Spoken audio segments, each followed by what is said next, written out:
Exclusive home of Dallas Cowboys football. KRLD-FM and HD1, Dallas, Fort Worth. Let's go, Cowboys. An Odyssey sports station. Driven by our D&M Leasing Studios, it's your college football fix. Welcome to Fan University on 105.3 The Fan. Good morning, Dallas, Fort Worth, and welcome to Fan University here on 105.3 The Fan. I am your co-host, Brennan Baxter, alongside Jake Riepma and Carter Freeman. Hey, we are at Jake's Burgers out in Fort Worth today with you from 9 to 1 to give you everything you need to know about college football. We've got a great atmosphere here, brought to you by Shiner and Spirits. You can come get $5 Shiner Texas Special Schooners and come grab your Bloody Marys before the game. TCU Baylor kickoff at 11 o'clock here in Fort Worth. So make sure to come out to Jake's Burgers and join us. We have got a day of college football to preview and react to a little bit last night. Number 2 Miami falls at home to Louisville. Jake Riepma, Carter Freeman. What a day it's going to be here at Jake's Burgers. Oh, my goodness. I've already had 3 or 4 of the Schooners, so that would explain my excitement level combined with an espresso martini getting after it here this morning. I'm just kidding. I haven't had that yet, but I will. But, guys, every time we go to preview games on a Saturday morning, the last couple of weeks we've had crazy Friday night games to recap. And Carter Freeman, you'll have boots on the ground at USC Notre Dame later tonight. Can't beat that. What a college football rivalry that will be in South Bend, but enjoying a little bit of the Windy City, right? Yeah, as my dad and I were walking around Chicago yesterday, we definitely got the full experience of the Windy City. We nearly were blown off our feet by some gusts that came through as we were walking through Millennium Park. But that'll happen. You guys mentioned TCU Baylor. That's a bit of an eliminator game in the Big 12 title race, I would think, because, one team, TCU would have 3 conference losses, Baylor would have 2. Yet USC Notre Dame, this could be the last year this game is played per, they're trying to work out the agreement on future scheduling of the game. So, look, it's a college football Saturday in the fall. There are no shortage of amazing storylines, but there's only one amazing place for all the Tolos to go to watch all these games, and that's Jake's out with you guys in Fort Worth. Yeah, man, it's going to be a great day here in Fort Worth. Jake is really excited. I know he said he's kidding, but I don't know. This guy might have had an espresso martini here, too. He is fired up to be out here in Fort Worth, so come by and see us from 9 to 1. You mentioned a must-win scenario, essentially, for TCU. Started the year 3-0, Carter. They've dropped 2 Big 12 games already. Baylor is 2-1 in conference. So this is an elimination game of sorts, potentially a must-win for TCU at 11 a.m. in Fort Worth. We'll get to that game and plenty more. We've also got Ari Temkin coming on from the Big 12 Studio Network to come in and interview. We've got Todd Whitten, Tarleton State. If you haven't paid attention, is 7-0. We have his interview coming up look out. At 9:40. We had a great time with Coach Whitten. We've got a full show. Jacob Ray, shout out to him back in the studio, making sure we all sound good and well here on Fan University 105.3 The Fan. But I want to get to the Miami game to start real quick. Number 2 in the country goes down last night at home to Louisville. Carson Beck, 4 interceptions. Carter, you were on air last week, not to just throw you to the wolves right away. Yeah, no, let's do it. Throw to the wolves. Miami was the deepest team in the country, one of the best teams, if not the best team in the country. Thoughts on Miami's loss last night? I mean, you saw the Carson Beck that we all thought was dead and gone, right? Like the interception turnover machine that we saw from him in his time at Georgia just came back with a vengeance. And it's funny, Miami is really, really good at home, and their last 2 home losses are both to Louisville. It was back in 2023, I believe, and now this year on a Friday night. And I guess if you're just a team from Florida in the top 10 playing on a Friday night, bad things are going to happen to you, because this is the same situation for Florida State, how they lost a couple weeks ago. But yeah, this is monumentally disappointing, and I still have faith in Miami in the ACC to continue to maybe bounce back from this, but they don't control their conference fate now. If they went out, Georgia Tech wins out, and Virginia went out, Virginia and Georgia Tech would meet in the conference title game. Miami wouldn't even make the game at 11-1. So, It was just pretty shocking to see them, Carson Beck, turn back over into what we saw before last night. Yeah, and I don't think you can, and I'm getting way ahead of myself here. Let's, play it out. Miami goes 11-1 and doesn't make the ACC championship. I still think they get in to the college football playoff at one loss with the 12-team format. But how about a little love for Louisville? Hand up. Miller Moss, who forgot about him? And I know he didn't exactly light the world on fire last night, but got to give credit to Jeff Brom, who is an offensive genius, also as much of a football guy as it gets. I don't know if you guys might be too young to remember the XFL. Do you remember the XFL? I remember the XFL. Jeff Brom had one of the all-time best sound bites where he had a concussion less than a week later. He's being interviewed live on the field, and he said, "Is this or is this not the XFL? Am I or am I not alive? Do I have a pulse? Then let's play football." And that's the kind of mentality he brings to the Louisville Cardinals. And a week after the bye week, you could tell they had a little extra time to put some schemes in there. There was a fake field goal that led to a touchdown, and all kinds of creativity from the Louisville Cardinals, who, give them a lot of credit, went into Hard Rock Stadium and got the win over a really good Miami team. Yeah, at one point they had 3 quarterbacks on the field at one time. It was just some wild schemes from Louisville, but that's what you got to do when you want to upset a top 2 team on the road. And look, Carter, there's plenty of football, a lot of potential upsets. You're going to have another top 10 team losing at least guaranteed today with Ole Miss and Georgia coming up at 2:30. We're going to talk about that game. You've got Bama, Tennessee tonight, a 6 versus 11 matchup at 6:30. Your game with USC and Notre Dame at 6:30 of the Holy War, BYU and Utah. Yeah, and Provo. That's right. On Fox and Provo. I mean, what a glorious day to be a college football fan. There are going to be a lot of ranked teams losing, and this is kind of that week where you get to find out who's legit, who's real, who's fake, who is going to now establish themselves as a serious playoff contender. We will find out a lot about USC. We'll find out a lot about Ole Miss. We'll find out a lot about Tennessee or Alabama. It is going to be a great day of college football. For sure. I did want to mix in there at the fan text at 877-881-1053. We've got our games we're looking forward to on the opening kick, but at 877-881-1053, what games are you looking forward to? Maybe you're coming out to Baylor, TCU. Come say hi at Jake's Burgers in downtown Fort Worth. This one from the 601. We've been killing it on Fan University. Thank you so much. Let's go Hail State. How about that? Some love for the Mississippi State Bulldogs there. More and cowbell. from the 601, just a big let's go. So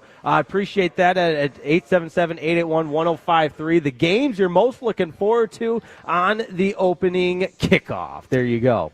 Yeah, and that's a shout-out to the fans. And, yeah, come see us. These Bloody Marys are going to be phenomenal. I'm not drinking one, but I do like Bloody Marys. I'll speak for yourself. Great Bloody Marys. So it's going to be a lot of fun. Let's get to what game we're most looking forward to today. Carter, I'm going to go to you first, man.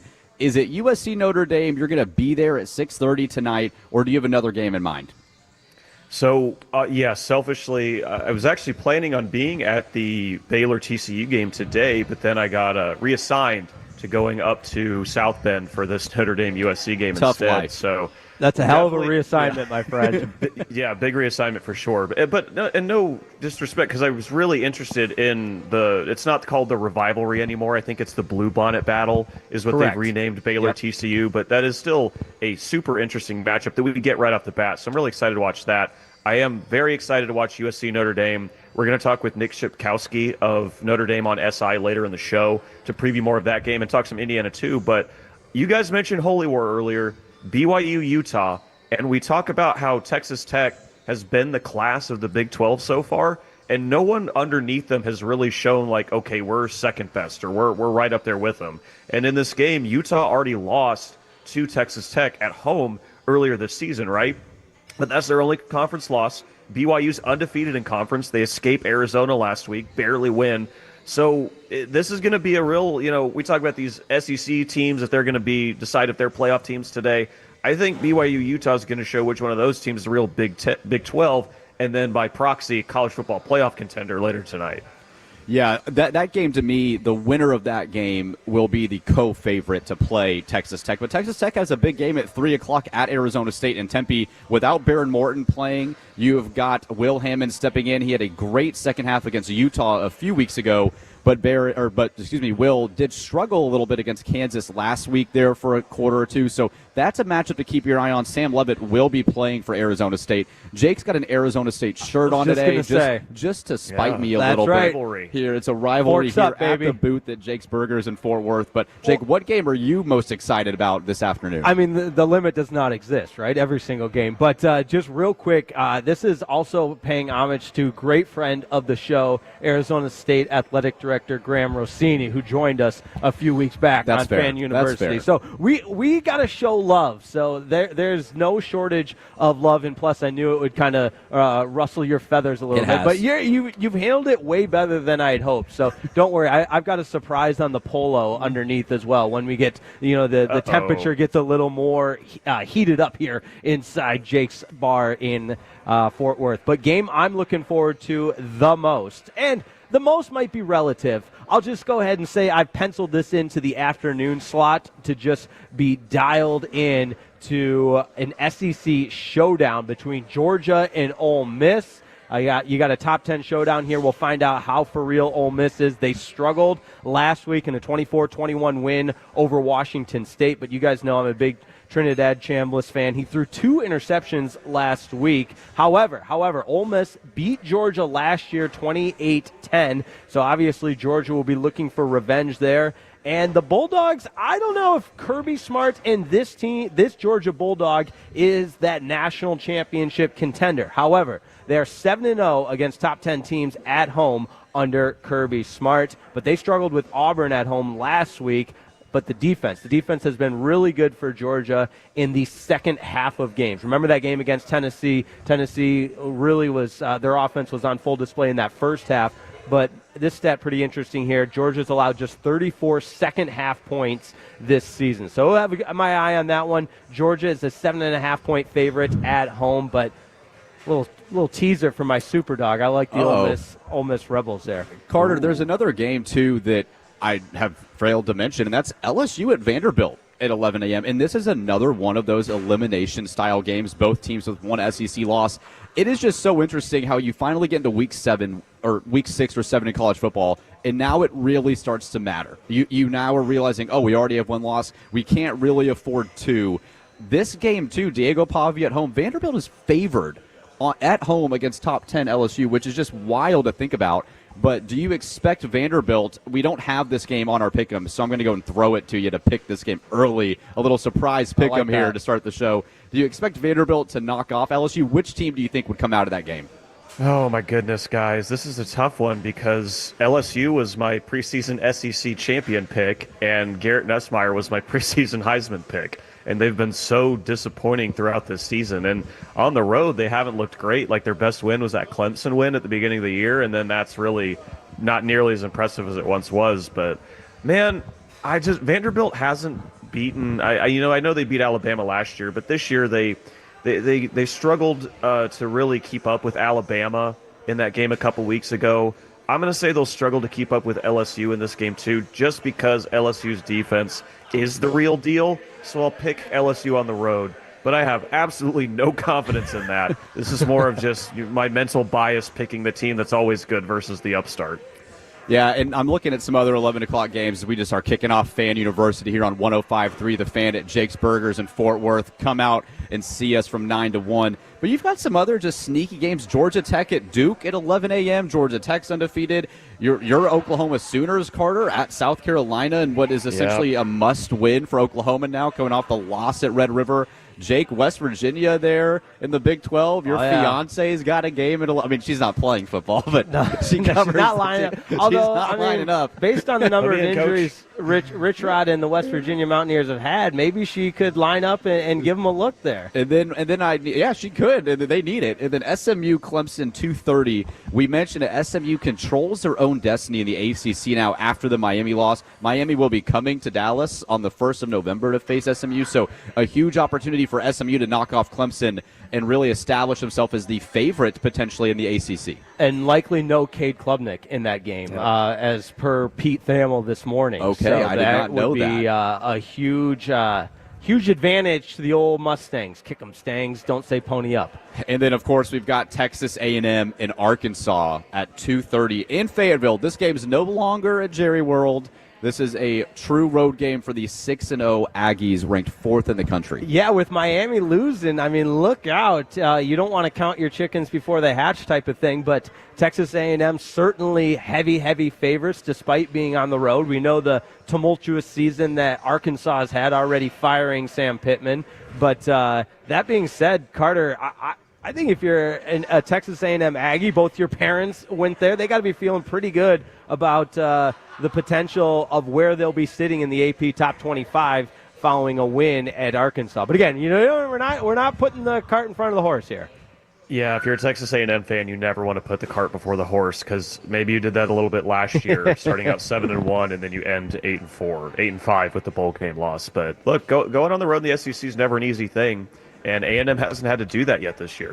All their big games have been at home. And I know they beat Notre Dame on the road, so this team does have a bit of road experience. But, yeah, going on the road in an environment like that, it's a good early test. And Arkansas is going to be they got nothing to play for, right? I mean, I guess you could maybe make a bowl game, but your coach is gone. Your team really doesn't have they're not going to meet the aspirations you wanted. So Taylon Green, the Arkansas quarterback, I've always called him an agent of chaos at the quarterback position. He just plays with such reckless abandon and racks up so many yards that, even against a defense as good as A&M's, he's going to put up yards, and Arkansas is going to put up points. So great road test for the Aggies.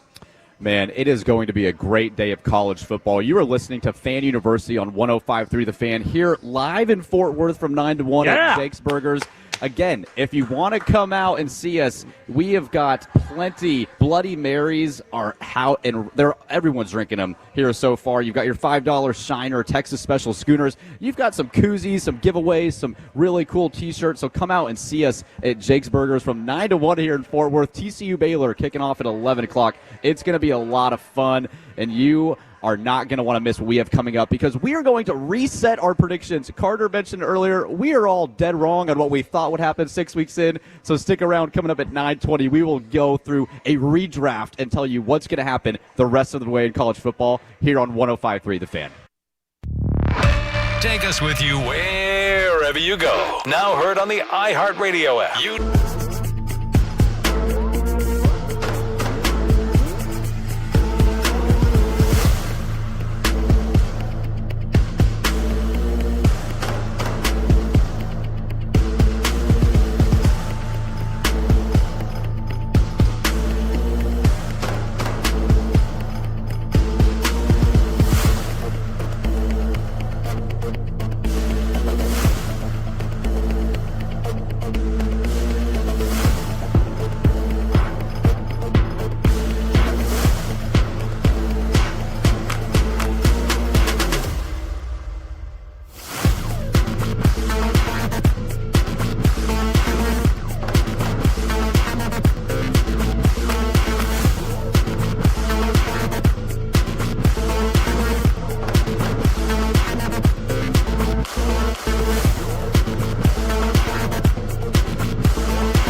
Uber Eats has low fee products? I gotta remember that. Well, you know, they say in order to remember something, you have to forget something else. Okay, now that is a very cute haircut. That's like a little shag. I've never seen that before. Well, I mean, of course, it's the Rachel. Oh, is that your name? No, I mean, like your name. No, I'm Jen. My name's Jen. Right, but I just feel like this is your haircut, but that's hair on your head. I'm not saying this is your hair. Okay.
Freeman.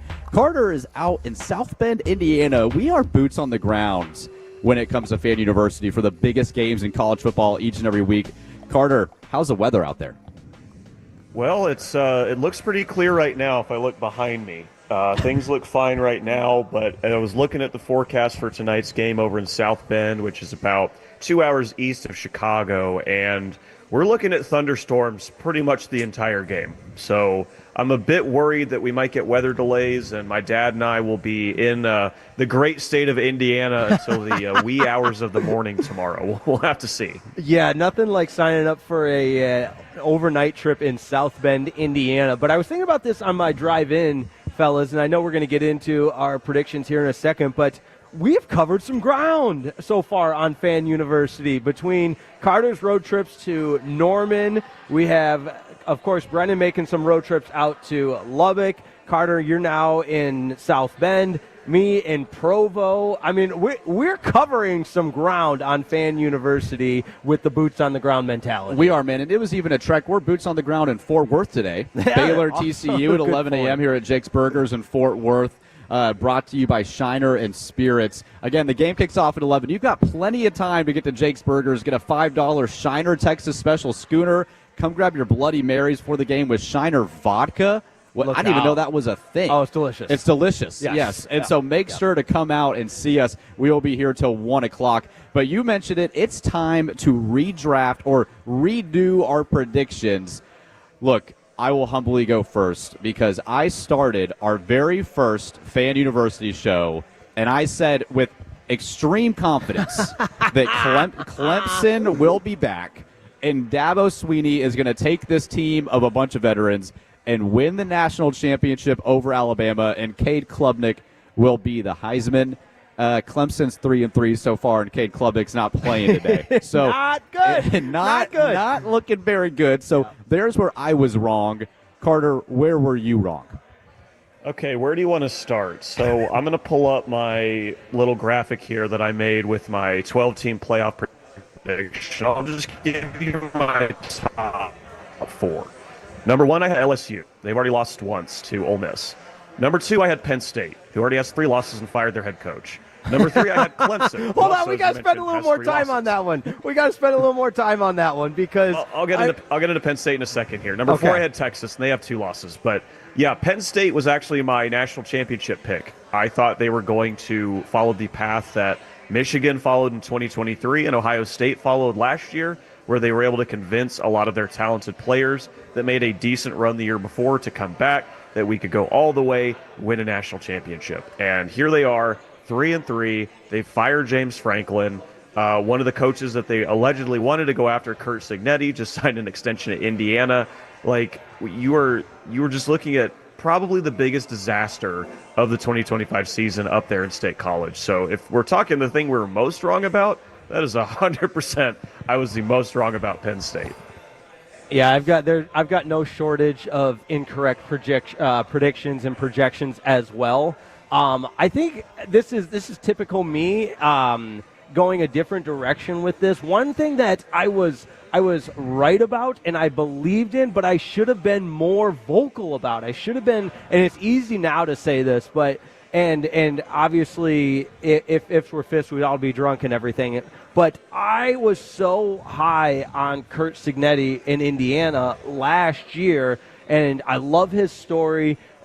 Betting on himself, leaving a comfy assistant job at Alabama to go coach Division II football. There we are, segment 2. We got a Division II football mention. And got the reference. There it is. 26 minutes in. But I was just so in on Cignetti last year. And then I wore some egg on my face because I picked them to beat Notre Dame in that opening round playoff in the first round on the road against Notre Dame. They never had a chance in that game. So I was a little bit gun-shy. Okay, what will the Indiana Hoosiers be like in year 2 under Cignetti? But obviously he signs the new extension, $11.6 million. They beat Oregon at Oregon, and it is a good time to be a Hoosier. But where I was also pretty wrong, I was in on Notre Dame, and I thought this was the year Marcus Freeman and the Fighting Irish got over the hump, and that's a pretty high bar considering they were in the national championship game last year. But I really felt this was the year they could go on to win a national championship, and we'll see more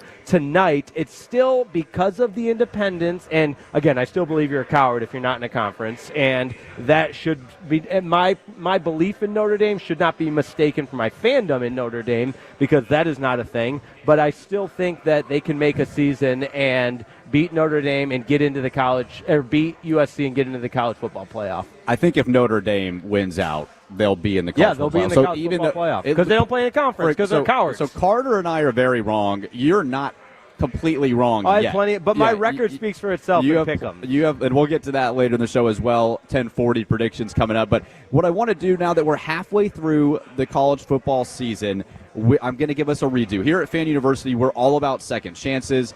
And this is an opportunity for us to go, all right, let's reset now that we've seen 6 games, put our expert hat on, and let's go and see who's making the national championship and who is winning the Heisman Trophy. Carter, I'll go to you first. Penn State, obviously not going to be there, and Drew Aller is not going to be there either. He's out for the year. Who's in the Natty and who you got winning the Heisman round 2? Well, as much as I want to pick OU versus Texas Tech in the national title game, I'm not going to go there. That would be a very Homer show pick. So I think Ohio State at this point, it's just foolish to pick against them. I said this with KNC earlier in the week that they're the most boring number 1 team in the country of the last 15 years. They're not fun to watch. They just dominate everybody they play. They allow 5 points a game. They have the best player in the country until they're really challenged maybe by Michigan at the end of the year, but even still, they don't play Indiana or Oregon in the regular season. They don't get They get Penn State at home, which does not look like nearly as interesting of a game as it did, 3 weeks ago. So I'll put Ohio State in the national championship game, and playing them, I think I'm between Ole Miss and I'm between A&M. I do think both those teams are way better than I thought they'd be. We're talking about things we were wrong about. I thought they would be kind of also Rams, but they're 100% 2 of the best teams in the conference. I think right now I'll go with Ole Miss as my team from the SEC. I think that's going to go far. So give me Ohio State and Ole Miss in the title game. And as far as the Heisman, this is fun because I still don't feel like there's a Heisman frontrunner. In my weekly write-ups for the fans website, I'd put Carson Beck at number 1 for a couple weeks because he had been on the best team, and now with Miami losing last night, that's completely out the window. So, I mean, Marcel Reed, CJ Carr, there's a couple players that you could be interested in, but let's go with a player from the team that lost last night that's not Carson Beck. How about Reuben Bain Jr.? Let's get a defensive player to win the Heisman. Let's have a non-quarterback win it yet again. I love that. That is wild. I did not have that on my bingo card, but shout out to you, Carter Freeman. Reuben Bain. Yeah, that'd be insane. That would be insane. This is a big debate here on the show, but that'd be the second defensive player to win, including Travis Hunter, right, Carter? No, we don't need to do that again. Defense. No, look, I had the same thought. No, I wasn't going to bring it up. No, that was actually, let's bring it up while we're doing this because my original take was, no, Travis Hunter was not a wide receiver that won the Heisman Trophy. He was an overall athlete that won the the Heisman. You said, no, it was a wide receiver that won the Heisman. Yeah, a wide receiver, defensive back. Both of these things can be true. Yeah, but it doesn't check both boxes. We can't say a wide receiver and a defensive player won the Heisman last year. It's got to be one or the other. This has been an ongoing debate since week 1 on Fan University. If you're just now tuning in, fortunately, Carter's in South Bend, Indiana, so you can't wrestle Carter. If we're watching on the fan cam, the boxing gloves, bare knuckle boxing will come out, but it's virtually right now. It is virtually right now. Here's where I'm going to go. I had Clemson, Alabama, and so I'm going to stay with Alabama because I'm not technically wrong yet. They have a big game at home against Tennessee tonight at 6:30. So I'm going to keep Alabama in the national championship game for now because I can still sort of be right. And I'm going to go in and slide in Ohio State instead of Clemson. Look, this defense under Matt Patricia has been one of the most dominant units in college football. Yep. Julian Sayin is playing lights out. They've still got one of the best wide receiving cores in the entire country, led by Jeremiah Smith. This team looks like they don't have any holes so far in this season. We'll find out as they get a little tougher competition. But give me Ohio State, Alabama. And because I have Alabama in the national championship still, right now, Ty Simpson, 18 total touchdowns, 1 interception, 70+% completion percentage. This guy is playing like the real deal. And if they knock out Tennessee, that will be 4 straight wins against top 20 teams in the country for Alabama. That is a Heisman resume, if you ask me, Jake. Wow, I knew they've been playing so much better, and it's so fascinating the way college football fandom and our silly minds work because weeks ago we're talking, is Kalen DeVore going to last? And now you're exactly right. Alabama looks like as good of any team in the entire country. And, oh, by the way, Ty Simpson absolutely could be a Heisman candidate. Now, is it my turn? Sorry. It's your turn, all right, Jake. It's your turn. You get to go now. I really am all over the place because I actually have a fun fact for you. And I know this is usually Carter's fun fact, encyclopedia knowledge, but I saw this every year since 1945. No, let me rephrase that. Since 1945, every year that ends in a 5, a running back has won the Heisman Trophy. This is insane. So Derrick Henry, 2015. Yep. 2005, Reggie Bush. Yep. 1995, Eddie George. And let me make sure I've got it correct here. Yeah, but you know what? That's enough right there. That's a fun enough fact. That counts, dude. Thank you. I mean, I'm going back to 1985, you guys. went back, yeah. So, a running back has to win the Heisman this year, right? I mean, it's just the way that it would go. But you look at the odds. If you're a betting man, there's no value. Fernando Mendoza is your leader, and he's at plus 240. There's no value there because, and Ty Simpson also at plus 240 because after that, the next best odds, this group is in the plus 1,400 category. That's Marcel Reed and Julian Sayin and Jeremiah Smith. So I think there's more value to be had there. You got to scroll a long way to finally try and find a running back on here. And you're not, Jeremiah Love at plus 5,500 is your top running back to win the Heisman. I think the year that end in 5 trend is going to be broken in 2025. It ends here. Yes. What a historical fact. It's usually Carter is the encyclopedia for college football, but Jake coming out hot. So who you got in the national championship? National championship, I'm going to stay true to my word and believe in the Indiana Hoosiers and Curt Cignetti. And I think Ohio State is just too good not to put in the national championship. And format-wise, bracket-wise, I don't even know if it's going to be possible, but I think the best 2 teams are Indiana and Ohio State. I mean, there's a scenario where both of those teams get in. I mean, regardless if they meet in Indianapolis for the Big Ten championship or not, and how the bracket shakes out, that would be interesting. But, yeah, Indiana, it's hard not to believe in them right now, Carter. I mean, this team, they are always doubted. Last year, 11-1. This year, they come out hot. They go into Oregon, and now people are finally like, okay, maybe Indiana is actually legit, and Curt Cignetti gets rewarded with a massive contract extension. The Hoosiers, it's not as crazy a pick as it would have been to start the year. No, not at all. And I was not a believer to begin the season, and I absolutely am now. And I'm glad I picked him to go to Oregon and win last week. That was my clutch pick. That was a clutch pick. But is the world ready for like 3 straight years of Midwest teams dominating college football? Because 2 years ago it was Michigan winning the national title. Last year it was while all cheating Midwest, and stealing right? signs. Let's not let the record show that national championship does not have has an asterisk. So we got the Jake D2 mention, and we got the Jake hating Big Ten teams mention, second segment of the show. So we got those down. Last year, it was Ohio State versus Notre Dame, so Indiana versus Ohio. Like, are we ready for another Indiana versus Ohio matchup in the national championship game? Like, especially if it's Indiana, one of the losingest programs in the Power 4. I don't know if the world's ready for that. Well, I was just like, sign me up for it because it truly would just embody what you can do with the program. And poor every other fan base in the history of college football thinking, oh, well, look what Curt Cignetti did at Indiana. It's easy. You just go to a new program that's historically been losers. You turn it around in less than a year, and you get the best players in the country. You get your quarterback the favorite to win the Heisman, and you go win national championships. It's as simple as that. I would love to see Greg Sankey's face if 2 Big Ten teams and another Midwestern team win the national championship. Can't wait to see what the SEC would cook up there. Listen, we were listening to Fan University here on 105.3 The Fan. We're at Jake's Burgers till 1 o'clock. Come out and see us. There is a team in Texas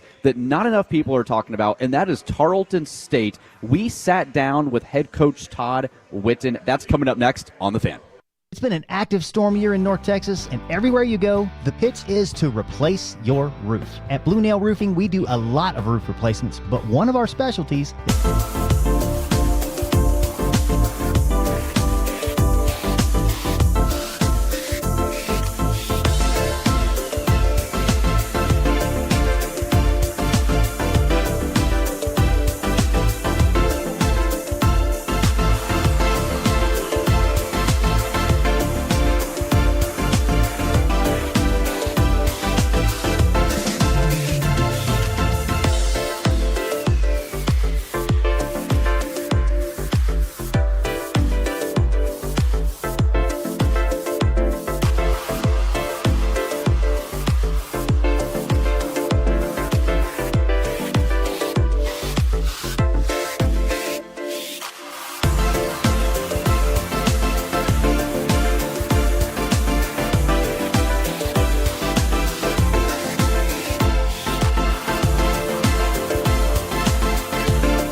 Uber Eats has lower fee products. I gotta remember that. Well, you know, they say in order to remember something, you have to forget something else. Okay, now that is a very cute haircut. That's like a little shag. I've never seen it before. Well, of course, so Rachel. Oh, is that your name? No, I mean, what's your name? No, I'm Shag. My name's Jen. Right, but I just mean like this is your haircut, but that's hair on your head. I'm not saying this is your hair.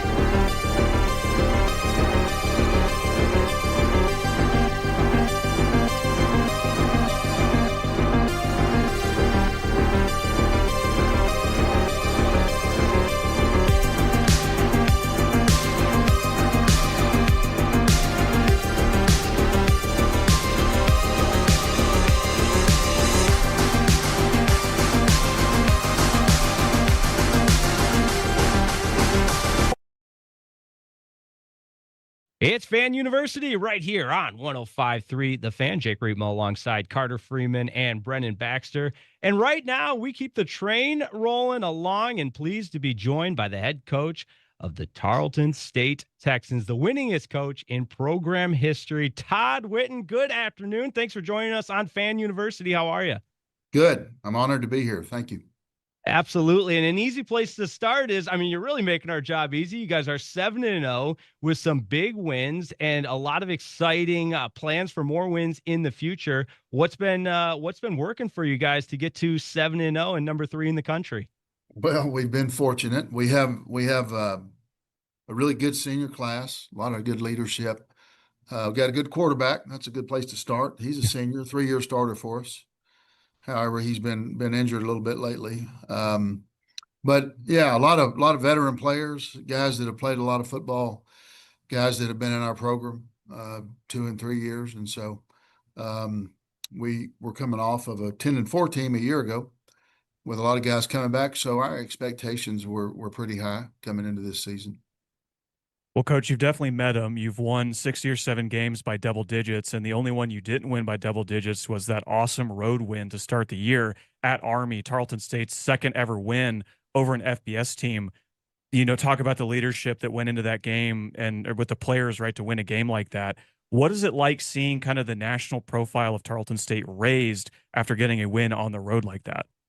Well, I'm just so proud of our program, everybody that's involved. Just a really nice achievement for us, a great day, a lot of fun.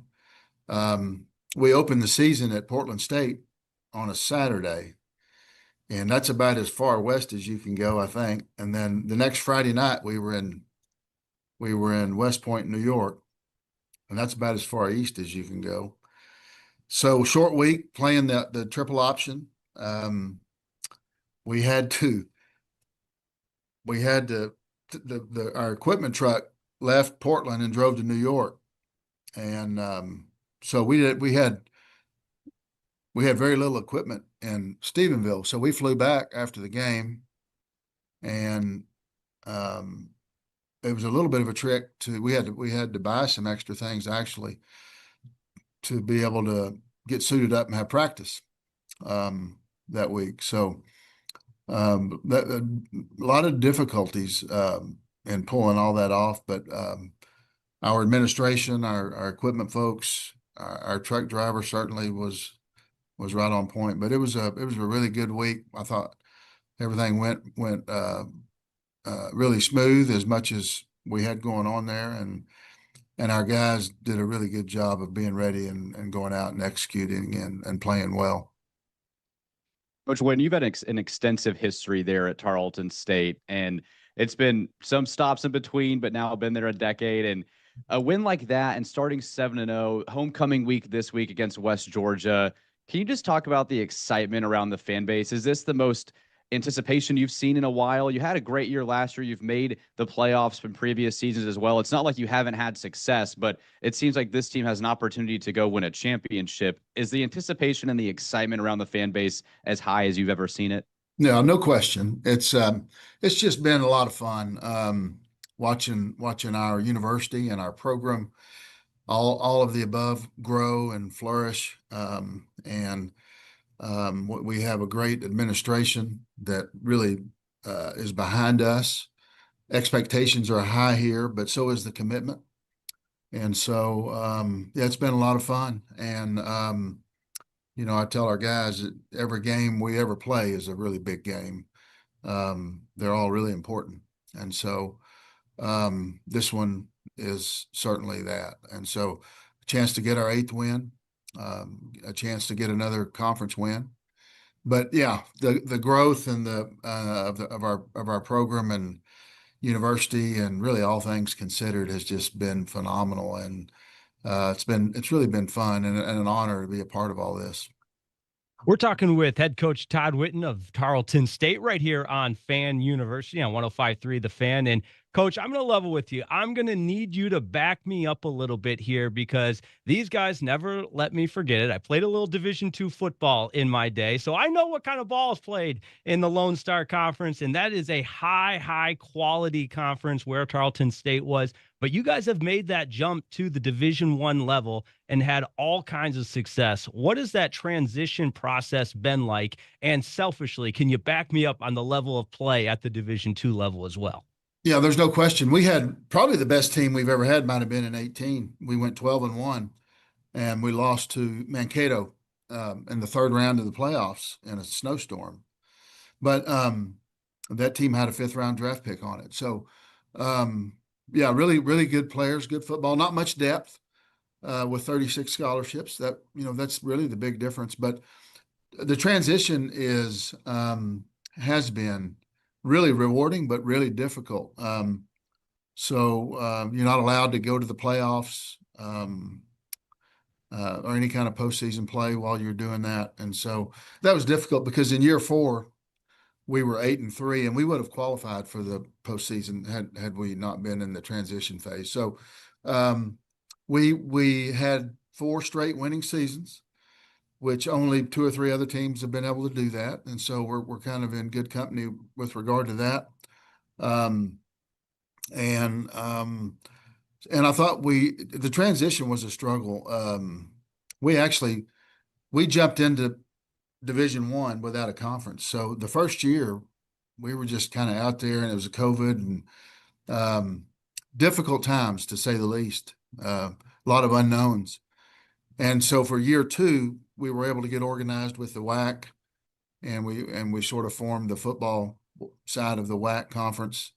And then shortly thereafter, the UAC came about. And then it's been really stable since then. But this business of moving up is really, really difficult. This team we're going to play this week, West Georgia, is in the process of that. They're doing a great job. Hats off to those guys. But really proud of our university and program again, for what we've been able to accomplish the last 5 years as we move from Division II to Division I. And a lot of difficulties along the way, a lot of tough days. There was a few years there we didn't beat anybody recruiting. We had 2 really good players a year ago. Darius Cooper, who's now with the Eagles, he made their team. We recruited him out of St. Louis, Missouri, and he was a one-offer guy. That was it. It was us. And our tailback, Kayvon Britton, he was in the portal coming out of Arkansas Pine Bluff, and he was a one-offer guy. And so what we had to do, we had to really do a good job of evaluating. And I think our staff, and when you coach in Division II for as long as we have, you learn how to evaluate and you get good at it. And because most of the guys we're recruiting are guys that for whatever reason have been kind of left over and overlooked. And so I think having a good eye for talent served us well.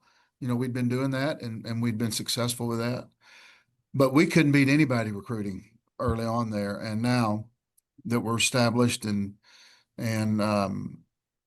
we're having some success. Our recruiting success has gone way up as well.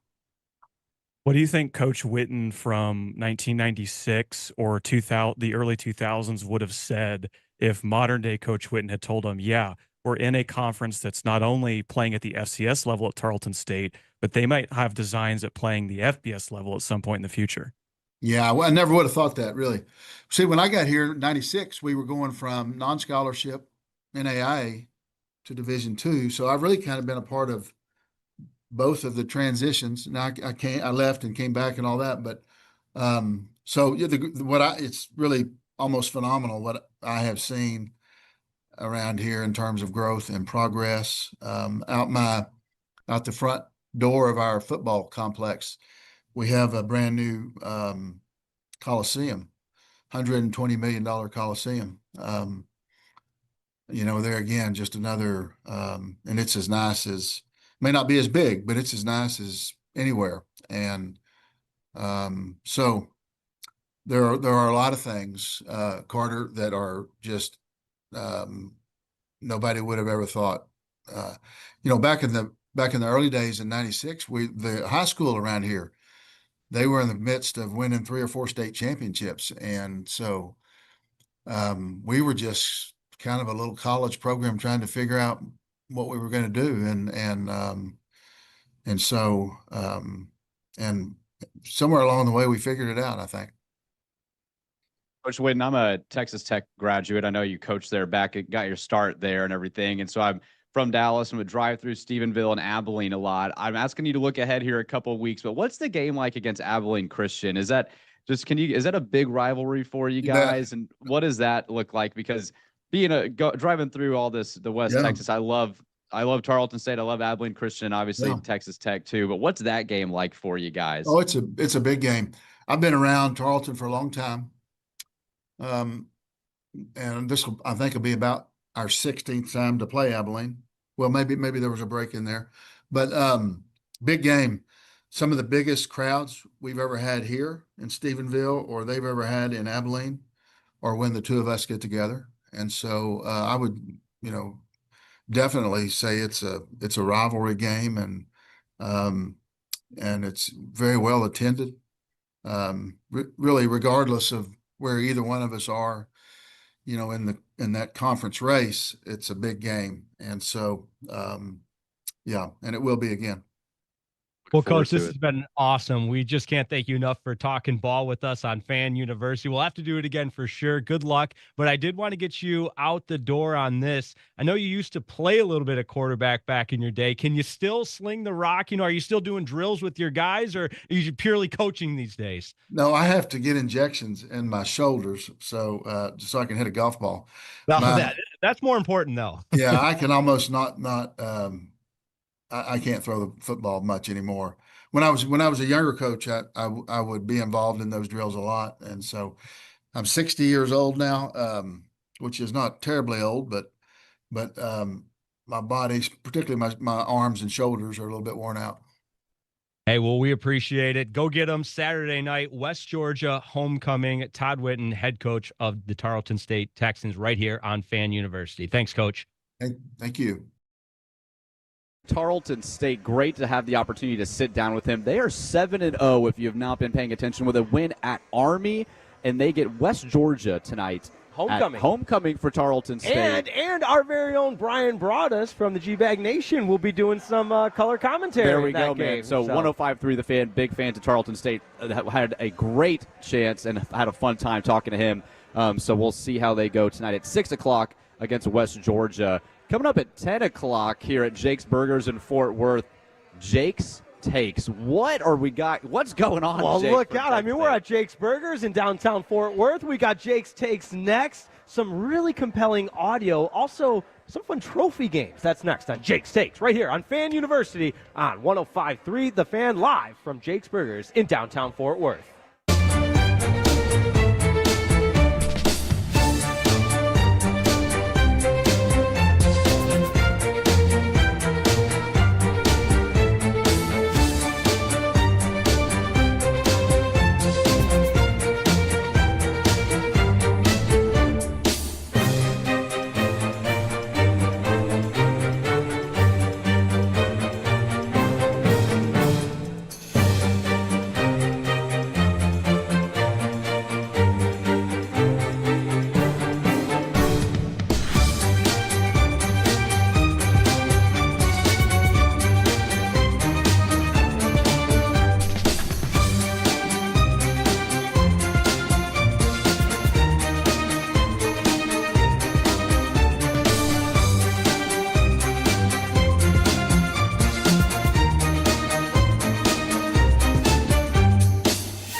krld-fm squad?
Let's go, Cowboys. An Odyssey sports station.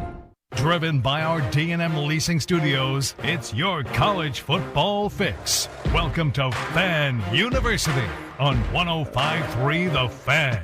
You are listening to Fan University on 105.3 Yes, you The are. Fan. Let's go. I am Brennan Baxter here with Jake Riepma and Carter Freeman. Jacob Ray doing a great job making sure this show sounds wonderful to you. Live from Jake's Burgers in Fort Worth. We're with you till 1 o'clock. We're now an hour away from Baylor TCU kicking off, so make sure to stop by Jake's Burgers here in Fort Worth. It's brought to you by Shiner and Spirits. There's $5 Shiner Texas Special Schooners. You got some Bloody Marys with Shiner Vodka. We've got koozies, T-shirts, hats, all here. So come say hi to us and check it out. It is the energy has picked up. Now that we're just an hour from kickoff, there are a ton of people here. Oh, you can feel it, and you know what else you can feel? I'm just going to give my personal recommendation. The breakfast burrito with chorizo was just fantastic. In fact, I'm a little upset that I'm in charge of this segment because otherwise I would take this complete segment off and eat the entire burrito, and you guys wouldn't hear from me, which maybe the listeners would actually appreciate that. They would probably rather it be that way. But my friends, Tolos, everybody at Jake's Burgers here in downtown Fort Worth, it's one of my favorite times for the program because not only is it Jake's Takes, but a shout-out to our pristine producer, the one and only Jacob Ray, hard at work. Jacob Ray, you got to come on the mic and just tell the Tolos how hard you've been working, how many annoying text messages you received from me this week, emails, cuts, everything else. And I appreciate you dealing with me this week, Jacob Ray. I wouldn't say annoying's the word. I think it was more of a collaboration. Yes. I think it was two creative minds coming together, and it didn't take that long to do. But I think we got a pretty good thing coming. No doubt about it. So here is the master of the intros at work, Jacob Ray's masterpiece for Jake's Takes. And it is time for the most electrifying man in DFW. Jake Rietma. He's the only hope. He's the only injection that we could count on. He's a tree. Bobby's wrong. He's a tree. It's not some walk-on scrub, yo. The boy's a player. He's a star. Someone said football, so I come running. What's going on, everybody? That's right. It is Jake's Takes right here at Jake's Burgers in downtown Fort Worth. Someone said football, so I come running. What's going on, everybody? The purpose of Jake's Takes is to discuss all things going on in college football. And you guys know I love a little Division II football discussion. So that is where we're going to start. We're not going to spend too long with this, but I did want to let you and the Tolos know, really neat honor this week for me and my family personally. The Northwood University and Hillsdale Chargers, Hillsdale College, rivalry game has now been deemed the Rietma Cup in honor of my late father, who played football at Hillsdale College, coached at Northwood University, and now there is a trophy between Northwood University and Hillsdale College that will be passed on to the winner year in and year out that has my last name on it. So I asked both of you guys your favorite trophy game in college football. I'm going with the Egg Bowl. The Egg Bowl is good.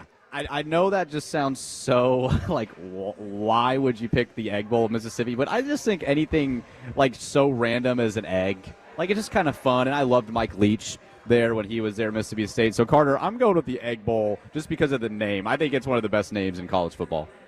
Yeah, is there a trophy for that game? Do they have a big egg that they hold up when one team wins it? Because I don't know if I've ever seen it. I believe there is a trophy for that game. It kind of looks like a football. Yeah, okay. It's almost like if a football and an egg had a baby. Had a baby. Yeah, a baby. We'll go with that. That's what happens when two parents love each other, right? That's yes. what ends up going down. So I'm going Egg Bowl, Carter. Okay, I'm gonna have to go look that up because mine are very distinctly shaped trophies. They're both Big Ten trophies. The first one, I'm going to hold this up to the fan cam, and I encourage Brendan and Jake, both you guys who are at Jake's Burgers in Fort Worth, show this to everybody if they don't know it. It's being played for next week. It's the Floyd of Rosedale, which is between Minnesota and Iowa, and it is a giant Yes. Oh, yes. That is Floyd legendary. of Rosedale. It used to be a live pig that they would trade between universities in the early 30s. Then the pig died, so they immortalized it in a statue. But my other favorite one, Penn State and Michigan State. I don't even know if this game's being played this year. It's the Land Grant Trophy, and it is literally the size of the players. Because I will also hold this up. This is what I teased you with during the break. Look out. It is literally a life-size trophy that these two teams play for. So the Big Ten is full of these trophy games. It's like everyone in the old Big Ten West had a trophy game, but I think the Floyd of Rosedale is definitely my favorite. No, that is awesome. The one I'm going to show to the fan cam while we're sticking in some of the Big Ten trophies, it's Jake's Takes right here on Fan University. The Michigan and Michigan State game, they play for the Paul Bunyan Trophy, which if you don't know who Paul Bunyan is, famous lumberjack back in the day. And Brendan, get a look at that, and then to the fan cam. Let me make sure I got it. There it is. It is a giant Paul Bunyan with an axe between his legs. And it is the rivalry there hasn't been as competitive lately, with Michigan being much better than Michigan State, but there's been a lot of fights between, and it's very hostile. But at the end of the day, it's a great trophy that that Michigan and Michigan State play for, which is pretty cool. And Jacob Ray's got one, too. Oh, let's go to Jacob Ray. Let's go, Jacob Ray. Who you got? Yeah, so Brendan and I are both Texas Tech alums, and I didn't know of any big Tech rivalries, but I was like, you know what? I really hate Baylor, and I think Brendan can probably agree with that. So I looked it up. The Texas Tech and Baylor rivalry doesn't have a cup, but it's nicknamed the Texas Shootout, and some people call it the Butt Bowl. Look. Yeah, the butt bowl is what I've always said. B-U-T-T. That's what I'm. There you go.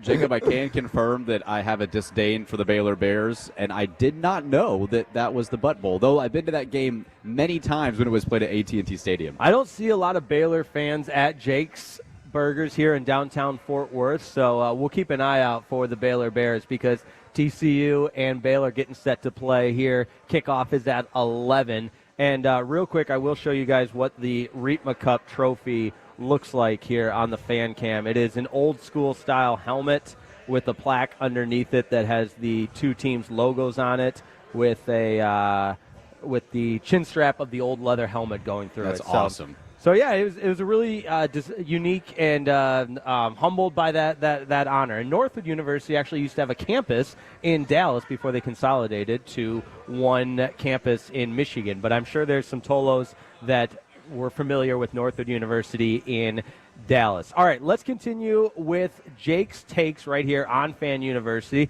Some of the best audio. I've been talking all week about how much I love Curt Cignetti, and one of the reasons why I love Curt Cignetti as much is because of his story coming from the Division II ranks as a head coach and now leading Indiana as one of the top teams in the country. Here's what he had to say about his staff. I've been very fortunate to have great consistency on my coaching staff. Yeah. You know, my offensive coordinator and defensive coordinator, I hired as part-time coaches at the D2 level for about $8,000. And those guys have been with me, 11, 12 years. And that would be Bryant Haynes and Mike Shanahan. And Grant Kane, my special teams coordinator, has been with me about 6, 7 years. And, we're in the top 5 in the country lately at the end of the year, in teams. And we've been really, really good this season. Can you imagine working as an assistant coach making $8,000 a year, and now the just meteoric rise is so incredible. It's when you truly start to unpack the layers, it really is a great story. You've got to love the game, Carter, if you're coaching for $8,000. And that's what makes this Indiana story so special, too, that Curt Cignetti started from the bottom. He's kept his staff relatively the same, and these guys have grinded their way through really all the college football ranks to get to number 3rd in the country and be the talk of college football this year after the Oregon win. It's a fun story to follow. It's hard not to root for Indiana.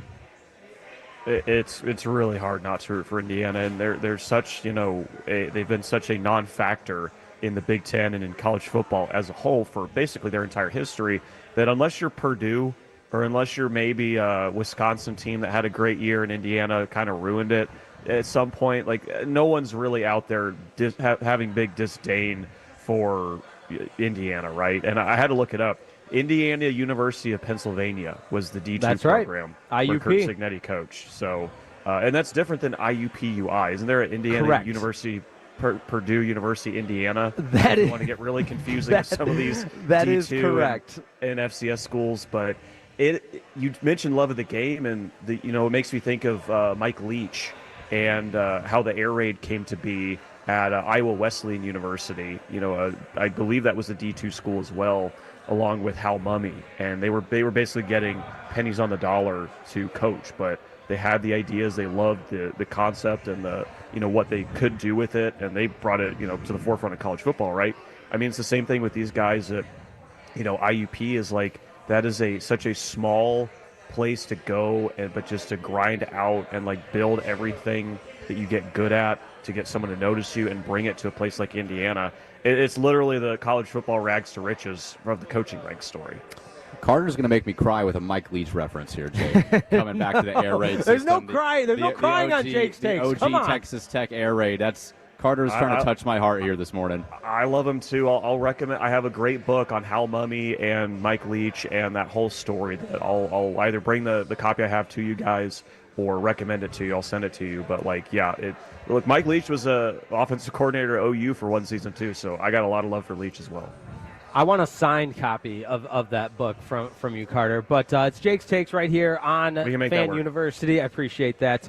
And we've talked about pennies on the dollars, but it's not pennies on the dollars anymore for Curt Cignetti because he signed an extension with Indiana. Kudos to the Hoosiers for getting it done. $11.6 million Incredible stuff there for Cignetti. Here's what he had to say on his new deal.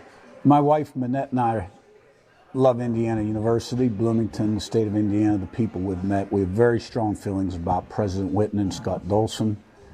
And, we've accomplished a lot here in a short amount of time, but still have a lot of work to do. So I couldn't be more proud to be a Hoosier, and I plan on retiring as a Hoosier. And the way that this state has embraced us and our success in football has meant more to me than anything else. So I just wanted to get on camera and let you know that Curt Cignetti is going to work daily to make Indiana the best they can be. Fire me up, man. What a guy. I mean, and people that Google me, he comes off a little brash, and he had to, though. I mean, when you get to a school like Indiana that was one of the worst Power 4 schools ever in football, and then to do what he's done the last couple of years, it's just phenomenal work.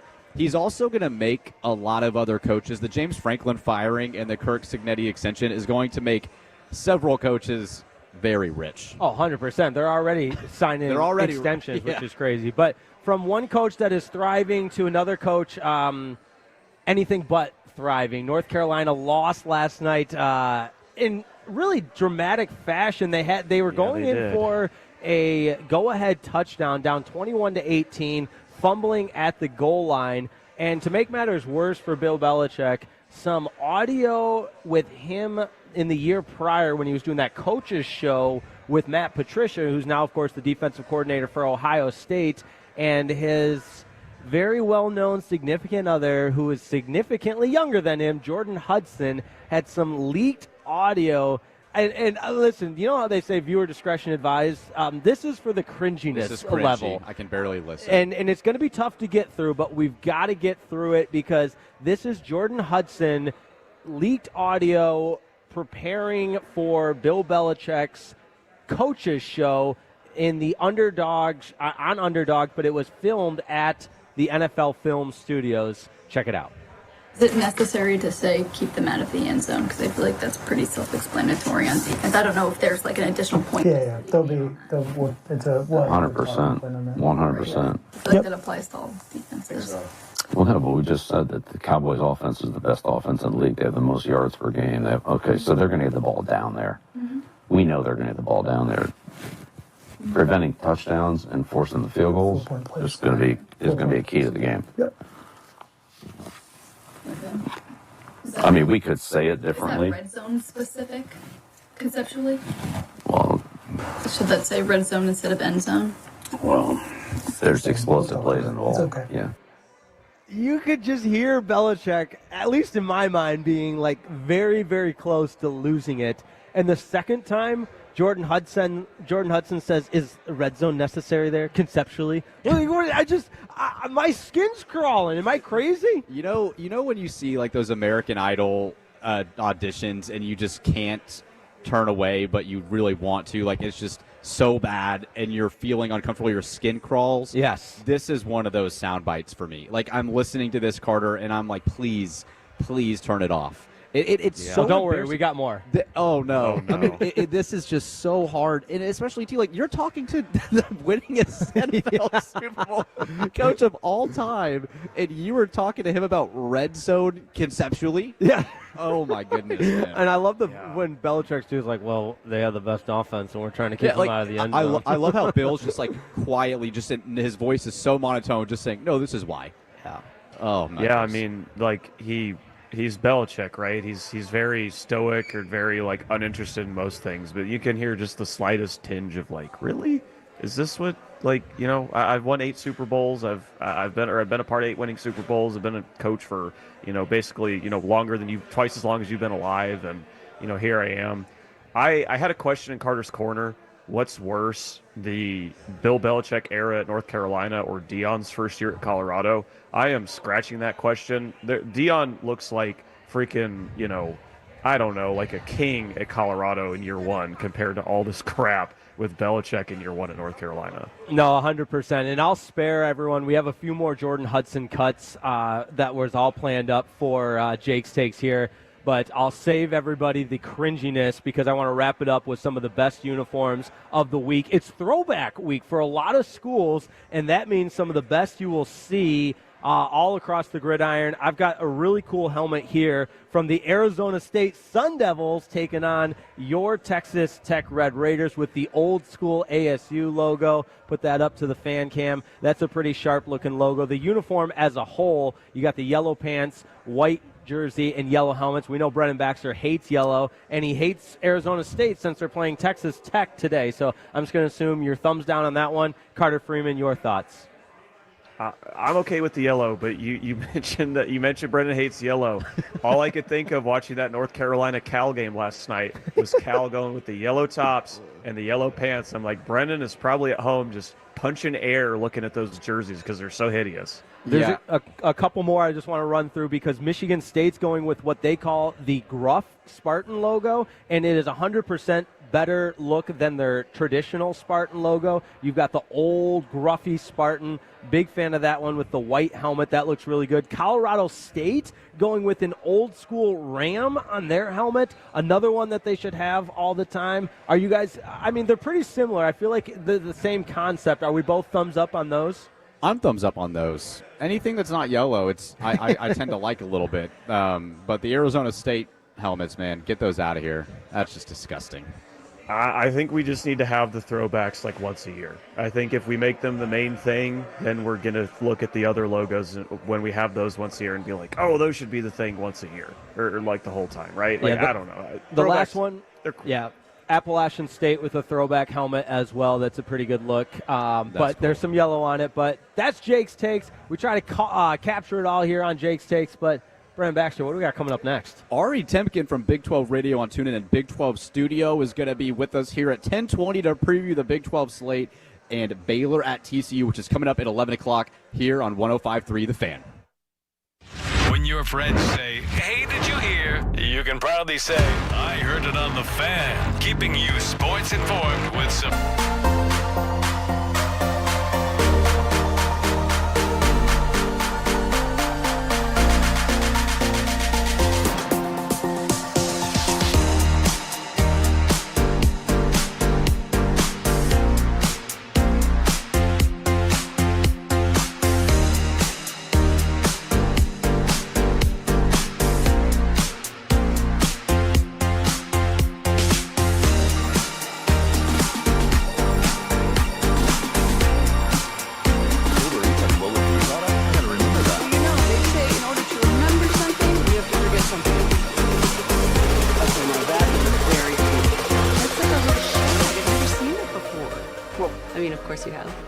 Rachel. Oh, is that your name? No, I mean like your name. No, I'm Jen. My name's Jen. Right, but I just mean like this is your haircut. But that's hair on your head. I'm not saying this is your hair.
Frankel's. If you've been injured in a car or truck wreck, call Frankel first, 214-817-333-3333. With Frankel and Frankel, there is never an out-of-pocket cost. They only get paid when you win. Frankel and Frankel, the go-to car and truck wreck attorneys in Dallas.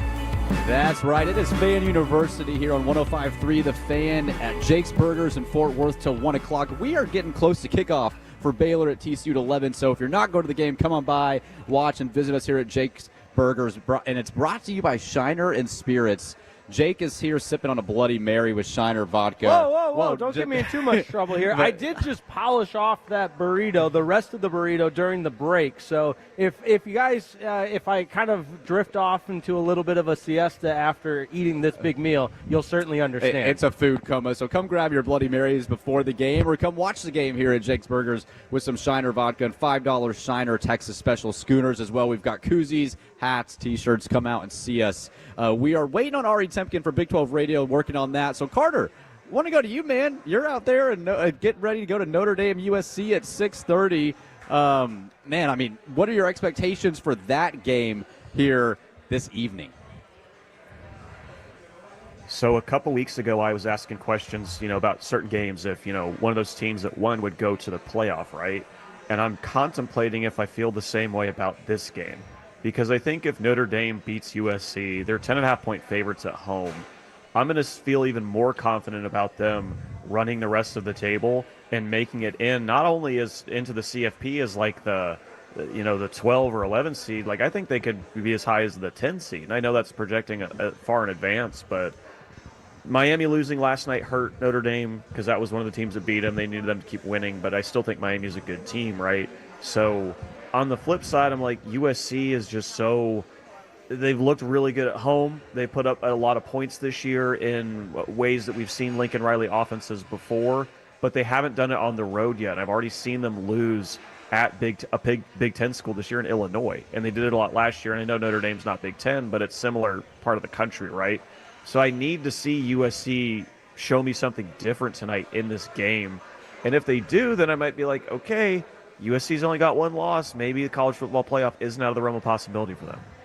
Yeah, USC on the road in the Big Ten, that's been their biggest problem so far throughout their tenure there in that conference. So this is an opportunity to kind of conquer those demons and potentially make they're not just the Big Ten championship, but the playoff, which would be huge for Lincoln Riley if he's able to go and accomplish that, because they have had so many problems on the road, Carter, to your point. And Notre Dame, they can't afford a loss. So this is another one of those games we talk about midway through the college football season, having to show that you are capable of making a playoff run. You have to win games like this, and these become playoff games. Like, this is essentially a playoff game for Notre Dame. It's a must-win, and I would argue for USC it's a must-win too, though it's not a Big Ten game, and they'd still be alive in that conference, Jake. This would really put them on the map. No, it feels like a loser-go-home type of game. Yeah. And not that your season ends in October if you lose this game, but for both these teams, the realistic expectation was the college football playoffs. And not to reiterate everything you said about having to exercise those demons, but if you're USC, now is the time. And you haven't been able to go on the road and win at a consistent level that's sustainable enough yet to prove that, you're back to where the fan base, the alumni, and everything else that's associated with the University of Southern California expect you to be. So I'll be dialed into this one. Carter will be there. Carter, I will add, too, we haven't talked enough about it yet, but the experience at Notre Dame, I know we talked about some of our top venues last week on Fan University. This goes without saying, but the spiritual experience at Notre Dame is better than anywhere in the country. You've got Touchdown Jesus, for goodness sakes. I hope you'll get there early enough to walk around. I assume you will. Yeah, that's the goal. So it's about a 2-hour drive from Chicago. So once we're done with Fan U around 1, my dad and I will head over there. So hopefully we'll get there around 3. That'll give us, three-ish hours to kind of walk around campus. Because I'm a big, if I'm at a new place, I want to see the camp. And I know some of the campuses can run together. But like you mentioned, it's Touchdown Jesus. Like, the Notre Dame Stadium's been kind of there and basically the same spot for 100 years, right? So just given the aura of Notre Dame, there does seem like it's definitely worth it to go check it out. So we do want to get there early and see it. And I know it's getting later in the year, so we got to get there with a little daylight, right? Because it's going to get dark pretty fast, and that game will get here before we know it. Yeah, and I will also say at Notre Dame Stadium, they were one of the schools that really kept it more of a, I don't know if old school experience is the right word, but you don't see like BYU, for example. You got fire juggling, hula hoop going on. Notre Dame was very much, I mean, they didn't even have jumbotrons for a while, and you'd be looking up. I remember when I was there in the mid-2000s with Matt Ryan at quarterback for Boston College playing against Notre Dame, there wasn't a jumbotron. And they were kind of, I don't want to say later to the game on some of the in-game entertainment and that sort of thing, but it is very much a traditional football experience, and definitely as a college football fan, one that's good to cross off your bucket list. So Carter Freeman, you will have a blast. But while we're waiting for Ari Temkin, trying to get him on here, the great thing is we have more helmets to discuss that Bring 'em on. that I believe are some of the best this entire week. TCU right here. We are in downtown Fort Worth after all. They're coming out with the purple chrome helmets, which is one of my all-time favorites. It's got the black face mask with the purple chrome shininess to it. I always forget where my webcam is. There we go. And I'm a big fan of that one. I think TCU has some of the best uniforms in college football. Now check this one out from the Youngstown State Penguins. And if you're listening on the radio, just envision it looks like a NASCAR helmet more than an actual football helmet here. But we've got a penguin enlarged beak in the back of the helmet there with the red lid and a white face mask.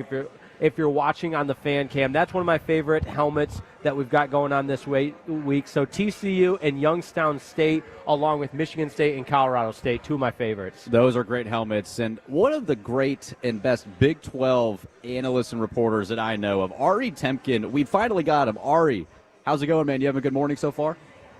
What's going on, guys? How are you? Doing well, man. Ari Temkin of Big 12 Radio on TuneIn. Ari, we're out here in Fort Worth, and so I wanted to start with this question. TCU and Baylor, it's been not necessarily an overly disappointing start to the Big 12 play for Baylor, but for TCU after the loss to Kansas State, they're 1-2, essentially an elimination game of sorts today in Fort Worth. What has your, I guess, view been on TCU this season? And after the loss to Kansas State, do you have much confidence in them finding a way to beat Baylor this afternoon in Fort Worth? Yeah, I mean, this is a really intriguing game from the standpoint of both of these teams are probably in the midst of disappointing seasons. You know, obviously Baylor isn't out of it as much as right now TCU would appear because, you know, TCU has those two losses. Baylor has the one. You know, for me, these are, you know, two elite quarterbacks, but both have shown some really big issues early on in the season, especially Josh Hoover. You know, I look at two of their last three losses. Hoover's had some really bad turnovers, especially late in these games, you know, against K-State. He had a weird turnover in the second quarter in a 14-7 game, and then threw a pick six in the third quarter that made, you know, those two defensive scores from Kansas State made it 28-7 for a game that was 14-7. And those were huge pieces to that outcome. And then down the stretch of the Arizona State game, Sam Levitt just completely outdueled Hoover. So, you know, I mean, I think this has the opportunity to be a very explosive game. TCU has dominated Baylor in this series in recent history. They're 8-2 against them, and you know they've either been blowout wins or close wins. But Baylor just has not had a lot of success in the series recently, so they're looking to turn that one around. I do, if I'm looking at this game holistically, I'd rather bet on Sawyer Robertson in this spot than Hoover from what we've seen within some of his recent history. But this Baylor defense is real bad, and that could be the reason that Dave Aranda potentially loses his job. It feels like he's perpetually on the hot seat, but for this defense to be consistently this bad, it's sort of inexcusable for a guy with the brain and mind of the defense on the defensive side like Aranda is.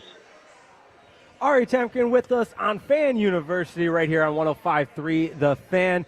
Ari, I mean, first and foremost, I got to give you all the props. The Big 12 studio looks sick, looks fantastic. You guys are killing it there. I've been meaning to tune in on that as well. But I texted you about this Arizona State game. You've got Sam Levitt ready to go for the Sun Devils. I believe in everything Kenny Dillingham says. I am like a Kenny Dillingham disciple. I just every Monday morning want to hear his press conference because it's going to be something motivating. I love a home underdog. Brennan Baxter to my left here is a Texas Tech grad, and I'm sick of listening to him tell me how great the Red Raiders are, even though they very much are, obviously. And they are kind of the case study for this new wave of college football. What's your read on Arizona State, Texas Tech from Sun Devil Stadium a little later on today? Well, yeah, and that's a really intriguing quarterback battle because, as you said, Sam Levitt for Arizona State will return after missing last week's blowout loss to Utah. And, I'm not sure we know of the status yet for Baron Morton. Now, Will Hammond is a guy who played really well against Utah, but then struggled against Kansas last week in terms of throwing the football. So that was sort of surprising because Utah has an elite defense, and Right. Will Hammond just torched them. And Kansas does not have a very good defense, and Hammond could not do anything throwing the football. Now, this shows you the versatility of Texas Tech because it didn't matter. They were able to just run wild in the second half of that game, and that put it out of reach. Kansas had the ball in the third quarter down 21-17, driving, and then they ended up punting, and the next play was like a 70-yard touchdown run from Cameron Dickey, and it was over after that. The lead went from 21-17, 28-17, 35-42. So, it was that easy in the second half, and it's crazy to think, again, that they didn't really need to throw the football to be successful because Hammond and Dickey did such a good job on the ground in that game. So, what we've seen from Hammond historically, he's a four-star recruit. He's a big-time player. So it was kind of surprising to see how much he struggled passing the football against Kansas last week. So, we'll see if we see Baron Morton. But, and then again, if Hammond does play, I like Texas Tech chances, and especially given I want to see how he plays in terms of throwing against an Arizona State defense that's really good. They lead the league in sacks, but struggled again last week. Some of that was Jeff Sims starting for Sam Levitt. Right. But, also he doesn't – Sam Levitt doesn't play defense. So, their defensive line got completely owned by Utah. So just another data point of Texas Tech is really that good because Texas Tech absolutely blew out Utah and did the majority of the game without Baron Morton. So it just goes to show you, again, Texas Tech is that good. Now maybe they, hopefully they don't have a slip up in one of these games, but I certainly think this will be one of the harder, tougher games in their schedule, especially given that Levitt is playing and it's on the road. The majority of their games the rest of the way are home games. So this is probably the toughest spot for them all season because I expect Levitt to come out, play very strong. He's one of the best quarterbacks in the conference when healthy. Ari Temkin, Big 12 Radio here with us on Fan University, who recommended Giordano's Pizza to me up here in Chicago. It was very good last night. So, Ari, I thank you for that recommendation. I look at tonight's Big 12 matchup, the night game, Holy War, BYU and Utah. BYU, no losses. Utah, you mentioned the one loss to Texas Tech in conference.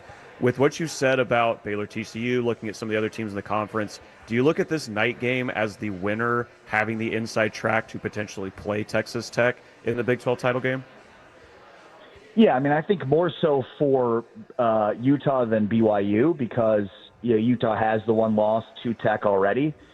And, look, this is such an interesting game. It's probably the biggest BYU-Utah rivalry game ever when you think about just the context of both being Power 4 members.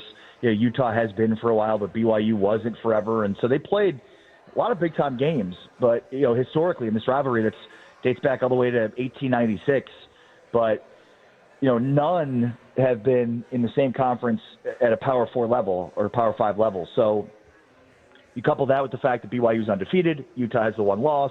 These are very similar teams, too, not just schematically, but coaching staff-wise. You look at the 2008 Utah Sugar Bowl winning team with Kyle Whittingham as their head coach. Kalani Sitake was on that staff, BYU's head coach. Aaron Roderick was on that staff, which is BYU's offensive coordinator. Jay Hill is BYU's defensive coordinator. He was on that staff. So it's just a very similar staff for both sides. But both of these programs, Kyle Whittingham played at BYU and obviously has coached at Utah for a long time. Coached under his dad at Utah, who was the longtime defensive coordinator there, very successful, Fred Whittingham. And then, all these guys on the BYU side, for the most part, also coached, at Utah and have coached together. So it's a really interesting dynamic. These are two really good running football teams. I think when you look at BYU, they're so good top to bottom, and that's what's allowed their freshman quarterback to be so successful. Bear Bachmeier is one of the best stories in college football right now. He's a true freshman.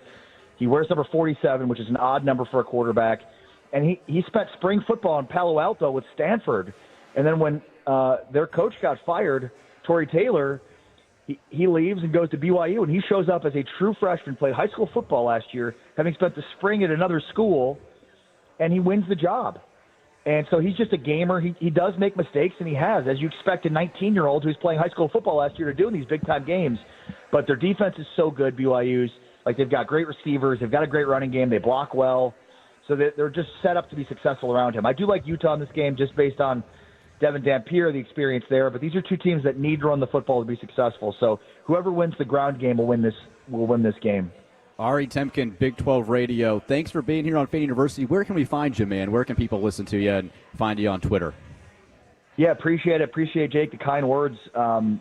Check out, download the TuneIn app and check out Big 12 Radio on TuneIn, or just search Big 12 Studios on YouTube or Roku or Tubi or many of these other platforms. So you can find us there from 7 to 10 a.m. Central every weekday morning. Thanks, guys. Appreciate it. All right, Ari. Have a great weekend. There, Ari Temkin goes, Big 12 Radio. Great informative information on the Big 12 slate coming up, and it is almost game time. Around the corner, it's that time. Pick'em and predictions here on 105.3 The Fan.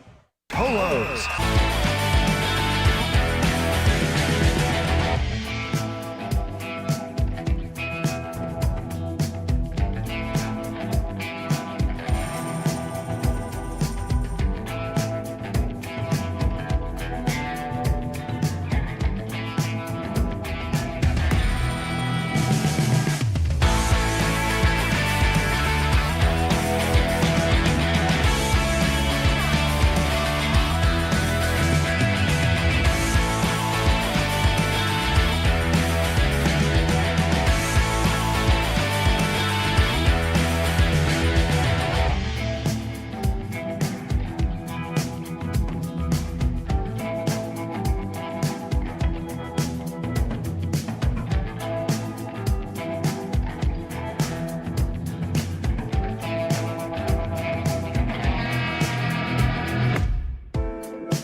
Uber Eats has low fee products? I gotta remember that. Well, they say in order to remember something, you have to forget something else.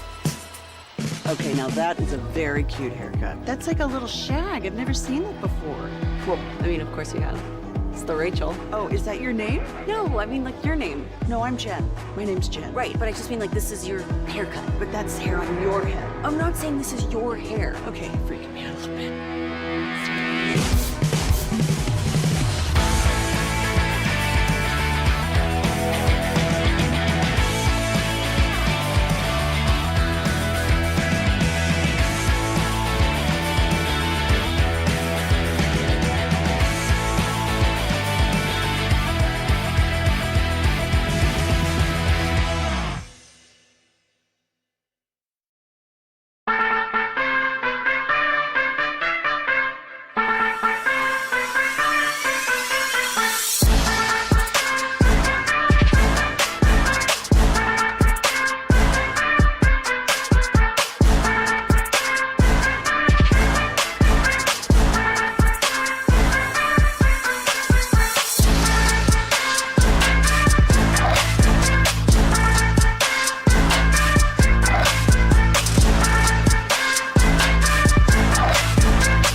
remember when you used to be a, what was it, pepper lady? Wasn't it Cinnamon Sisters? Basil babes. Saffron Squad? Nutmeg maidens? Pre-curve? No. Nutmeg Maidens. I just said that. Was it Spice Girls? Doesn't sound right. Was it Saffron Squad?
Segments brought to you by Classic Chevrolet. If you're in the market to upgrade your vehicle, get to Classic Chevrolet in Grapevine. Back-to-back #1 Chevy dealership in the world. They've got more new Chevys than anyone, all priced to sell. Silverados, Tahoes, Blazers, Malibus, Equinox, and more. Visit ClassicChevrolet.com. This is Texas. This is Classic Chevrolet. Together, let's drive, relax, and enjoy the difference based on new Chevy registrations 2023 and 2024. It is Fan University here on 105.3 The Fan. We are less than 15 minutes from kickoff for Baylor at TCU here in Fort Worth. We're at Jake's Burgers. Come out and see us. We're here till 1 how o'clock. about this crowd at Jake's Burgers in downtown Fort Worth? How about it? Jake is fired up, man. He's having a good time. You don't own Jake's Burgers, do you? No, not okay, yet. Not yet. We're Okay, working on some collaboration. But you know what? We got the $5 Shiners, the Texas Special Schooners. I just saw them being carried out. And what does Will Ferrell say in what is it? Not an Anchorman, but Step Brothers? No. He was like, once it hits your lips, it's so good. That's how I feel about the beer. And that is. I mean, it just looks so refreshing. Carter, you're missing out here, man. We miss you here. You're having fun. They're going to Notre Dame, USC tonight. But it is time for predictions. Carter, do you have our standings, our updated Old School, standings? that's the name of the movie. Old School. Okay. Old School, that's my bad.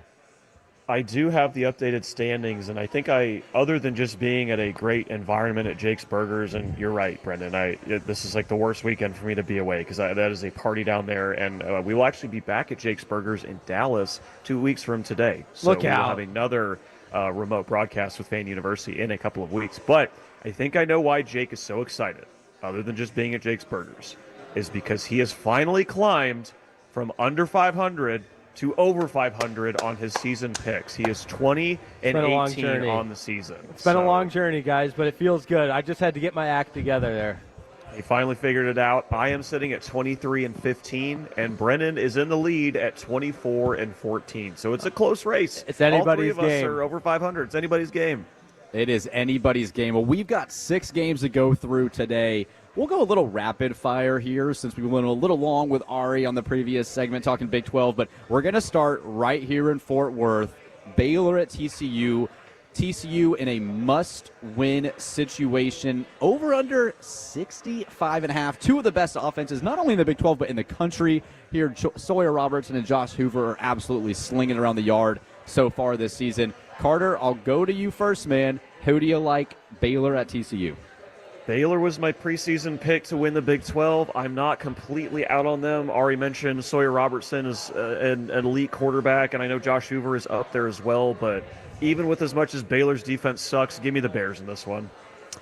All right, Carter sticking with his Bears. I'm going to go with the TCU Horned Frogs here. An act of desperation, really. You've got to win this one after a tough loss at Kansas State and Manhattan. I expect Josh Hoover and that TCU offense to be able to move the ball pretty well against this Baylor defense. So give me TCU at home today at 11 o'clock in Fort Worth. I was listening to the press conference. Both Dave Aranda and Sonny Dykes just have so much respect for one another. It's one of those healthy rivalries in a lot of senses where, yeah, there's probably some hatred there too, but there's a lot of respect. But I think Sonny Dykes had a really good point talking about how similar Josh Hoover and Sawyer Robertson are just as people, come from great families, both men of faith. And I'm going to give the slight edge to Josh Hoover and TCU. I also love Eric McAllister. He is tied for the lead with 7 receiving touchdowns. Tied for the lead in the Big 12. 7 receiving touchdowns coming into this one. I like the high-powered offense for TCU. All right, we'll see what happens there here coming up in 10 minutes. All right, Ole Miss at Georgia, 2:30. Ole Miss undefeated. Georgia with the 1 loss to Alabama. Does Georgia drop 2 home games in the SEC, Carter, or do they find a way to give the Rebels their first loss? They do drop 2 home games for the first time in God knows how long. And I know Lane Kiffin and Ole Miss haven't beaten a ranked road team in his time there, and Lane Kiffin hasn't beaten a ranked road team since he was at like USC 15 years ago. But I put Ole Miss in my national title game earlier in the show, so I feel like I got to pick them here. Give me the Rebels. All right, I'm going to go with the Bulldogs here at home. I just can't see Kirby Smart and Georgia dropping 2 in a row at home in the SEC, so I'm going to go Georgia. I loved the battle of sound bites from one another back and forth this week, talking about Kirby Smart and Lane Kiffin. Lane Kiffin said he doesn't look like Kirby Smart's exercising too much, and of course Kirby Smart fired back with a couple of comments on the Pat McAfee show. It's a good rivalry. Lane Kiffin being really good in the SEC is just good for college football, and I'm with Carter. I'm believing in the Ole Miss Rebels. I'm a huge fan of Trinidad Chambliss, as I've talked about at length on this program. So I, too, and I don't think Georgia's is good, so I, too, am taking Ole Miss not only to cover, but to win outright. There's my little super dog preview as well. 7.5-point underdogs on the road. All right, it's 2 versus 1 on the first 2 picks. Carter and Jake are teaming up on me here on Fan University 105.3 The Fan. Next game, my Texas Tech Red Raiders go into Tempe, 3 o'clock. Here in Arizona. I like the Red Raiders, though I'm not as confident as I was. I do trust Will Hammond. He's starting over Baron Morton here this afternoon. So give me Texas Tech. The line's dropped to 6.5, but my confidence is waning a little bit, but I still trust Texas Tech's defense to cause havoc on Arizona State's offensive line. So give me the Red Raiders. Yeah, Red Raiders all the way. I just don't think Arizona State is as good as they were last year, and their offense is Sam Leavitt and Jordan Tyson, and Sam Leavitt's injury compromised. So I just give me Texas Tech. Let me ask you guys how generous you're feeling on this pick segment. If we could pick this one against the spread, because I want to go with Arizona State. I'm wearing my Sparky polo right now. I'm a huge Kenny Dillingham fan, and you got Sam Leavitt playing. They're home underdogs. I think they can cover. I do think this is whoever has the ball last is winning this game. I'll say Arizona State to win outright, but I would appreciate if you guys just, for the standings points, allowed me to have the 6.5 points. That's quite a few. Man, Jake, you've climbed above 500. I feel like you're on a heater. You don't need to throw in these extra monkey wrenches in it. It's just pick a team to win. All right. I'm still going to ride with my Arizona State Sun Devils, so give me ASU. Shout out to ASU Reed and all of our good friends on the Arizona State side of things. Graham Rossini, athletic director, friend of the program. He is wearing the polo, so he's got to pick him. All right, Tennessee at Bama, 6:30 tonight in Tuscaloosa. Shout out to my wife and 2 of her friends driving from Dallas to go to the game tonight at 6:30. So I've got to pick Bama awesome. At home. They'll be lighting the cigars there after the win against Tennessee. Give me Bama. Roll Tide. Yeah, Bama. Kalen DeBoer doesn't lose to ranked teams. He only loses to unranked teams. So give me Bama. Yeah, if this was at Neyland Stadium, I'd be more inclined to take Tennessee. I love their offense, so much firepower, but they can't stop anybody. And you said I'm on a heater. Ty Simpson is on a heater, so we are all in agreement that Bama wins. Roll Tide. All right, 3 Roll Tides there. Moving right along here with our pick'ems. USC at Notre Dame. Carter, you'll be in attendance. Hopefully staying dry with some thunderstorms in the area tonight. Who do you like? You like your old boy Lincoln Riley taking USC into Notre Dame, or are you going to trust the Fighting Irish? Not so fast, my friend. You think I would actually pick Lincoln Riley to do anything good? No, I would not. So give me Notre Dame. I do think if this is a wet and wild sort of affair, that Ooh. Jeremiah Love with Notre Dame will be the difference. Notre Dame will be able to run the ball better. Now, Notre Dame is missing several key defensive pieces in this game, which helps USC. But USC's top running back got injured last week. He's out for the season, so they're down to a guy named King Miller as their top running back. So just on the road for USC, I don't think they'll have enough firepower, especially if there's weather involved. Give me the Fighting Irish. Jake, you going with Notre Dame? I am. The Dan Patrick Show was live from Notre Dame on Thursday and Friday, and it just felt the good camaraderie. The vibes are high in South Bend, Indiana, which when can you say that? Only in football season. Otherwise, there's no reason to go to South Bend, Indiana. No offense. But, I mean, for football season, yes, absolutely. I also love that Marcus Freeman just is such a player's coach. Every player on that team just loves him. And I know that doesn't always equate to wins, and they've had 2 close losses. But Notre Dame is in such a unique spot where even though they've lost 2 games, I still feel like they control their own destiny, and they get into the playoffs. They win this one. Give me Notre Dame to win and cover. All right, I like Notre Dame as well. Just do not trust USC on the road yet until they prove me wrong. We'll see. Final game, Holy War, Utah at BYU in Provo. What an atmosphere it's going to be there this evening in Utah. Carter, I'll go to you first, man. Which Utah school is going to have the bragging rights in 2025? That would be the Utah Utes. I think they do like the U, like Miami does, but just with like a field goal, just with their index fingers. So yes. I do think Utah's going to go on the road here. This is one of the most expensive tickets of the weekend, too, which is fun. I'd love to get out to that game someday. But you guys know I'm a big Devin Dampier fan. I think he's going to have a good game on the road here, get Utah back into Big 12 title game contention. All right, I selfishly want to go BYU because they go to Lubbock in a few weeks. There's a chance if that game is some undefeated schools at College Game Day will be there. But I'm going to go Utah. I think Utah they've destroyed everybody they've played other than Texas Tech this year. And I don't trust Bear to have to throw the ball to win a team just yet with BYU. So I'm going to go Utah with the slight edge on the road. Not so fast, my friends. I'm so glad you guys are both picking Utah because this is where I will gain a game because not only is Bear Bachmeier a great story, I talked about how much I hate number 47, but Chase Roberts and Parker Kingston, both dynamic wide receivers that I think the Utes will struggle to keep up with. And if Bachmeier can just get them the rock in space, that's when BYU has a lot of success. Plus, I'm buying the BYU home field advantage, Lavelle Edwards Stadiums. It made all of our top 5 stadiums. And the ice cream, the BYU Creamery. Apparently there's a rivalry going on between the BYU Creamery and the ice cream at Utah. It was a whole thing on Fox Big Noon Kickoff. And I can attest, the BYU Creamery, some of the best ice cream I've had, having been in Provo just a few weeks ago. So give me the BYU Cougars to stay undefeated. Oh, man. Well, that was our pick'em and predictions here on Fan University 105.3 The Fan. Coming up at the top of the hour, games kick off, but also it's time for Carter's Corner. Carter, what do we got coming up at 11? Let's continue our little theme here of mid-season reaction reality, kind of talking about some of the things we thought, some of the things we think have changed. We'll do that next here, Fan University at Jake's Burgers in Fort Worth on 105.3 The Fan. Sean and RJ, the KNC Masterpiece, G-Bag Nation, and Fan After Dark, live.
This is the exclusive home of Dallas Cowboys football. KRLD-FM and HD1, Dallas, Fort Worth. Let's go, Cowboys. An Odyssey sports station. Driven by our D&M Leasing Studios, it's your college football fix. Welcome to Fan University on 105.3 The Fan. That's right. It's Fan University here on 105.3 The Fan. I am Brennan Baxter, joined by Carter Freeman and Jake Riepma.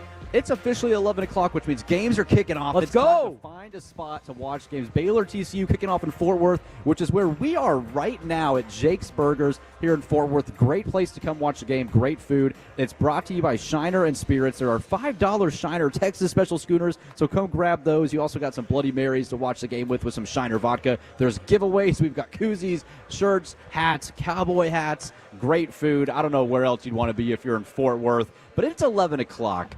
Which means games are kicking off. But that also means here on Fan University, it is time for Carter's Corner. Carter, anything? Oh, that's right. You don't come on the radio. Carter? Carter, get down. He's Carter Freeman. Carter Freeman? You're damn right. Even from Chicago, I am on the radio, Gavin Dawson. Don't forget it, okay? This is Carter's Corner. We do got games kicking off. I am not at Jake's in Fort Worth. I am in Chicago because I am going to the Notre Dame USC game later today. But go out and join the guys. Go out and have a schooner for me. I freaking love Shiner, so I'm sad that I can't be there drinking them with y'all. But I'm drinking them in spirit. So everyone go out, have a great time at Jake's, and enjoy some of these games. I got Baylor and TCU on in front of me, so I'll definitely be keeping track of that one. But, fellas, before I get into some of my questions, I want to give you the line of the day because I was looking at lines. I didn't end up getting my super dog pick, and this is not my super dog by any stretch of the imagination, but Cincinnati is playing at Oklahoma State tonight. How big of a favorite do you think Cincinnati is? They got to be 28-point favorites. They are 23.5-point favorites, and I know Cincinnati's good, and they're ranked, and Oklahoma State is absolutely terrible, but to be a 23.5-point road favorite is just road favorite's wild, That's the state of the Cowboy program there, Carter. It is, man, and, we're hearing rumors about who they want, and I don't know if he would end up there, but just as if you want a good baseline for a program, a very high floor, James Franklin, he's out there. He said he wants to coach again. I don't think that would be the worst fit in the world. What do you guys think? I have not thought about that, and I think that'd be a great hire. I mean, talk about a guy that all he's done is win, just not win a natty, and Oklahoma State needs a guy that can fix some problems there. I think James Franklin would fit perfectly in Stillwater. Well, that's if you can get him off College Game Day. He apparently did a live hit on College Game Day today. I saw Todd McShay was tweeting about that, just image and likeness and everything else that James Franklin tries to be a master of. So maybe they could use some of that at Oklahoma State. So I wouldn't hate it. I mean, I've heard some chatter in Michigan State circles of wanting to pursue James Franklin. Obviously, Michigan State having a terrible season, and John Smith's tenure after leaving Oregon State to Michigan State has not gone well in East Lansing. Not that Michigan State is some power, but that could also be another landing spot for James Franklin. That would be interesting if Michigan State was to move on from Jonathan Smith after 2 years, but they've really been, ever since that one pop-up year for Mel Tucker, maybe in 2021, they have just been a dreadful football program. So definitely interesting, something to keep an eye on. But let's look at some of the things that have already happened this season. And we already talked in our second segment today back at 9:20, some of our early season predictions, how wrong we were, and we're changing some of them. So I'll pose two teams to y'all, and we can talk about if you're more impressed with them, impressed with those two, one of those two teams, or more disappointed with the other two teams. So let's start with some teams that have impressed, and we'll go SEC and Big Ten. Are you more impressed that Ole Miss has looked like the class of the SEC this season after not making the playoff last year, losing some disappointing games, losing some talent like their quarterback, Jackson Dart? They've come back and looked even better to begin this season.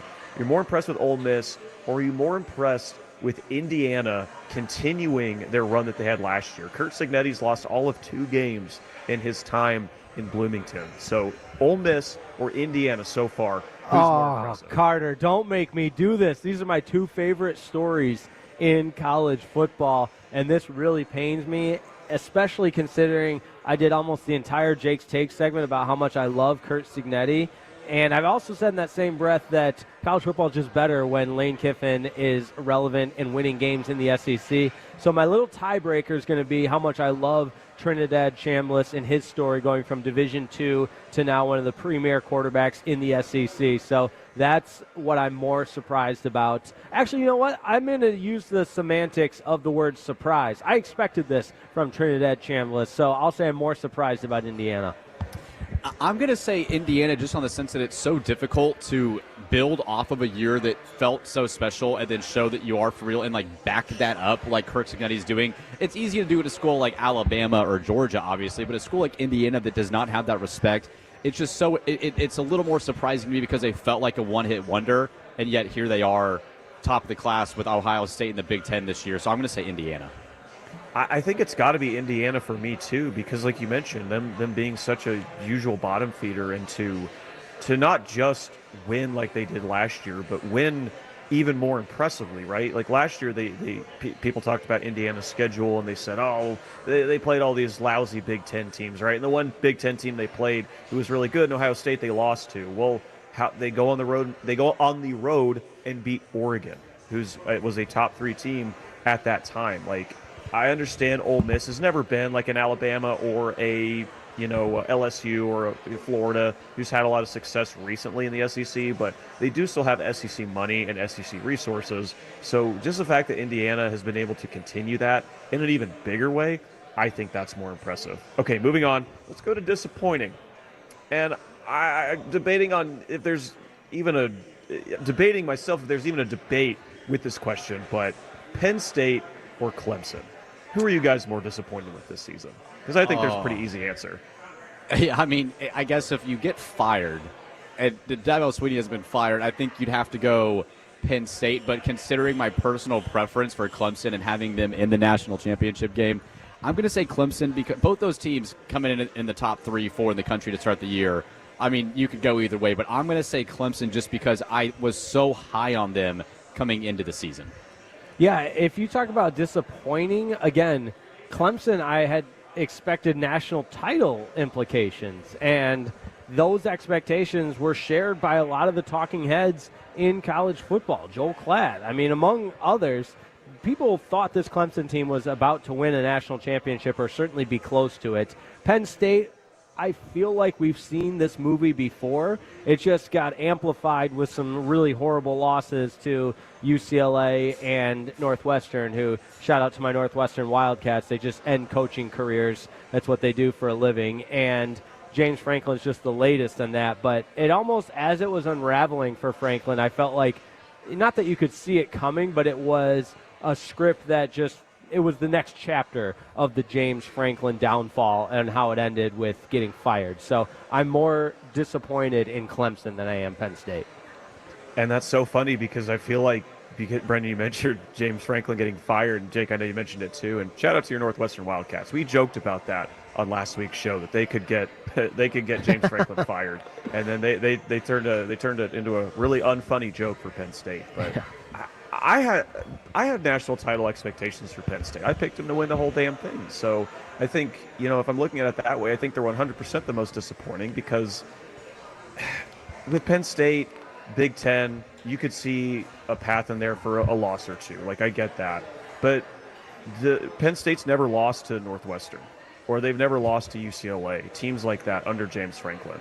So just the fact that they ended up doing that, Clemson would drop a game like that every once in a while to an unranked team, right, in their history or under Dabo Swinney. So those aren't as surprising to me, but I think it's Penn State. And I'm going to go with my personal bias because I did pick them to win the national title, but they also, losing their head coach, I feel like, just completely, and the teams they lost to, puts them over the top. Okay, let's talk about some more exciting things, some more things we're excited to see. Are you more impressed with Marcel Reed at Texas A&M turning into the passer that we all thought he could be, and they take on Arkansas today, so another good challenge for them? Or how about C.J. Carr at Notre Dame as a redshirt freshman coming into the season, having never started a game, playing minimally last year behind Riley Leonard, and just looking like a true QB1 and a guy who could be a high draft pick in a couple of years? I mean, Considering that I was so down on Marcel Reed as a passer and have been humbled by that to start the year, I'm going to go Marcel Reed at Texas A&M. Just because, too, I mean, I've been impressed with A&M. I have to be honest. It's hard for me to admit that, but he has been really impressive. I think A&M is one of the top 5 teams in the country, and he's a big reason for that. So I'm going to say Marcel Reed. Listen, I was as big a fan of anybody as C.J. Carr, watching him in Michigan, the grandson of famous Michigan coach Lloyd Carr, and for him to kind of blaze his own path at Notre Dame, I think that's really cool. Marcus Freeman talked about him a little bit this week, saying they just knew he was different as a leader and all of the intangibles that you look for in a quarterback, combined with his incredible arm talent, his athleticism, his ability to make plays. And even though they had the 2 close losses, I hate to be a broken record and keep saying this throughout the course of the show, but everything's still in front of Notre Dame, and they control their own destiny, and the quarterback play from C.J. Carr has been at the top of the list of things that I've been most impressed with.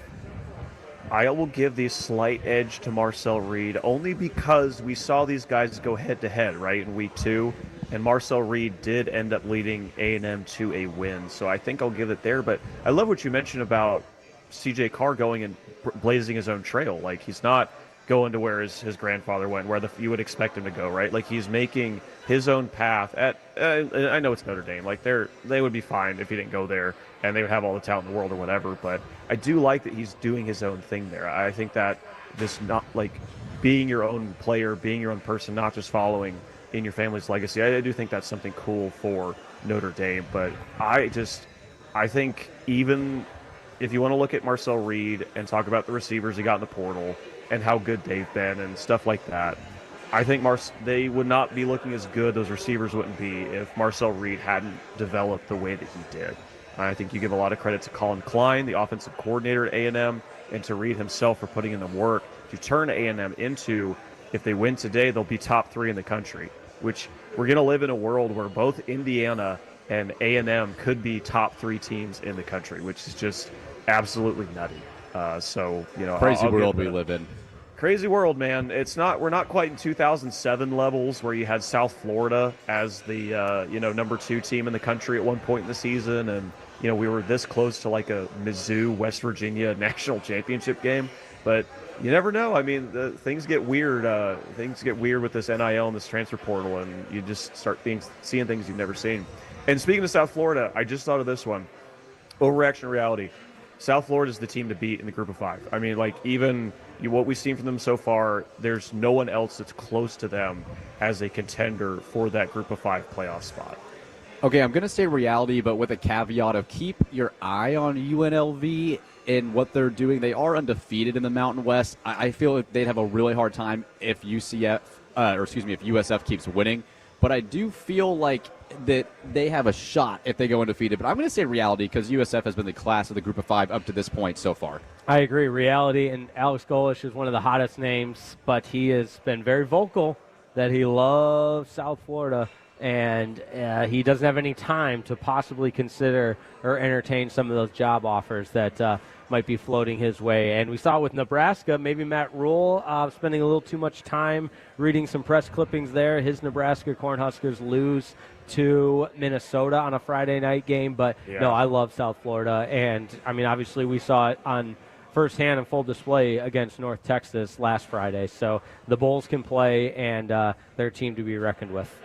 Keep an eye out on Alex Golish for that Arkansas job. I think there's a couple things that might end up connecting him there. But to your point about him loving South Florida, they spend like their power program, and that's where they eventually want to move up. And who knows when the next line of realignment will happen? And we don't need to talk about that today because it's not the off season. We don't need mindless. We have games on right now. Like we'll stay focused on those. But point on UNLV, they are on the road at Boise State today. They are 13.5-point underdogs to a Boise State team that has lost 2 games already this season. So it's crazy. And that's why I think if they were to win, though, and run the table there, they'd have an opportunity to potentially make some noise in that group of 5. Yeah. Hey, Yeah. there's my super dog for the day. Give me UNLV in that Boise State game. I'm going to Okay? double down There's- on that. There's Jake, Carter's. join us in the Super Dogs. Yeah, there's Carter's Corner and Brennan's super dog too. Man, Carter, great job with Carter's Corner. Well, coming up, we got Nick Shepkowski. He covers Notre Dame and Indiana for Sports Illustrated, so we're going to tune in, hear more about the USC-Notre Dame matchup coming up next on The Fan.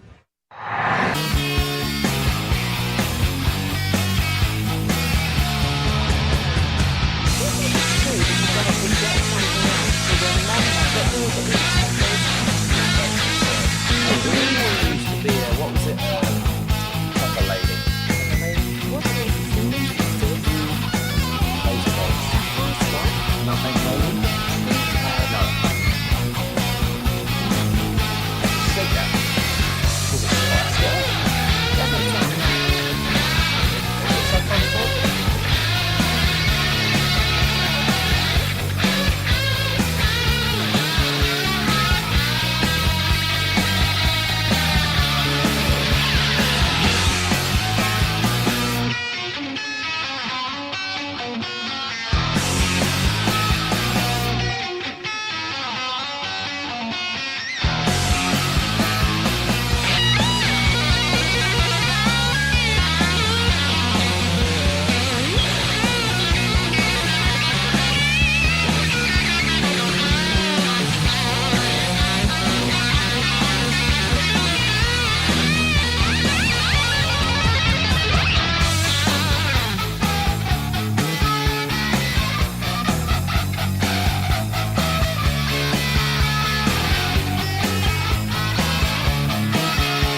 is never an out-of-pocket cost. They only get paid when you win. Frankel & Frankel, the go-to car and truck wreck attorneys in Dallas.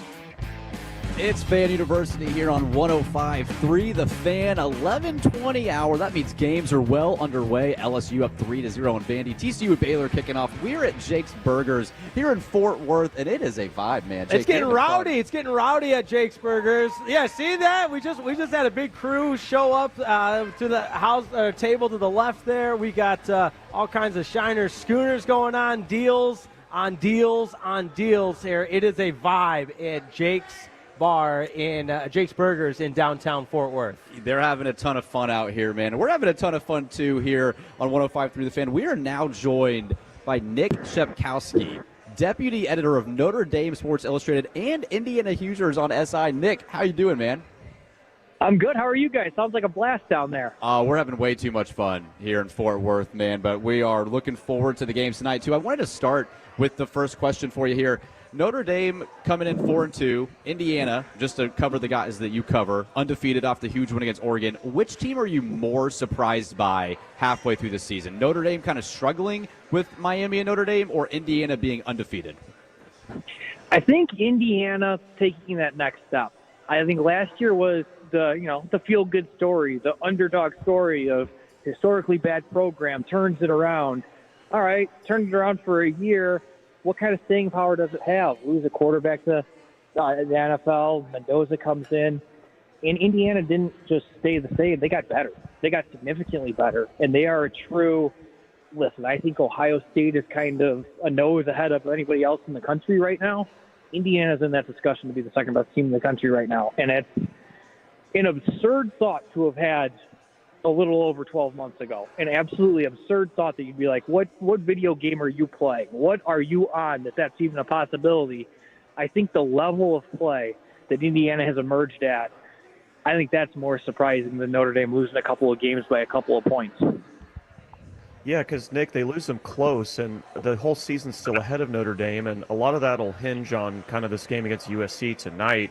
You could get potentially another ranked win, but I know weather's going to be a big factor at this game tonight. I will actually be there, so maybe I'll see you at Notre Dame Stadium, but how much of the weather do you think will affect the way that Notre Dame plays in this game tonight? Well, I think the wind is the biggest part to look at for me, because Notre Dame, obviously very talented backfield. Jeremiah Love, as good as it gets in the game. Jadarian Price, not too bad either. You look at draft rankings, and both of them were in Mel Kiper's top 5 for running backs this past week. But C.J. Carr, some of the praise he is getting, his ability to throw the ball and throw the ball downfield and not let teams load up a box against Notre Dame, that's key. You can throw in the rain. I mean, I think we learned that from the Patriots with Bill Belichick and Tom Brady back in the day. You can throw in the rain. You can throw in the snow. What you have to worry about is when that wind becomes a factor, when that kind of takes over. And that's what I look to. Well, is that going to be present? Because if so, and TJ Carr is not able to throw, it's also going to affect USC, no doubt about it. But that changes the complete complexion of the game. Nick Shepkowski of Sports Illustrated joining us on Fan University right here on 105.3 The Fan. He's out in South Bend, Indiana, getting ready for Notre Dame and USC. Nick, this is one of my all-time favorite uniform matchups that you will see, the classic USC uniform with Notre Dame and, of course, the gold domes and everything else. But there's some discussion about just the danger of this rivalry fizzling out just from a scheduling standpoint. If these two teams won't continue to play one another, I just think that's horrible for college football in a lot of senses. But what is the conversation like locally about the future of this rivalry game between Notre Dame and USC? If it's going to stick around, then there's going to be changes to it. That USC doesn't want to play it in the middle of Big Ten season because of the travel. I mean, I'm with you. I look at it and it's like, you cannot tell the story of college football without this rivalry. It's Notre Dame, it's USC. There's more NFL draft picks, more Heisman winners combined with those two schools, national championships, whatever statistic you want to use, it's the top of all of those lists. Oh, and on top of it, you have great game after great game, classic moment after classic moment in this. And I think, like, in recent history, it gets lost a little bit because USC dominated the Pete Carroll era. A lot of those games weren't competitive. Notre Dame, since Pete Carroll left for the NFL, was freeing himself to the NFL, so he didn't have to be punished as a head coach, pulling the Harbaugh essentially. Notre Dame's pretty much been in control of this series since then, and the game hasn't meant a ton for both programs very often in the last 20 years or so. And so I think it's taken a hit of like, oh, yeah, the impact it has nationally. But, I mean, you look from the 1926 until this game was played through the late 90s, early 2000s, it was like national championship or top 5 finish decided for one or both teams because of this game. And it's just, I mean, we're getting to a point with college football that how much of the history of it do we want to get away from? It's like this rush to get into this mini NFL. Oh, yeah. It's like, well, Notre Dame and USC not playing, that'd be like the Bears and Packers not playing. That'd be like the Cowboys and Eagles being like, you know what? Yeah, maybe in a couple of years we'll meet again. Not a chance. Like, what? How is the game of college football possibly better without a top 3, top 5 rivalry being played on a regular basis? I do not get that. I cannot get behind that. Nick, I totally agree with you, man. This is what makes college football special. To move away from those types of rivalries, it just seems like it's taking away so much from the sport. Nick Shepkowski joining us from the deputy editor of Notre Dame on Sports Illustrated and Indiana Hoosiers. I got a question for you, Notre Dame, because we know this is going to happen in 6 weeks, Nick. We're going to project, but Notre Dame's going to go 10-2. They're going to find a way to get there. You got it. So you have them winning easily tonight, then. I do not trust USC on the road yet under Lincoln Riley against big-time opponents like this. So I'm just not confident USC traveling, especially in the weather. I just think it favors Notre Dame. But let's assume, just for the sake of this argument, they go 10-2. What's the uproar going to be, and how fair do you think it'll be that Notre Dame will be in the playoff field? Because you know there's going to be a ton of people that are going to say, hey, this team's 10-2 and hasn't beat anyone that great. What do you think on if Notre Dame's able to run the table? Are they deserving of a playoff spot? I mean, it all depends on what shakes out elsewhere. Listen, Miami losing last night did no favors for Notre Dame because all of a sudden Miami doesn't control its own destiny to get to the ACC championship game, say that for whatever reason it doesn't now, and all of a sudden does the ACC become a 3-bid league? It's at least in the conversation. I don't know if it happens, but it's at least worth kind of having that conversation a little bit. Notre Dame's not going to have that marquee win. USC's probably going to be, assuming they win tonight, is going to be that big win. Navy's still undefeated. They play them in a couple of weeks as well, but that's never a game that earns you a bunch of national respect when you beat Navy. It's, oh, yeah, you beat a service academy. Okay. I forget who I was talking to, but the comment was, life's easier if you're an attractive person. It just kind of is, whether you like it or not. And when you're the college football playoff committee, when you're in charge of, looking at this partly for TV ratings and everything it draws in and the money that runs things, money makes the world go around. Notre Dame is an incredibly attractive team to have. If they're in the conversation and if their resume lines up whatsoever, like it or not, I am not saying it's necessarily fair, but reality is that Notre Dame is more times than not going to get that nod over just about everybody else in the country because of what comes with it. And I don't see how that probably isn't the case this year if they're 10-2. Well, Nick, I'm an Oklahoma Sooner grad, and I saw my team kind of in the 4-team era make it as the 4th team a lot of time because of their name recognition over maybe a Stanford or somebody else, only to get our asses kicked by Alabama or Clemson in said playoffs. So you've endured the entire Lincoln Riley experience in a big game. Absolutely, yeah. So that's why I picked Notre Dame to win this game as well. And but just on the subject of them potentially going 10-2, making the playoff, you also cover Indiana. They have a big, easy shot to make the playoff. Maybe not easy, but they have a good shot to make the playoff again. If both these teams are playing in January, which team do you think has a chance to go further? That's a great question because I think Notre Dame is a better team than they were at the start of September when they lost to Miami and Texas A&M. I think it's going to be fascinating tonight to see how Notre Dame's pass defense plays. So I wish this game was played maybe in better conditions because I think you look at this and Notre Dame's defense that was thrown all over against Texas A&M, it's played exceptionally better here the last month. But it's also played, Boise State, NC State, Purdue, and Arkansas in that run. So how much of it's really that team getting that much better, and how much of it's competition? Would have really liked to have seen one of the nation's best offenses with USC playing in closer to ideal conditions, because then you get a better temperature gauge of where Notre Dame is at defensively. Indiana's probably playing a home game. You look at it, they still have the game at Penn State, which, with a new coach, maybe there's something funky that happens there. But realistically, we're looking at an 11-1 or 12-0 or 11-1 regular season Indiana team go to the Big Ten championship. Even if they lose to Ohio State, I have to think they're probably playing in Bloomington to start the playoff run. Notre Dame, on the other hand, all things go according to plan, they're probably playing on the road. I guess just by that, I would say I give the nod to Indiana, because Indiana is either going to be playing with a first-round bye or playing a home game, and Notre Dame wouldn't be.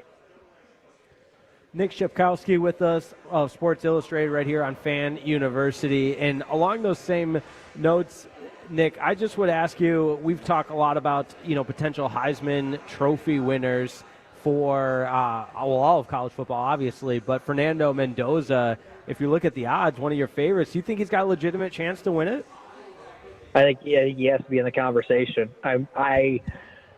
There's name brand appeal that comes with it. I know the Heisman Trophy is, when you look at the voting and you leave your head, you scratch your head sometimes, how the heck did this happen?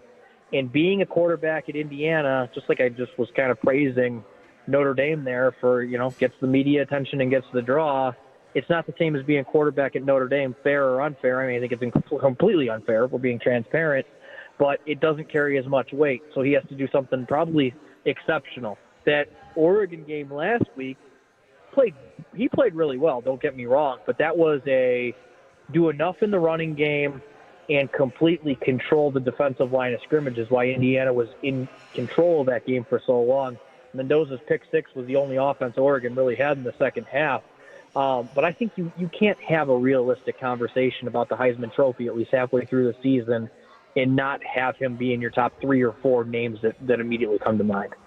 Well, Nick Shepkowski, thank you so much for joining us here on 105.3 The Fan with Fan University. Where can we find you, man? Where can people find your stuff? I guess on Twitter or X or whatever it's called these days, at Nick Shepkowski. And then you can just pull up Notre Dame on SI or Indiana Hoosiers on SI. Find all the content there. Awesome, Nick. Well, thank you so much for being here. Have a great weekend. Enjoy the game tonight. All right, you guys too.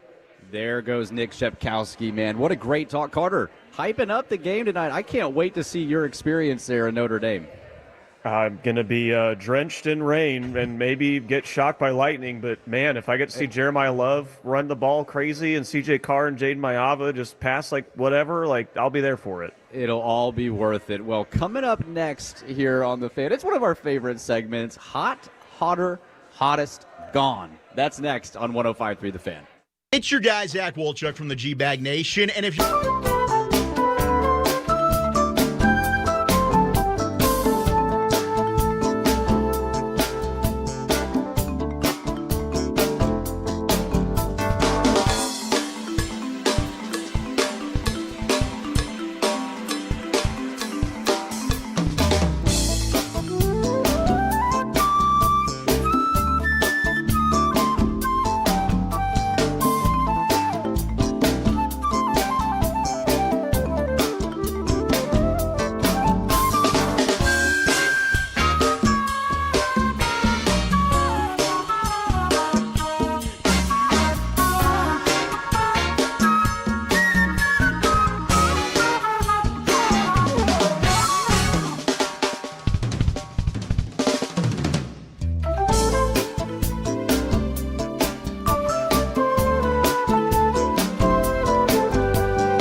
Hazel Babes. Saffron Squad? Nutmeg Maidens? Paprika? No. Nutmeg Maiden. I just said that. Was it Spice Girls? Doesn't sound right. Was it Saffron Squad?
Chevrolet in Grapevine. Back-to-back #1 Chevy dealership in the world. They've got more new Chevys than anyone, all priced to sell. Silverados, Tahoes, Blazers, Malibus, Equinox, and more. Visit ClassicChevrolet.com. This is Texas. This is Classic Chevrolet. Together, let's drive, relax, and enjoy the difference based on new Chevrolet registrations 2023 and 2024. Fan University here on 105.3 The Fan. Jake Rietma, Carter Freeman. I am Brennan Baxter. We are here with you till 1 o'clock at Jake's Burgers here in Fort Worth, brought to you by Shiner and Spirits. Come out and hang out. And shout out to Sarah. It's her birthday today. Yeah, There's let's a table go. here. Happy birthday, Hanging Sarah. out. They're having a great time. So if you're out in Fort Worth, these girls are out. They're doing all day Fort Worth. Come out and see them. And shout out Sarah. She's going to be wearing a cool Shiner cowboy hat. Sarah's the one in the Shiner cowboy hat. And I hear she's single, so there you go. Yes, so everybody come say hi to Sarah. Wish her a happy birthday. That's what Fan University does. We are matchmakers. We bring them together. That's right. We're here to bring people people for the together. people. That's yes, right. That's why we're here. So come out and see us. $5 Shiner, Texas Special Schooners as well. Shiner is doing a great job. We're having a ton of fun. It's time for Hot, Hotter, Hottest, and Gone segment. Carter, James Franklin, your Penn State Nittany Lions, they cut him this last week. It was huge news around the world of college football. So we're going to do a segment here. He's gone. You're right. James Franklin is officially gone. But we're going to do a segment, Hot, Hotter, or Hottest. Carter, I'll go to you first. Let's start with hot. Whose seat is hot, but not quite to the level yet where you think they're going to be gone? I feel like mine should be hot because you say my Penn State Nittany Lions. I don't care for that association. I'm officially done ever picking them to do anything of note ever again. Billy Napier at Florida still comes to mind as a hot seat candidate, but his seat is hotter than hot. I feel like of all of the coaches right now, where I'm looking at them like, I don't think they're going to last the season. I think their seats are all like kind of boiling hot right now. So just as far as like a hot one, you might have to come back to me here because I think of Billy Napier. At Florida, I think a Hugh Freeze. At Auburn is another one where they've got a game against Missouri tonight where they lose that. They fall to 0-4 in the SEC. We might not see Hugh Freeze in the Plains for much longer. I've got one that is not talked about a ton because it's a basketball school per se, but Mark Stoops with the Kentucky Wildcats, I don't think it's hot or blazing or even hotter. I think it's just kind of heating up a little bit. It's somewhere between. It's warmer than lukewarm, and it's getting close to hot. Now they've got Texas today, so a chance for a big win, but Mark Stoops really hasn't taken that next step at Kentucky, and you could say, he's untouchable, but at the same time, I think there are some Lexington faithful that might say Mark Stoops' seat is warm. Yeah, they're just handcuffed. That's a good point you make there, Jake. His seat is comfortably hot because it's nice and it feels good, and I think because of his buyout and the expectations there, it's so hard to get rid of him. Right. They're kind of at his beck and whim whenever he wants to retire is when people do want him gone. I think you're right, but it can't get hotter than just regular old hot because of the other forces at work keeping him in Lexington. Well, one thing, too, that comes to mind when we were talking about Kentucky is what Vanderbilt's doing, kind of a middle-of-the-road bottom-feeder team in the SEC to now be in the top 20 national relevant, and Kentucky's just kind of staying there at a baseline. If Vanderbilt can start to outpace you and outwin you in the SEC, I feel like that makes it a bigger problem because we're not just talking about the LSU, Georgia, Alabamas now. Yeah. We're talking about a middle team or a bottom team that is now elevated above you, which puts more pressure on Mark Stoops. I love that. Haven't thought about that name. Obviously, Carter, the obvious ones that come to mind are the Florida schools with Norvell and Napier. Do you feel like which one do you feel like does not make it through the season? It's Napier, but I love you bringing up Norvell because I was thinking about my super dog that we didn't get to earlier. Actually, we did end up going with our super dog together there, that UNLV at Boise State. Stanford is a 18.5-point underdog at home to Florida State today. Why the hell would I not throw a little cash on Stanford with the way that Florida State has played for a lot of the season ever since they started ACC play? They haven't won an ACC game since last year, since they beat Cal. It's been a full calendar year since they've won a game in conference because they were so awful all of last season. And then this year they lose to Virginia. They lose to Pitt last week. So, Norvell's seat that's really interesting because I'm not sure about the money situation there, and I think that Napier for sure is gone at the end of the year. But Norvell is absolutely one you should continue to watch because outside of that one really good season, 2023, there's not been a lot of good stuff going on in Tallahassee. No, you're exactly right, and that's a program traditionally that has won. I mean, yes, they've been up and down, but they don't stay down for long, and there's enough of a following booster, NIL, collective, and everything else with Florida State that they're not going to tolerate where the program. I mean, you can't tolerate losses to Pitt. Yeah, that's what I was thinking, Carter. Just you have the Alabama win as a buffer.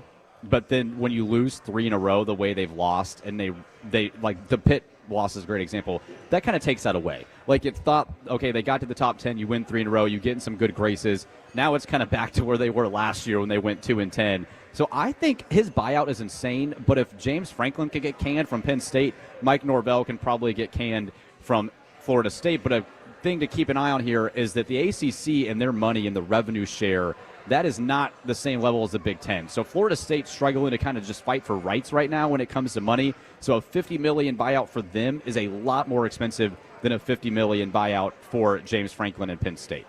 And I can't wait to see some of these new coaching contracts because we're going to see maybe upwards of 20, 25 jobs in the FBS change this year between firings, hirings, coaches being poached from other schools like active coaches, so then the school they leave will need new head coaches. We're going to see a lot of new faces in charge of some of these big programs too, like a Florida, like an Auburn, and we've already seen Penn State, is going to need someone, right?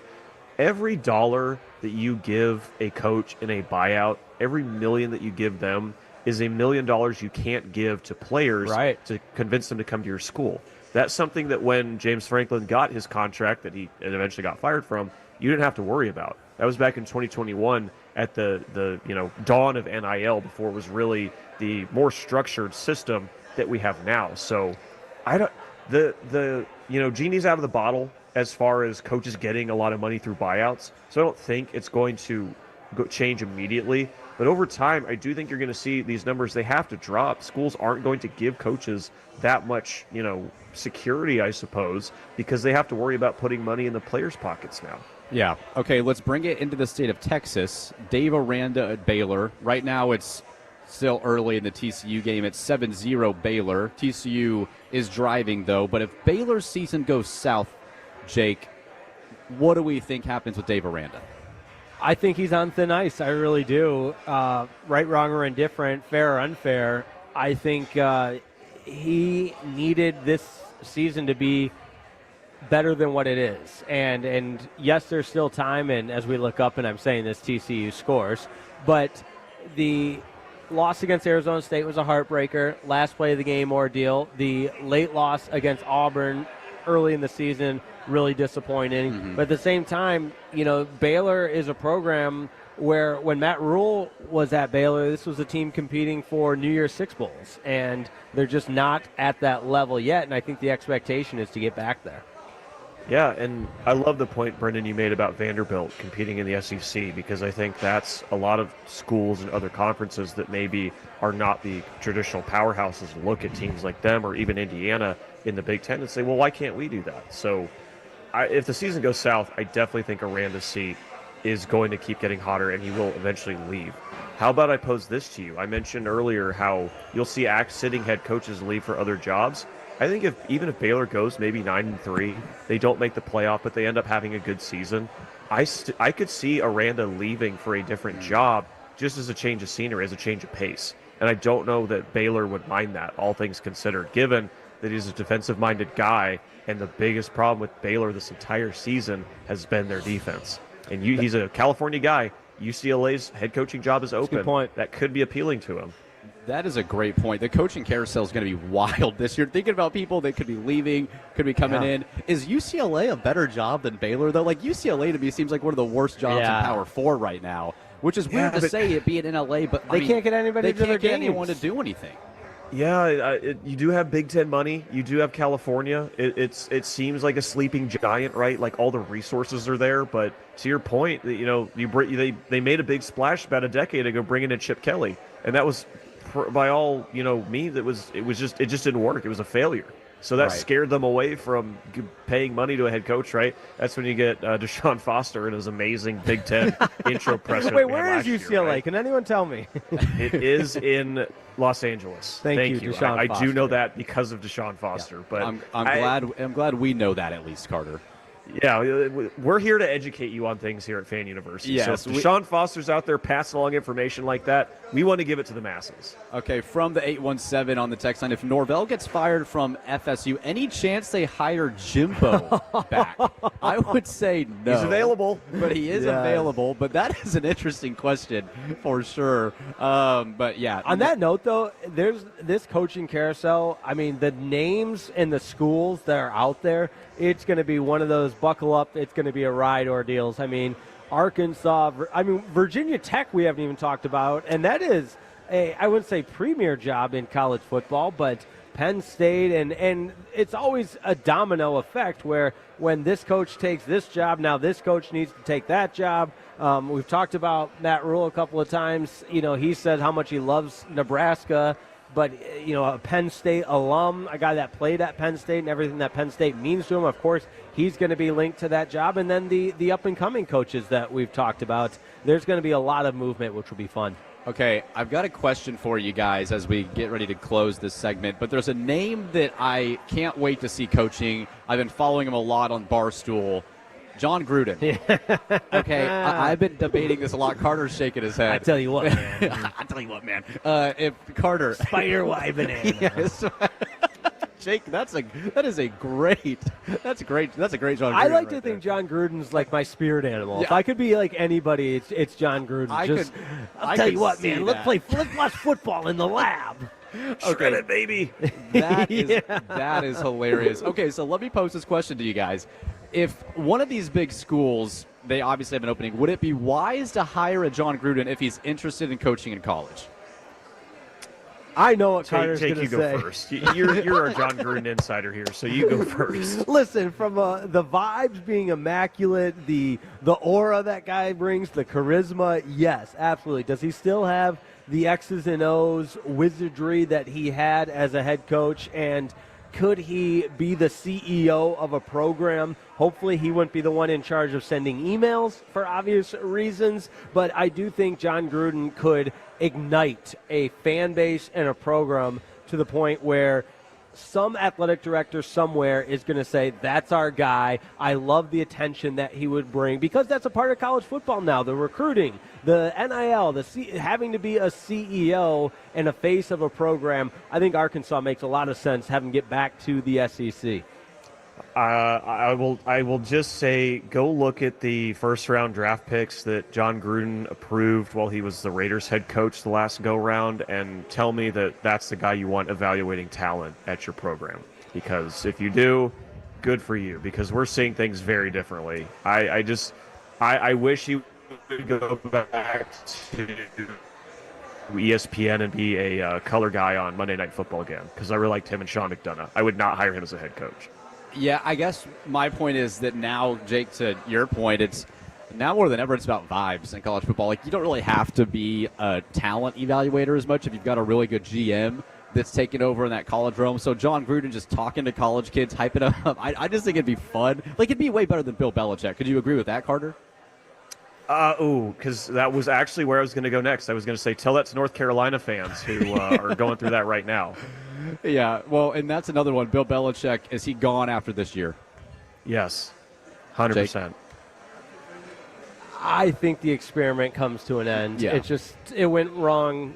It went sour way too fast. It's just not working there. We'll see 2-4 for North Carolina. Well, it is 11:54. That means at the top of the hour, we are a full hour into college football. We've got an hour left here at Jake's Burgers in Fort Worth. So if you are still around the area, come see us. It is a great atmosphere here. Tons of football on, good food as well. And Sarah's birthday. And Sarah's birthday. Sarah, and she's a Red Raider, which makes her even better. So there are a lot of Red Raiders here actually today, which is fantastic. So coming up at noon, we all love them. We also hate them. Rivalries in college football. What are the top 5 best rivalries in college football? We will tell you that next on The Fan. The more time you give, the more our crush grows. Together we continue to build something special. Keep turning it on and leaving it on one.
The Fan.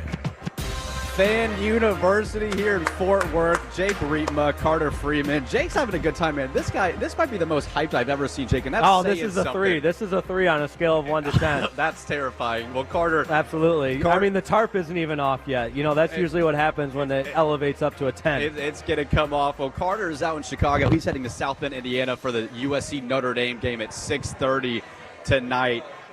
Carter, quick prediction before we get into our top 5 rivalries. Expectation for the crowd. Do you think it'll be the best environment you've ever been in this evening? Oh my goodness, best environment I've ever been in. That is a high bar to clear because I'm a proud University of Oklahoma graduate and have been a part of many great crowds at Oklahoma Memorial Stadium. But, you know, I've been to BYU, I've been to Florida, but I do expect this Notre Dame stadium to be up there. I don't think it's often considered like a top 5 stadium in the country, but I think they're going to prove their mettle tonight, even through some weather we're expecting. Yeah, man. Well, we can't wait to see your experience out there. We miss you here in Fort Worth at Jake's Burgers. It's been a ton of fun. If you still want to come out and watch, we're here for another hour. We've got another hour of the show here in Fan University on 105.3 The Fan. But it is time for our top 5 rivalries. Look out. One of our favorite news segments we do here on Fan U.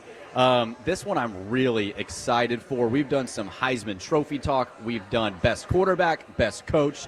It's time for the rivalries. Jake, I'll start with you.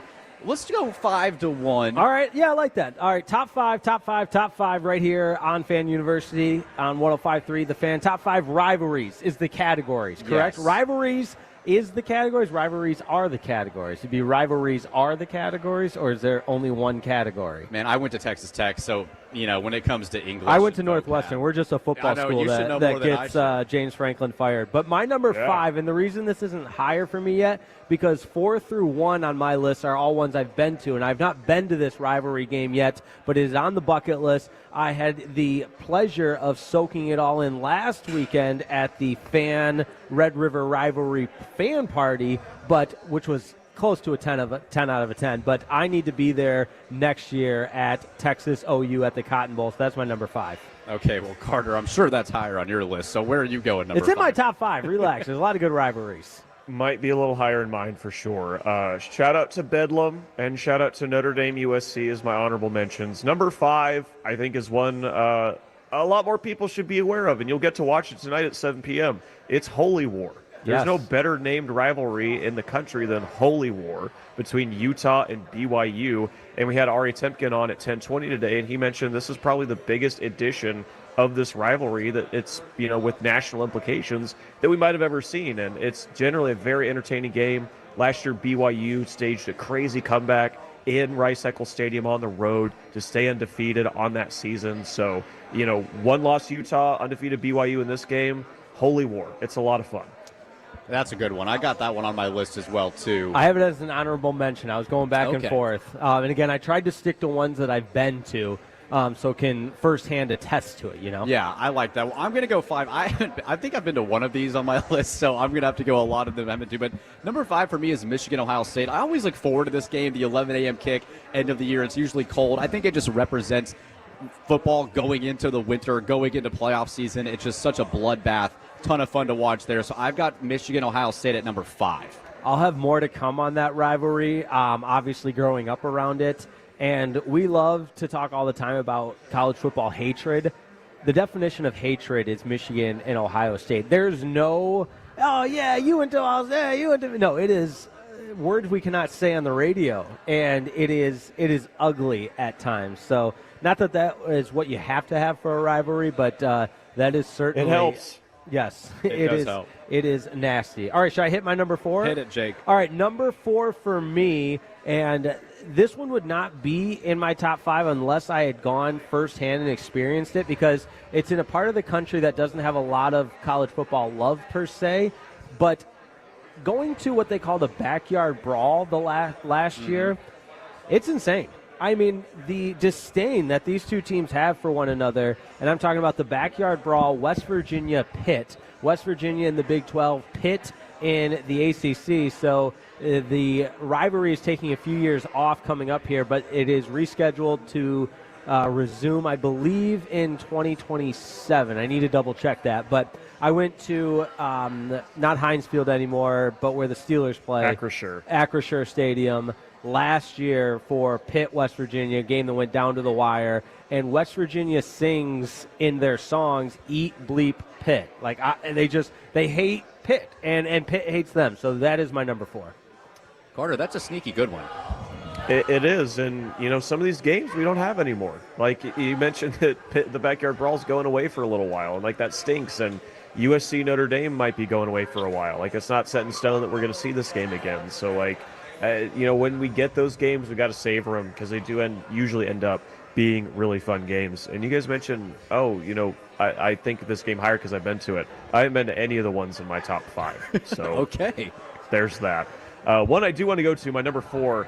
And I think this is one that a lot of people don't think about a lot. Oregon and Washington.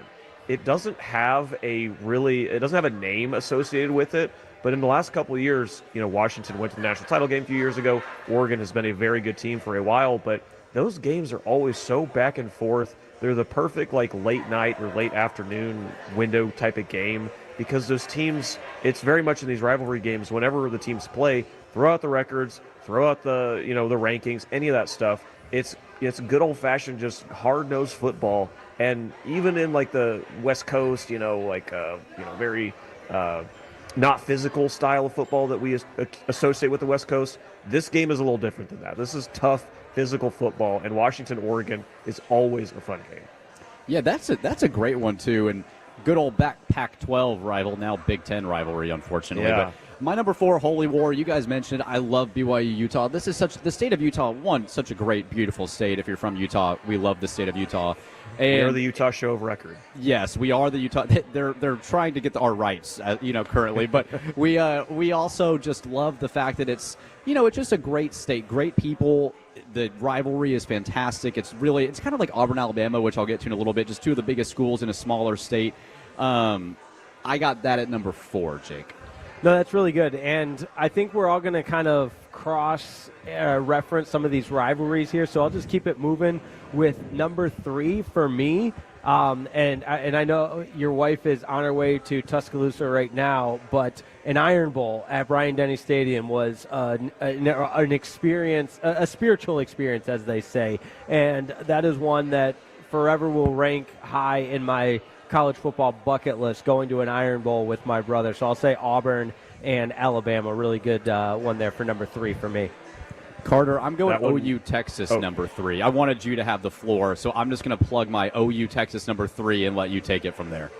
Gosh, number 5 and number 3, fellas. That is too low. I think it's appropriate. I think it's averaging out.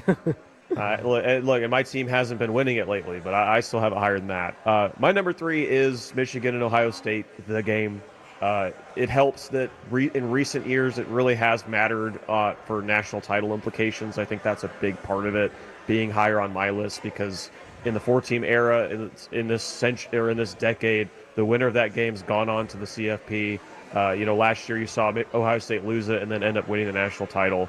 And I love it's 11 a.m. I love that in that last weekend of the regular season, that's the first thing we get. So Michigan and Ohio State, number 3 for me. All right. Yeah, we're starting to cross a lot of these. Now we're into the final 2 of our top 5 rivalries here on Fan University 105.3 The Fan, live from Jake's Burgers in Fort Worth. It's raining here, by the way. If you aren't there driving, be a little careful. It's getting a little rough out. Oh, that's why you should come into Jake's Burgers in downtown Fort Worth, where it's not raining inside. You've got all kinds of deals going on, and the cowboy hats and the Shiner jerseys. But my number two, you guys have already mentioned, which we need to give a shout out to the 817. They mentioned FSU Miami. That was one of the first that I did not include. And I think looking back at it, you could certainly make a case that that's a top 5 rivalry in college football. But my number 2, Michigan-Ohio State, it's already been said 100 times, 11 a.m. kickoff, Ann Arbor, the Big House, or the Shoe. The contrast in the maize and the scarlet for Ohio State, it's always a good look as well. Anything can happen in that game. Ohio State were 3-touchdown favorites and lost at home last year. Michigan's lost plenty of times when they've been favorites. 11 a.m. kickoff. Those two fan bases hate each other. It's my number 2. That's a good one. Okay. I'm going Iron Bowl number 2, Carter. And I think when you've got a state that doesn't have a professional sports team, and I'm not going to count the UFL or whatever the Birmingham team is there, this is just pure hatred. Hey, the Stallions are UFL champions, sir. Okay. Do not discount the 3-time. How did I know that Carter would know that? I knew Carter was going to know who the champions of the UFL were. He knows everything football, but this is just, it's a game you never know. No matter how good, how bad the teams are, Auburn could be 3-8 going into this game and find a way to stay close with Alabama. Alabama could, or it could be a 1-4 matchup like we had back in 2013. I mean, you just got the kick 6 return. There's so many moments in this rivalry that makes it a top 2 rivalry for me, and just never knowing what's going to happen. The pure hatred within the state for each other. I've got the Iron Bowl number 2. I also have the Iron Bowl number 2. I love the hate involved with this rivalry. I mean, you've got trees being poisoned. You've got, the guy who did it fessing up on, like, what was it, Feinbaum, I think, 15 years ago or whatever. And national title implications are big in this one, too. There is something really special about it. And even if Auburn hasn't been all of that over the last 10-ish years, they always come to play in this game. And they should have ruined Alabama's season, 2 years ago. It took the Gravedigger play for Alabama to escape and end up going to the CFP. I love the Iron Bowl. At either place, I would love to go see it someday. That's my number 2. So can you guys guess what my number 1 is? Yeah, I think we know there, but Carter's left one off. I can't remember which one it is. I love the 940 here. I went to Middle Tennessee and Western Kentucky when they were in the Sun Belt. It was a vicious rivalry. They call it the 100 miles of hate. What a blast. Sometimes those small school ones are amazing, and I'm with you there. I love the just 100 miles of hate. That's a great way to put it. But my number 1, I can't believe it hasn't been named yet. My number 1, you guys should know, this is where I'm going with it, but Army Navy. yeah. Army Navy, the last weekend, even after the Heisman Trophy ceremony, that standalone game, the service academies, it's always a blast. Some people will say there's too much, triple option, always bet the under and everything, but it is football, college football in its purest form. Army-Navy's my number 1 rivalry. That is a really good one. I never think about that as a top rivalry in the sport, but I think that's a very smart pick. Carter, I'll let you have number 1. Where are you going here? If the Oklahoma shirt's not giving it away, I don't know what will.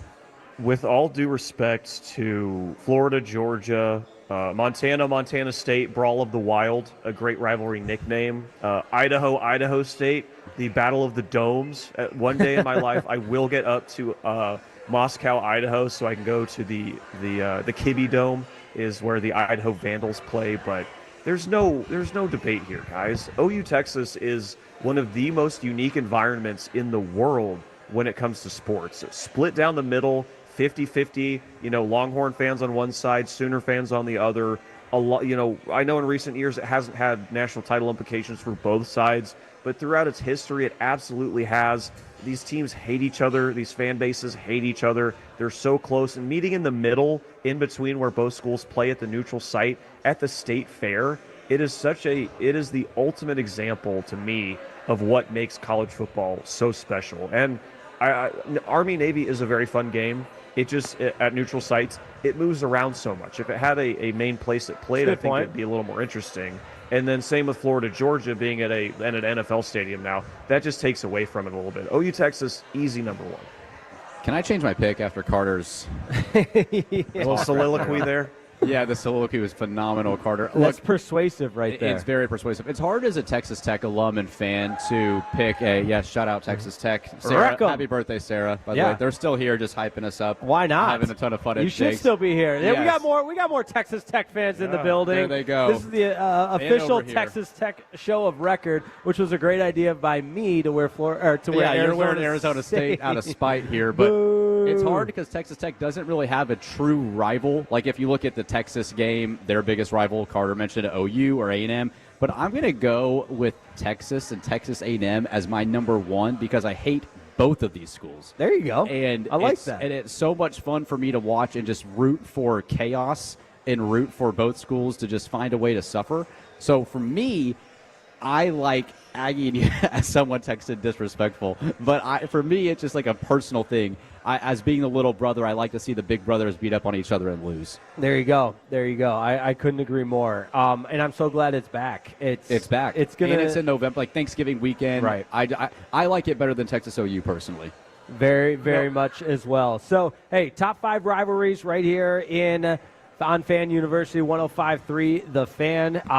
Listen, I'm taking some criticism for some of my picks on the fan text line at 877-881-1053. I thought it was a pretty good list, the top 5, but I've been known to have some bad lists from time to time. But Carter Freeman, my friend, your list excellent as well. Brendan Baxter, yours as well. We're at Jake's Bar right here in downtown Fort Worth. Carter Freeman getting ready for Notre Dame and USC. Brendan Baxter just live on the air saying hello to Tolos, which we appreciate, but we got you back now. I'm back. Yeah, all right, people very good. Coming up to the booth. I apologize. I missed the last 10 You're seconds. a celebrity. He wanted to shout out the tortillas. Oh, Texas yeah, you Tech. can't throw tortillas Be now. careful on throwing tortillas. That's right. But I do have friends. Great rivalry in college football. Yeah, the Big 12 versus tortilla throwers. That is a great rivalry. And Kansas coaches faking pocket knives. Throws. Yeah, pocket knives. We haven't even talked about that. Yeah, today that on is today's show. he was fired. He was fired, which is great. So, man, that was a lot of fun. Well, coming up on Fan University, we've got Sights and Sounds, Jake. Anything to look forward to at 12:20? Oh, my gosh. Some of the best audio from the week. We'll catch you up on everything. Sights and Sounds is next on 105.3 The Fan. Take us with you where.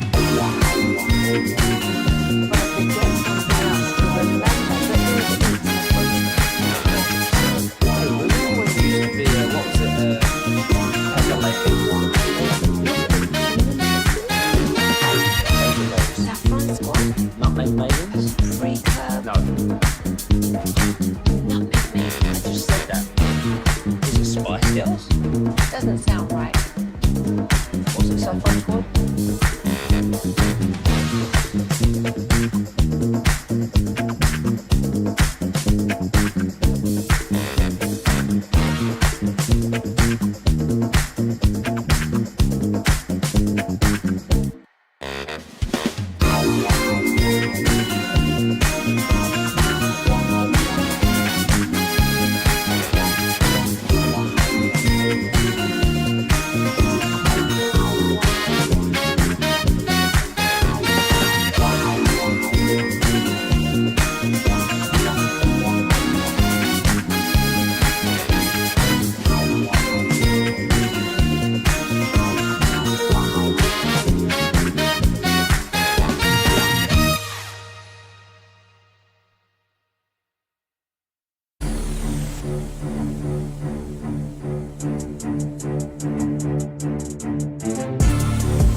remember something, you have to forget something else.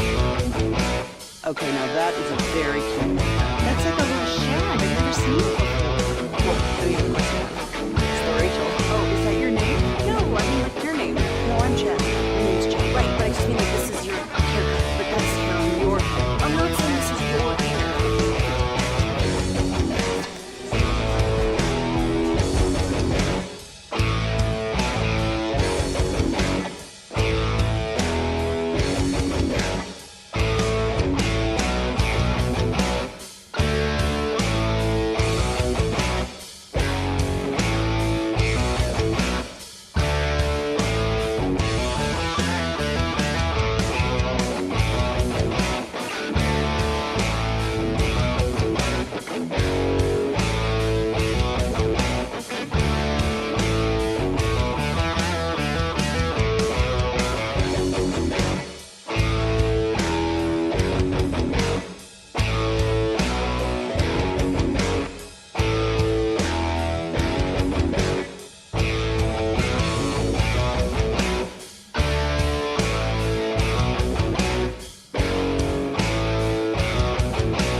In a car or truck wreck, call Frankel first, 214-817-333-3333. With Frankel & Frankel, there is never an out-of-pocket cost. They only get paid when you win. Frankel & Frankel, the go-to car and truck wreck attorneys in Dallas. It's Fan University here, 105.3 The Fan, Dallas-Fort Worth. TCU up 14-10 with 2 minutes to go in the first half in a rainy Fort Worth here over Baylor. We're here at Jake's Burgers in Fort Worth, so if you're out in the rain, come on in. Come see us, hang out. That's it's a good exactly vibe. what I was going to say. It's not raining inside at Jake's Burgers, that's for sure. That is very true. So we are here for our new Sights and Sounds segment. Jake, what do we got? Oh, baby, the best audio from the week. And you know what? This time of year, we talked about the coaching carousel, but all the hot names, they're going to be asked about it. So I thought we'd pick some of the best sights and sounds from the week that was. And we've got a fire intro thanks to Jacob Ray. Hit it. You're spoiled.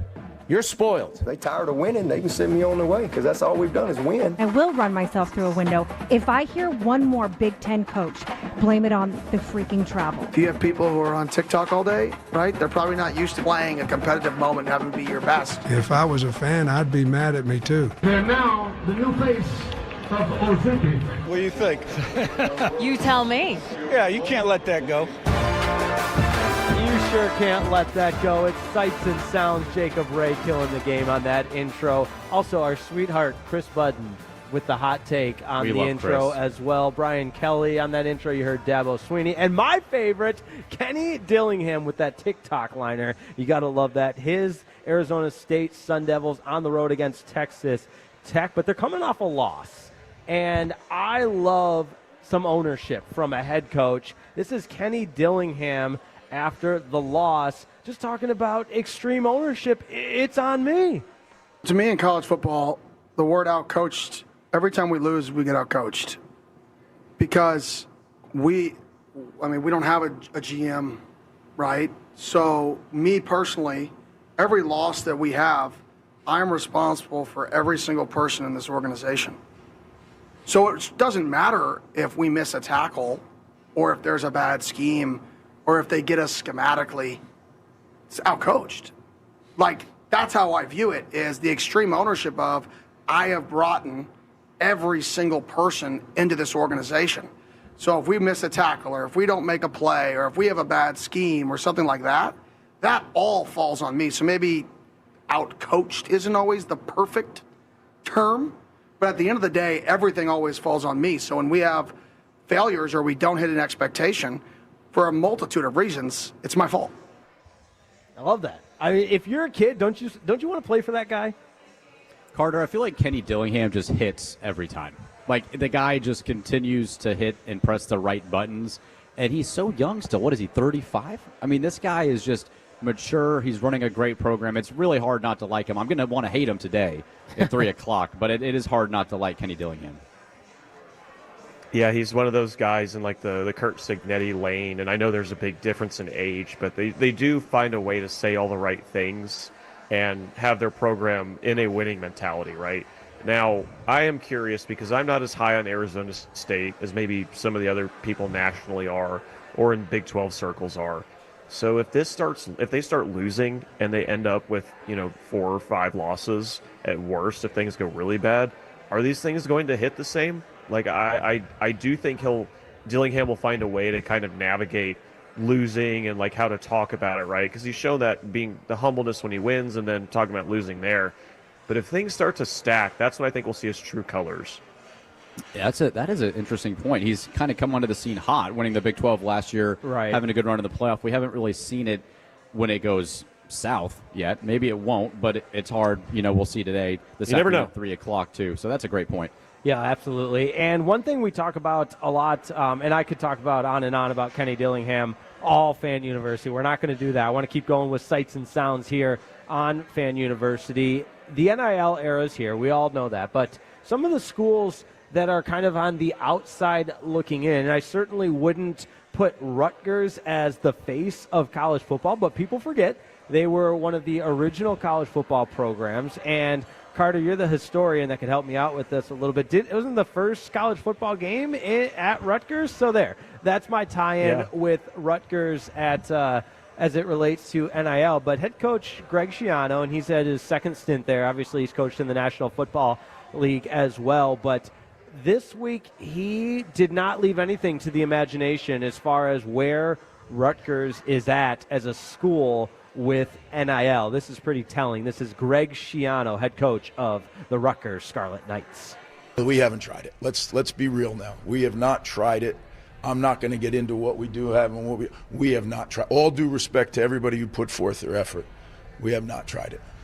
Not at a Division I level. Forget Big Ten level. We have not done it at the Division I. Let's be clear on that. The only people who have done it is the guy you're standing there looking at, and that you can't do it that way at this level. Now we have a plan. So leave it at that. I'm not going to get into specifics, but that is so. There has been no efforts of the level that it takes to play in the Big Ten. I'm not saying that people haven't tried. What it takes to win in the Big Ten, you can't even say it's minusculely close.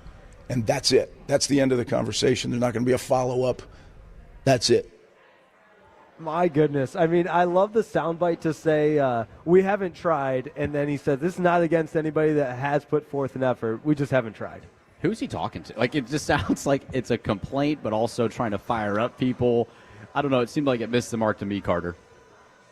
So it's talking to leadership, I guess, trying to fire them up to give them more money so they can compete in the Big Ten. Because, ever since they joined in 2014, they haven't been competitive. And to the point on the first ever college football game, a little more history, that was Rutgers versus, I thought it was Yale. It was actually Princeton back in 1869. Rutgers won 6-4. And I do not believe the forward pass would be invented for another 40, 50 years after that game. But Rutgers is the birthplace of college football. They got that going for them. And I can't believe you didn't mention Schiano in his time at Tennessee. It was an iconic tenure he had there. Sorry, you were cutting out a little bit there. I didn't mention Schiano where? Oh, at Tennessee, remember when they hired him? Oh, that's right. Yeah, he never coached a game, right? I think I probably could have coached at Tennessee longer. No, they ran him out. Yeah, I think we're having some technical difficulties going in and out a little bit there. So let's just keep going with sights and sounds here on Fan University on 105.3 The Fan. I mentioned this is the time of year where coaches that are having success are going to start being asked about some of the rumors that are floating around. So we've got a couple of good ones. Let's start with Dan Mullen, who is the head coach at UNLV. He has the Running Rebels undefeated, and here was his response when asked if he's going to be leaving for a bigger and better job. I'll be here. I'll make it. You want me to do that? I'm going to be the head coach of UNLV next year. I'll be here. I'm not going anywhere. Have you said that to Eric Clark and your players yet? I said to the players. I told them that. I said, good or bad, right? It's a transfer portal world. I said, don't get all excited. Think I might go somewhere that you think is like a better place. I'm going to be here. You guys are stuck with me. So Urban Meyer comes out and says Dan Mullen for Penn State University. Dan Mullen's in a press conference saying he's not leaving.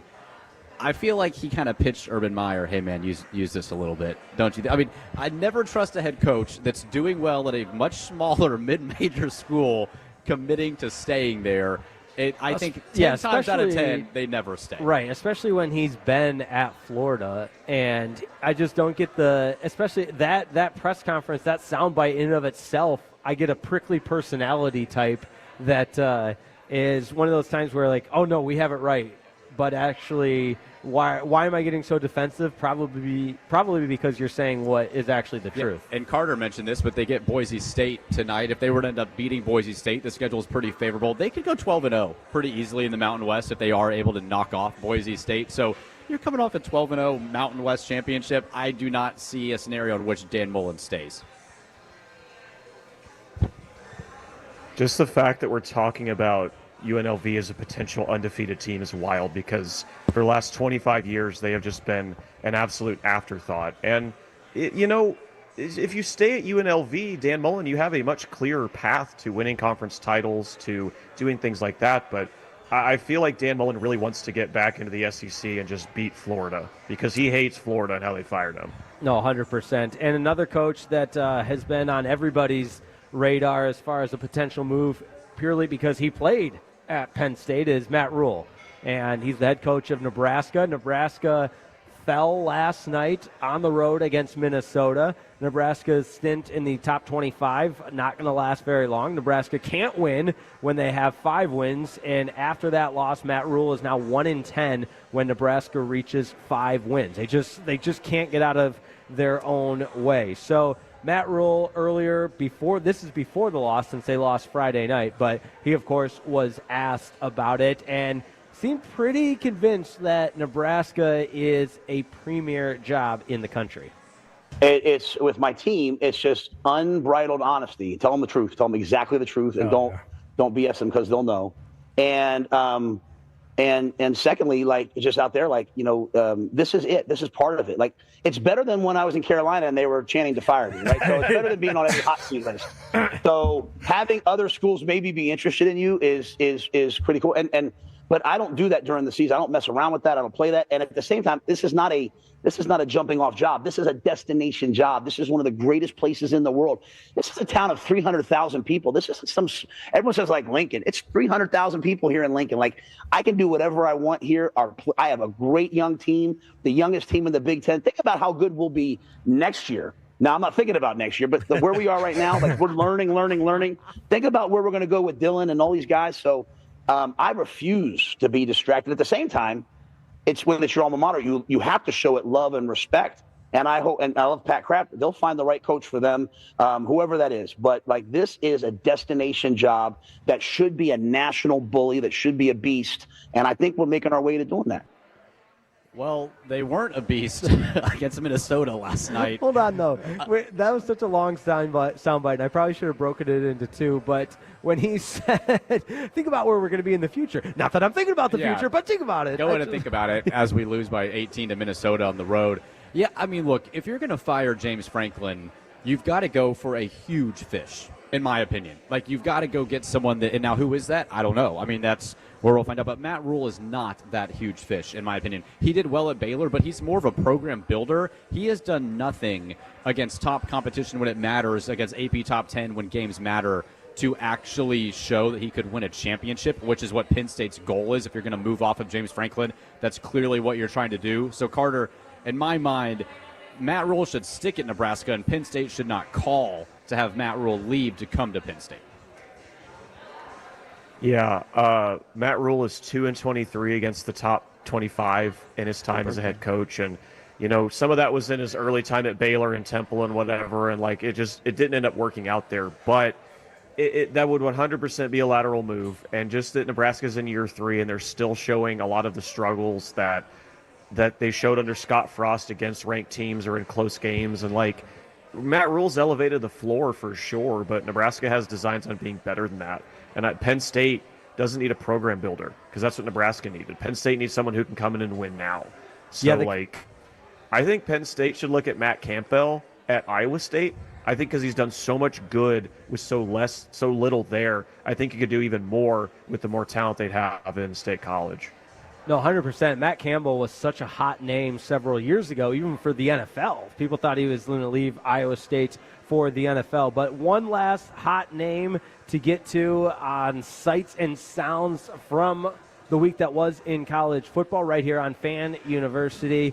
You've got the Georgia Tech Yellow Jackets and their head coach, Brent Key, on his names coming up for other jobs. It's no different than Haynes or Kyle or Keelan or Jamal or, no different than any of our players. Their names are floated around all the time for different things. You'd rather have your name talked about in a positive way than a negative way for sure. So it comes with the territory. Look, if the player came to me and said, hey, Coach, I think you need to talk to the team about something like that, I would. I'm very transparent with this team. We try to keep things as black and white as possible.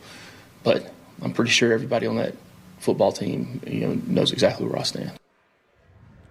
Yeah, they do, maybe, but it probably wouldn't hurt to be a little bit more definitive. But at the same time, like you said, it does come with the territory. All these guys have agents, too. And I think we forget it's a business at the end of the day, and the agent's job is to jump the price up. And so Brent Key's name is being thrown around for a reason. Matt Rule's name is being thrown around for a reason. We saw this when Saban left, right? I mean, DeBoer, Lanning, these guys do this for a living, and there's a whole other side of the job other than coaching on the business side. So, not surprised to hear the coaches say this, but it is what it is. You just have to understand the fact that these coaches are going to want more money, and they're going to want to build their name up when they're at a smaller school and doing well. It's just part of the nature of what college football coaching is. Hey, sights and sounds right here on Fan University. Shout out to Jacob Ray, the world's best producer, cutting up all that audio. And Carter Freeman, I believe this is when we bid our farewell because you've got Touchdown Jesus to go see. I do. Fellas, it's been a great show. You guys sound like you're having a lot of fun out there at Jake's. I'll be at the next remote in 2 weeks out in Dallas when we're at Jake's Burgers out there. But have some schooners for me, drink that Shiner, enjoy the rest of the day of football, and I will catch you guys later. We can't wait for the Boots on the Ground report from South Bend. And we're going to go get a Boots on the Ground from Carter. Have a ton of fun, man. Well, we're going to cross-talk with Fred and Blake, see what they got going up this afternoon. Carter, enjoy the game. We'll talk to you next week. And you are listening to Fan University on 105.3 The Fan. Hey, it's Tony at East Dallas Diesel. Around here, trucks are a way of life. Lifted, leveled, wheels, tires, blacked out trim. If you can dream it, chances are I've got it.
Hazel Babes. Saffron Squad? Nutmeg Maybes. Pre-curb? No. I just said that. Is it Spice Girls? Doesn't sound right. Was it Saffron Squad?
podcasts are found. And it's back to the Fan University on 105.3 The Fan. This upcoming segment's brought to you by Classic Chevrolet. If you're in the market to upgrade your vehicle, get to Classic Chevrolet in Grapevine. Back-to-back #1 Chevy dealership in the world. They've got more new Chevys than anyone, all priced to sell. Silverados, Tahoes, Blazers, Malibus, Equinox, and more. Visit ClassicChevrolet.com. This is Texas. This is Classic Chevrolet. Together, let's drive, relax, and enjoy the difference based on new Chevrolet registrations 2023 and 2024. It's Fan University here on 105.3 The Fan, and we're closing up shop here at Jake's Burgers in Fort Worth. We had a great day, tons of fun, good crowd, lots of guys and gals in here watching football, tons of universities represented. I see some Michigan shirts. I did see that. Yeah, Jake, I did not hit him with a Go Blue, but also shout out to Todd Witten of Tarleton State joining us earlier in the program. It's been so fun to have various coaches from around the great state of Texas on our program. Of course, we had Eric Morris a few weeks earlier. You got us Joey McGuire. We had Rhett Lashley from SMU. The list goes on and on and on. And that's a huge salute to the coaches for taking time out of their busy schedule. It's been a ton of fun, man. We got some good football going on. OU up 14-0 on South Carolina on the road, so that's big for the Sooners. Then TCU up 21-10 at half on Baylor out here in Fort Worth. And wanted to shout out Shiner as well, too. Just a great environment here at Jake's Burgers. This show is brought to you by Shiner and Spirits. Shiner's awesome, by the way. I did not understand how good it really was, and it's been great to have that and have them as a sponsor for the show as well, too. But we are now joined, as we close the show, by none other than Fred and Blake. You know them, you love them. I really love them. The Fan After Dark. Fan After Dark guys. These guys kill it. Gentlemen, how we doing? Let's call it what it is. It's it's a Saturday evening here in the DFW. It's not evening yet. It's 12:42. There's traffic. There's light. We're here, though. Blake's on his way. Just holding down the studio. That's good. My Fred Davis is like getting very animated over something you wouldn't expect him to get animated about. It's like I remember one time I was like, Fred, I think that new Kansas football stadium is going to be sick. Well, they're not doing enough with NIL, and it's just an embarrassing program, and I'm just ready for basketball season. I was like, oh, wow, okay, there we go. But, Blake, man, you have a really good Fred impersonation. No. It's good to talk to you, and I know Fred will be there soon. But how are you doing, my friend? I'm doing swell, man. I've been getting good starts to my day, waking up at 8 a.m., getting my Bible study in, getting my gym in. So, feeling good. Playing good, getting the schedule on. This week has been a schedule resetter, so I'm feeling fantastic. Got to hear you boys on the way in this morning, breaking down all the college football games. So it's a blessing to be a part of the staff with y'all. That is very kind of you to say. And the Instagram game has been on point as well. I feel like I'm getting more fit just from your Instagram game by osmosis. Come on. The flex photos that you've got going. But your Baylor Bears in a little bit of a hole. It's okay. Down 21-10 at halftime. You're confident that they can come back? Yeah. I hope the Horned Frogs start celebrating at half because Sawyer Robinson's going to bring the Bears back. It's I like good. That. Baylor's going to win, and then all the TCU fans on Twitter are going to have to be at Skellig tonight and crying and drinking their thoughts away. What a shot. What a dig. I love that, man. But like, hey, Jake, I don't know if you know this, but I had a good time with Blake. I got to do a little crossover. Whoa, easy. Pause. But, I got to feel like Fred was out seeing his son have a stud of a game there in Kansas. I got to go do a little Fan After Dark action. Yeah, you did. I did tune in and enjoyed every second that I was able to tune in for. Every second? Yeah. Only a couple seconds. He tuned in, Brennan. You hear that? He didn't say every minute, every segment, every hour. I heard about 19 seconds. Loved what I heard from the guys. The hours that I tuned into were just incredible. But, no, we're out here at Jake's Burgers. What have y'all eaten so far? Worth. Great question. So glad you asked. I had the chorizo burrito. And when I say I inhaled that thing because it was so good, there was a little kick from the pico de gallo and the chorizo combination with a salsa dipped over it. It was fantastic. Yeah, I had a bacon one of those, I think. There you go. It was very good. How close is the restroom to you guys? You just ate a chorizo burger. You better be glad your show's ending in 15 minutes because you're going to be... Combined with the coffee as well. It's just Jake hasn't moved from the chair in 4 hours. Well, this guy's a tank. I was avoiding the Sarah birthday party that was here. A table of young ladies that were just ready to have a good time. And I think Brendan was more fraternizing with the social element of the remote broadcast than I was. There were multiple Red Raiders here today, Blake, so lots of shout-outs coming in. Sarah, I was having her birthday party here, and some other Red Raiders, so it was a lot of fun, man. It was a good crowd today. I got a question for you two gents. If Northwestern for our boy Jake Rietma, and then obviously the Red Raiders for you, Baxter, let's say hypothetically, in a very hypothetical world, these two teams are playing for a state championship, right? That's on the calendar. A state championship? You know what I mean. Illinois or Texas? College football championship. All right, there we go. Me. Yeah, a bowl game. I'm thinking of high school football. No, I'm talking about the crescendo. College football playoffs make it all the way to a national title, right? Those two teams are playing. Would you skip that event for your wedding? Okay, so if Texas Tech is playing in a national championship, would I skip the game for my wedding, or would I skip the wedding for my game? Which one? Which one would you choose? It's a great question. I would delay the wedding. Wedding can't be moved. Wedding can't be moved, Baxter. Listen. It's the only day. It's the only day. You planned it months in advance. And this is a great segue, because I was at a wedding last weekend, and it was a Texas Tech fan. And I told him, what kind of football fan has a wedding in the fall? You're killing me, man. You are killing me. And, again, all due respect to fall weddings, I've got better things to do than go to a wedding when there's 4 or 5 top 10 matchups going on. And somebody that's planning a wedding right now, my fiance is probably doing a little bit more planning than I am, but we did not want to have to cross that hypothetical threshold, and so that's why you have a wedding in July.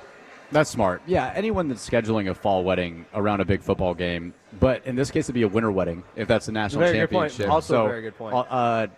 Yeah, man, I'm going to go ahead. Is my relationship over, Blake, if I can't schedule a wedding? That's between you and your partner, but my partner would understand that there does not need to be fall or winter weddings. Let me put it this way. You don't host a college football show on 105.3 The Fan University if you're not willing to ditch your wedding for a national championship football game. Birth of your child. Oh, now we're getting too deep. Birth of your child. This is tough questions here on Fan After Dark Crosstalk. Oh, I got to be there for my kid. Okay. So would that be the only reason you'd miss your team competing for a national title? Probably, yes. That's a good answer from the Fan University. Also, Baxter. Yeah, I appreciate that as well. Another nice thing with supporting Northwestern is I really never have to worry about this. This will never happen. But Texas Tech, it might happen this year. Crazier things have happened, Jake Rietma. Do not count Blake, your do you know the out. number of 10-win seasons Northwestern has had since the 1800s? I'm not talking national championships. I'm talking 10-win seasons. I'm going to go the same number of games that Carter Freeman and Kevin Walker could beat me and Fred Davis in a game of basketball. So the answer is 0.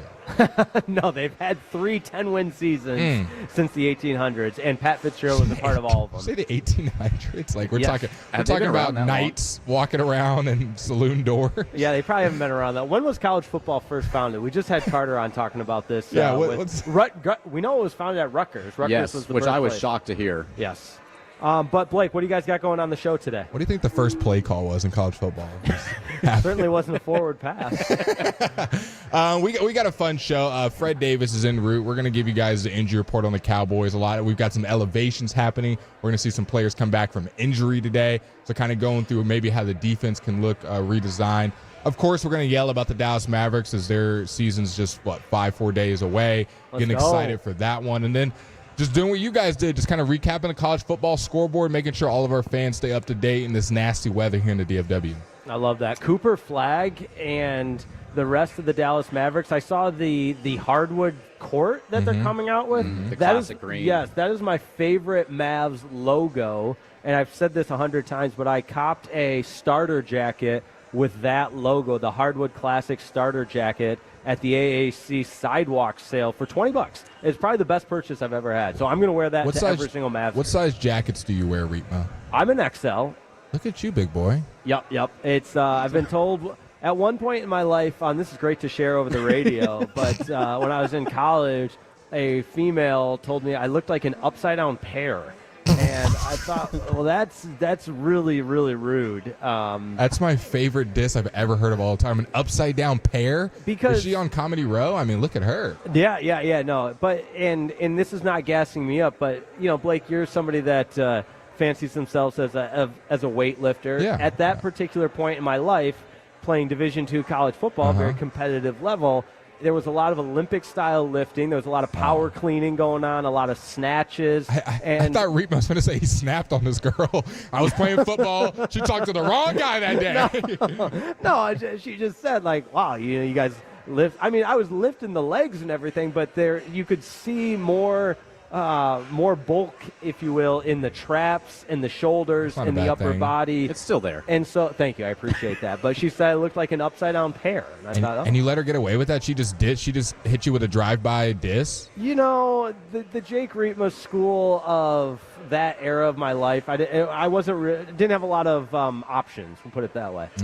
Blake, I've got a question for you and Jake, because you're a big Mavs guy. Please. Jake's a big Stars guy. Not that you're not a big Stars guy, too, but which team, now that Stars are a week and a half into their season, Mavs kicking it off, which team do you have more confidence in winning a championship this year? The Mavericks or the Stars? The Stars. The Stars. The Stars have been in the Western Conference Finals for like the last 5 years. Haven't gotten over the hump. New coaching. Me and Trevor were talking yesterday. The big thing with the Stars is the lack of physicality, and they're already starting to show some of that. Now it hasn't come into fruition as far as them being a whole different brand of hockey that they're playing, but they're at least, I think, trying to instill that. And you got a lot of young guys like Maverick Bork that I'm excited about. Wyatt Johnson's obviously a superstar in his own right. So I'm very confident in the Stars in comparison to the Mavs. The Mavs, they do have a low floor. Like, we have to be honest about that. They do have a young rookie they're going to be asking a lot to do. Anthony Davis with the injury history. D'Angelo Russell, inconsistency. Is there a high ceiling? Could they win the championship? Of course, when Kyrie comes back. But there's also a lot of ifs, ands, and buts that need to happen. With the Mavs, the Stars feel like more of a ready product and already one of the top teams, even going into the season, than how they've played so far. So I would say the Stars, still hopeful for the Mavs, but there is a low floor for them.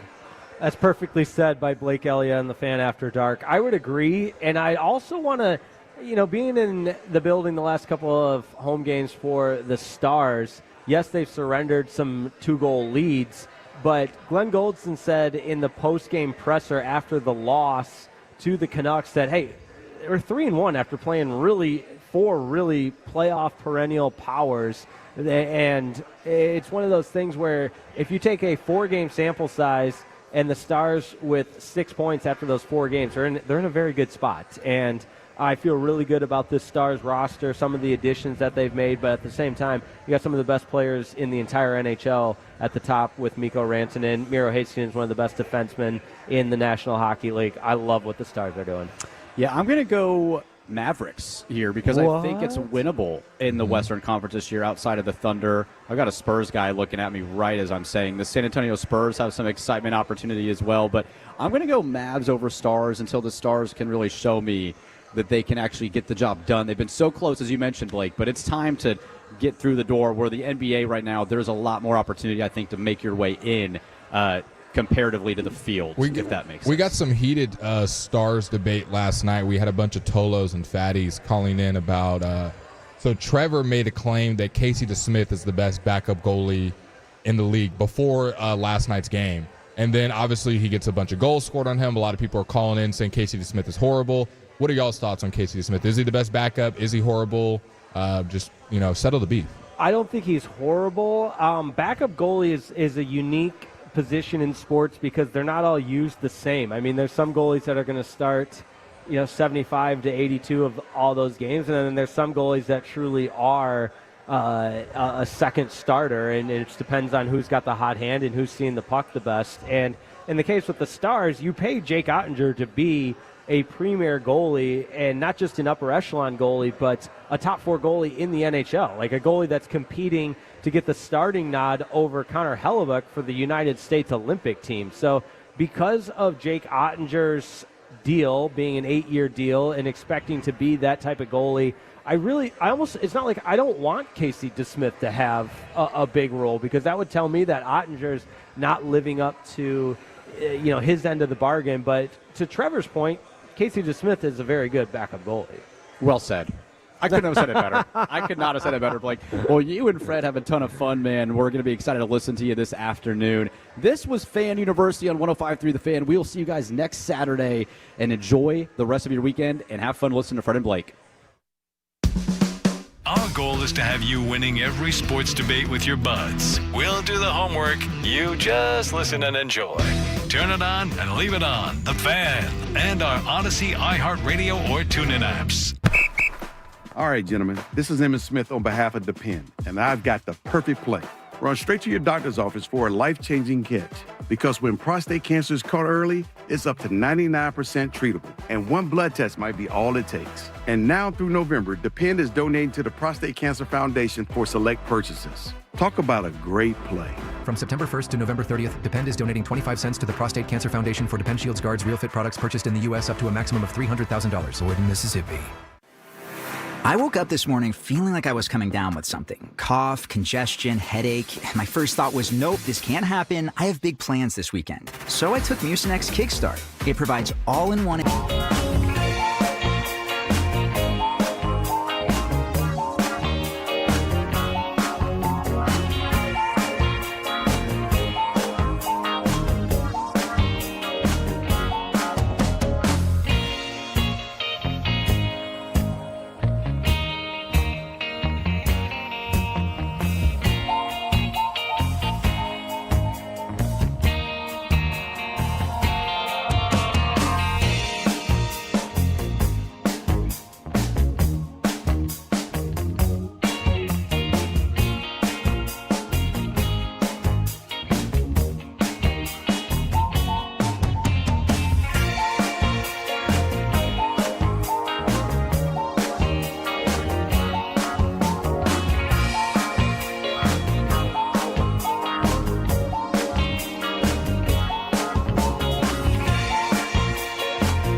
The Fan. Good afternoon, Tolos. Welcome into The Fan After Dark on a weekend.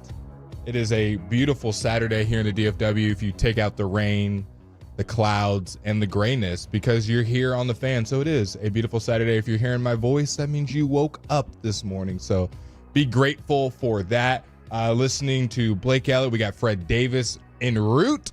Should be barging in at any time. And then we've got the one and only Khaki Kev on the 1, 2s, and 3s, keeping us nice and crispy on this Saturday afternoon. It is going to be a jam-packed show. We've got you all the way till 5:30. You just got done listening to Fan University. They did a great job delving into all the college football headlines, topics, and scores. We will keep you updated on everything that's happening in the world of college football as well, so don't you guys worry. I do want to mention, I think we saw the greatest baseball game by a single player last night. I had the privilege of watching it live. Shohei Ohtani. If you missed that game, we'll get you caught up on his historic night last night. Your Dallas Cowboys have made some roster moves, some elevations. Maybe the defense will look a little bit different on Sunday. There's some guys that are in and out of the injury report around the NFL. We'll give you all that news so that you can have your fantasy lineup set correctly. 877-881-1053. So Franklin Frankel, injury attorney text line. Best way to get involved with the show. Text in, let us know what you're doing on this Saturday, whether you are just listening to my voice at the house, whether you were driving to an Uber or DoorDash or driving some Oreos to Miami. I think we had that, right? We had somebody driving Oreos back into Miami. Khaki Kevin Walker, how are you doing on the Saturday evening? What time did you wake up today? I got up around 9, which is good because that's kind of actually when I wanted to get up. You know, me and Fred, we did the Mythical High School Football Show. You came down to say hello. I did. To make sure that it wasn't actually mythical. So I got home around 1:30, try to get to bed around 2:30, 3 o'clock, and then get up around 9 and do the show. So I got up when I wanted to get up, so that was an early dub for the morning, actually. What was the highlight of the high school football show yesterday? Any surprising scores, any good moment that you want to share with the Tolos on what they're missing out on Saturday night, or Friday night, excuse me? Yeah, I would say there's a couple of teams, we just wrapped up with week 8. Well, about to wrap up. We got some Saturday games for high school football. So we're wrapping up week 8, and it's storming by, but you're kind of at the point now where you can see some teams that you didn't really expect to maybe do so good, or maybe teams you didn't expect to struggle as much. And you look at a team like North Crowley, who has struggled a little bit more than you would think they would this year. Who won that big match? Was it North Crowley DeSoto or Duncanville DeSoto? I remember me and Fred were putting our picks on it this week. Yeah, Duncanville DeSoto, and Duncanville took care of business. Okay. That's a good example. Like DeSoto hasn't looked as good this year. And I say that a little tongue-in-cheek because DeSoto obviously can mop the floor with most teams, but when you talk about that 6A division, there's a lot of really good teams. But there's teams that are kind of sticking out. Like we talk about a team like Forney, who's done really good this year. We've been keeping an eye on a team like Waxahachie has really stormed on the scene. A lot of people have been talking about the Waxahachie Indians, and they've been on an absolute tear this year. So we're about to wrap up with week 8, so you kind of start to see how the playoff picture might look, or somehow. Some of these teams that are going to be playing some of their tougher matchups for the rest of the year. And I want to say, correct me if I'm wrong, Kevin Walker, today's UNT's homecoming? Today is UNT's homecoming. Come on. UTSA. UTSA and Traylor and the boys, that's always a good matchup. UTSA has had our number the last couple years. But they gave Texas fits. So. But tell me if UNT had Mestamaker all those other years. They didn't. They got Drew Mestamaker. I believe in the kid. Rough outing on the Friday night game, the blackout versus USF that everybody saw. Is it not crazy? And this is just a little bit of insight of how Blake's brain works. Does that game not feel like it was like 3 days ago when they were playing on the Friday night standalone game and everyone was roasting us? Does that feel like that was 8 days ago? 8 days ago, Kevin Walker. Maybe it does for you. I guess I see what you're saying. I was also doing the high school show during that time, so I was kind of losing my mojo as that game went on because it was close at halftime, and then USF kind of stormed away, beat us 63-36. So yeah. I get what you're saying, though. It doesn't feel like it was too long ago, but yeah, UNT can still put together a really good season. I mean, I do know that they're still packing out Daku Stadium. Come on. Time flies when you're having fun. Who is having fun right now? Oklahoma, 14th in the country, did lose to Texas last week, but they're up 14-0 on South Carolina. Georgia Tech and Duke tied 7-7 with 8 minutes to go in the third quarter. Georgia Tech, who's been on a tear this year, they're ranked 12th in the country. They have not lost this year, 6-0. You got LSU down to Vandy right now. That is number 10 ranked LSU. They've got 13. Vandy, who was 17th in the country, is matching their points, matching their matching their rankings with their points. 17th in the rankings, 17 points they have.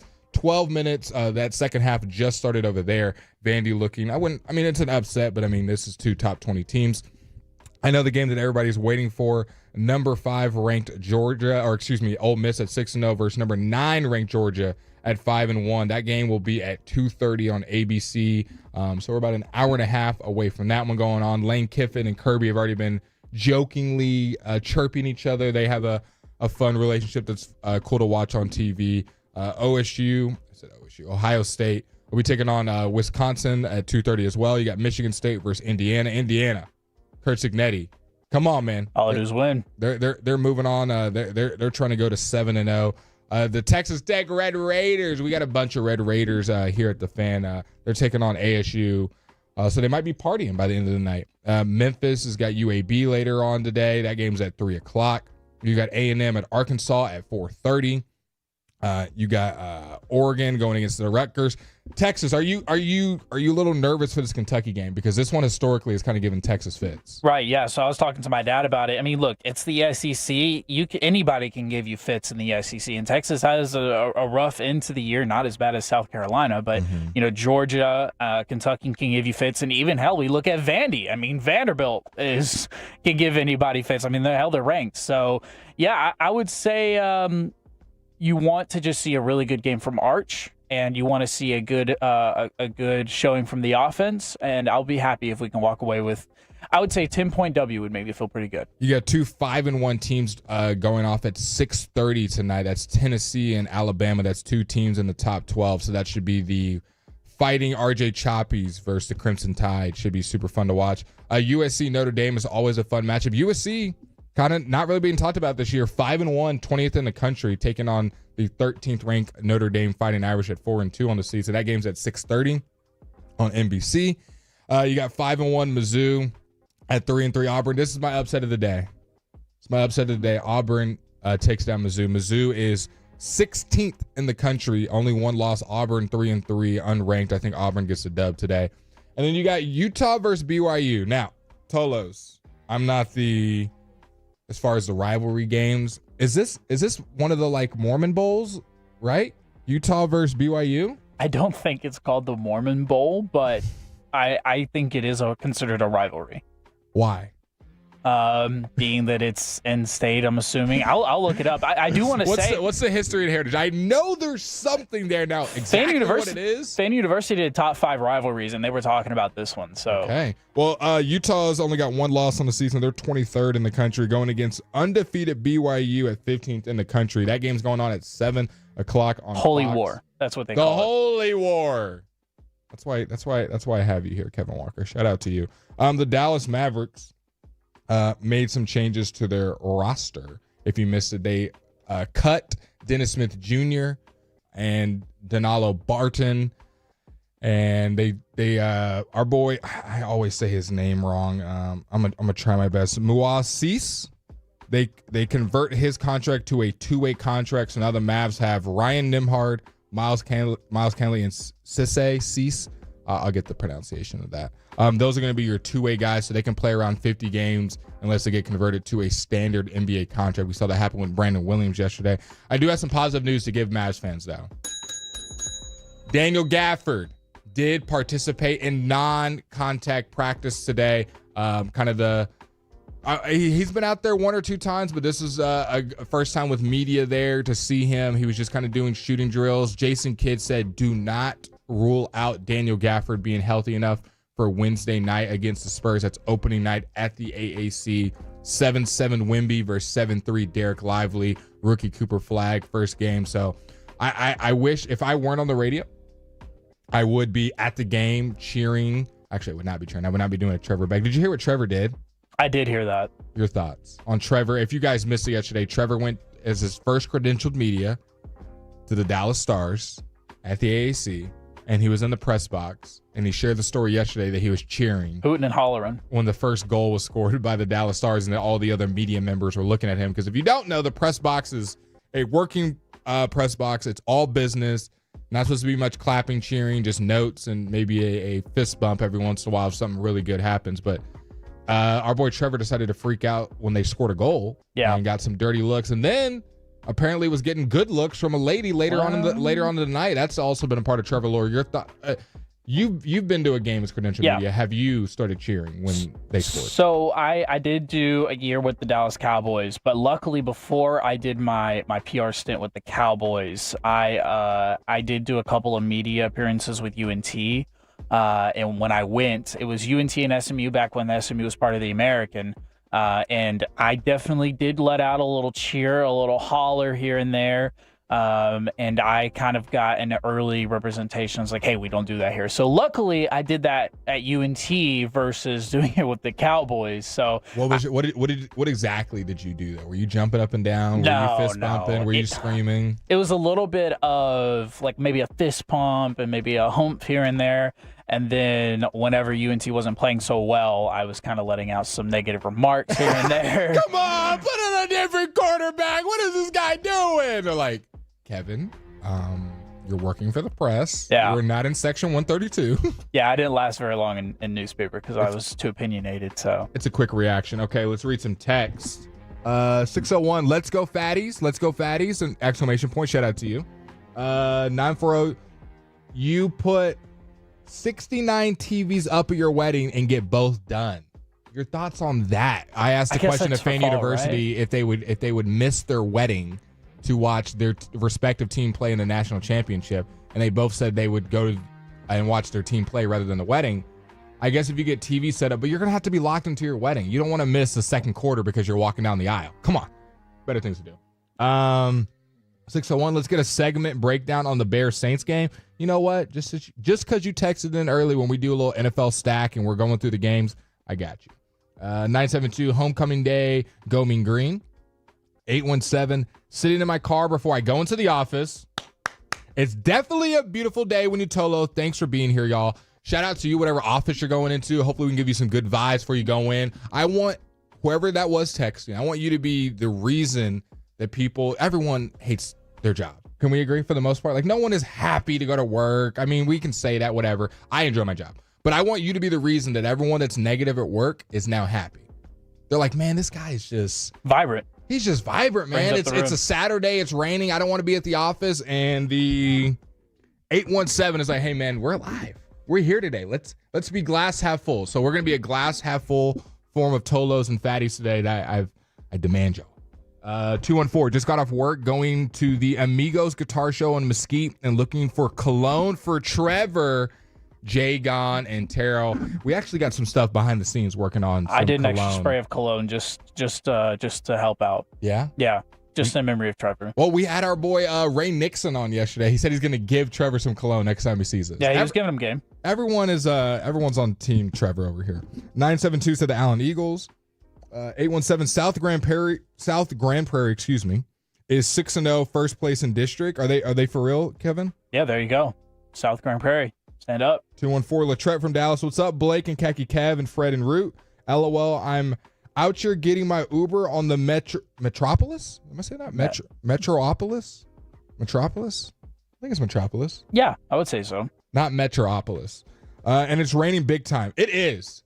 I when I was getting ready to leave, and I was like, dude, it started storming bad, because it feels like that's the thing in Dallas. It downpours or it's nothing. We don't get much light showers. It was downpouring. It was leaking through my garage at my apartment. The game we're waiting on is Hail State versus Florida. Okay. 214, Wisconsin is beating Ohio State. Book it from the 214. Okay, if that happens, we'll say you called it 214. 469, good call. Auburn should have beat Georgia last week. I'd agree. 817, I don't even know what this is. UU is built on the side of Douglas, which is built by USA. Okay, I don't even know what's going on. 940, Trevor loves the ladies of the night, but with a K. Knight. Is that a little play on words that I'm missing, like a Magic of the Gathering reference? Because they spelled it like knight, like with shining armor. I don't necessarily read it, but maybe. I love my job. Working for Prize Picks 11 to 7 today. That might be the job of the day. Yeah, give us the inside info. Okay. Let me see who this is. 972. I need you to text into the program again, and we're going to do Tolas on the telephone today, and I want you to call in. Please. He's a mean green guy, and he works for Prize Picks. I mean. I want to know what working for Prize Picks even means. Does that mean you handle the lines? I mean, I feel that's a pretty aggressive. Big job. It's a big job. Are you in analytics? Are you on the social media team? Graphics. I want to know because that's a really interesting new age job. Working for Prize Picks 11 to 7 on a Saturday. Please text into the show. 469 weather is bad. I agree. Alito always. Yeah. Always. Blake, ever since I followed you on IG, my suggested people you should follow in quotes is all baddies, and it says because you follow Blake Live. LOL. Okay, I can't lie. I can't deceive the Tolos.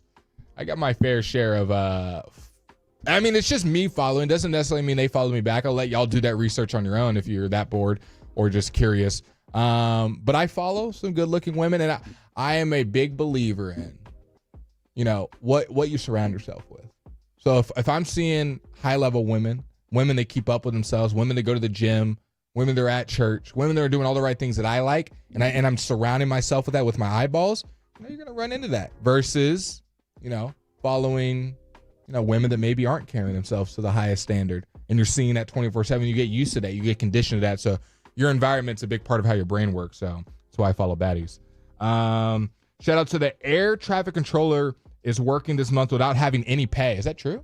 Air traffic controllers, no pay? I want to say because of the government shutdown. Is that still happening? Yeah.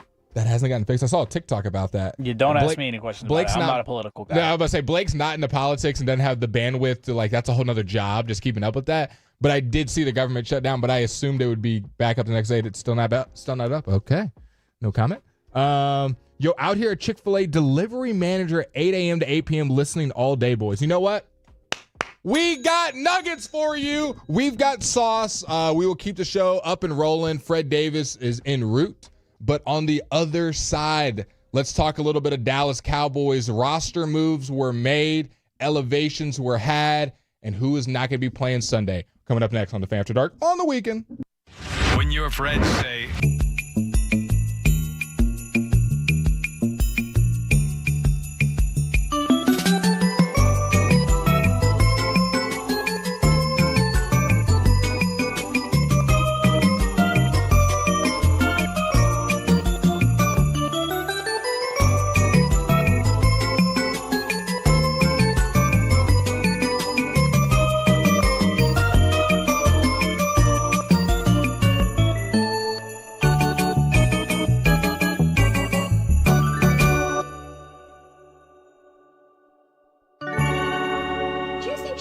that you've got to forget something else to remember that Uber Eats has groceries? No, that's absurd. Hey, remember when you used to be what was it, Pepper Lady? Cinnamon Sisters? Those are babies. Saffron Squad? Nutmeg Maidens? Paprika? No. You said that. Was it Spice Girls? Doesn't sound right. Was it sometimes wrong?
972-35-LEASE or visit dmautoleasing.com. We make leasing easy at B&M.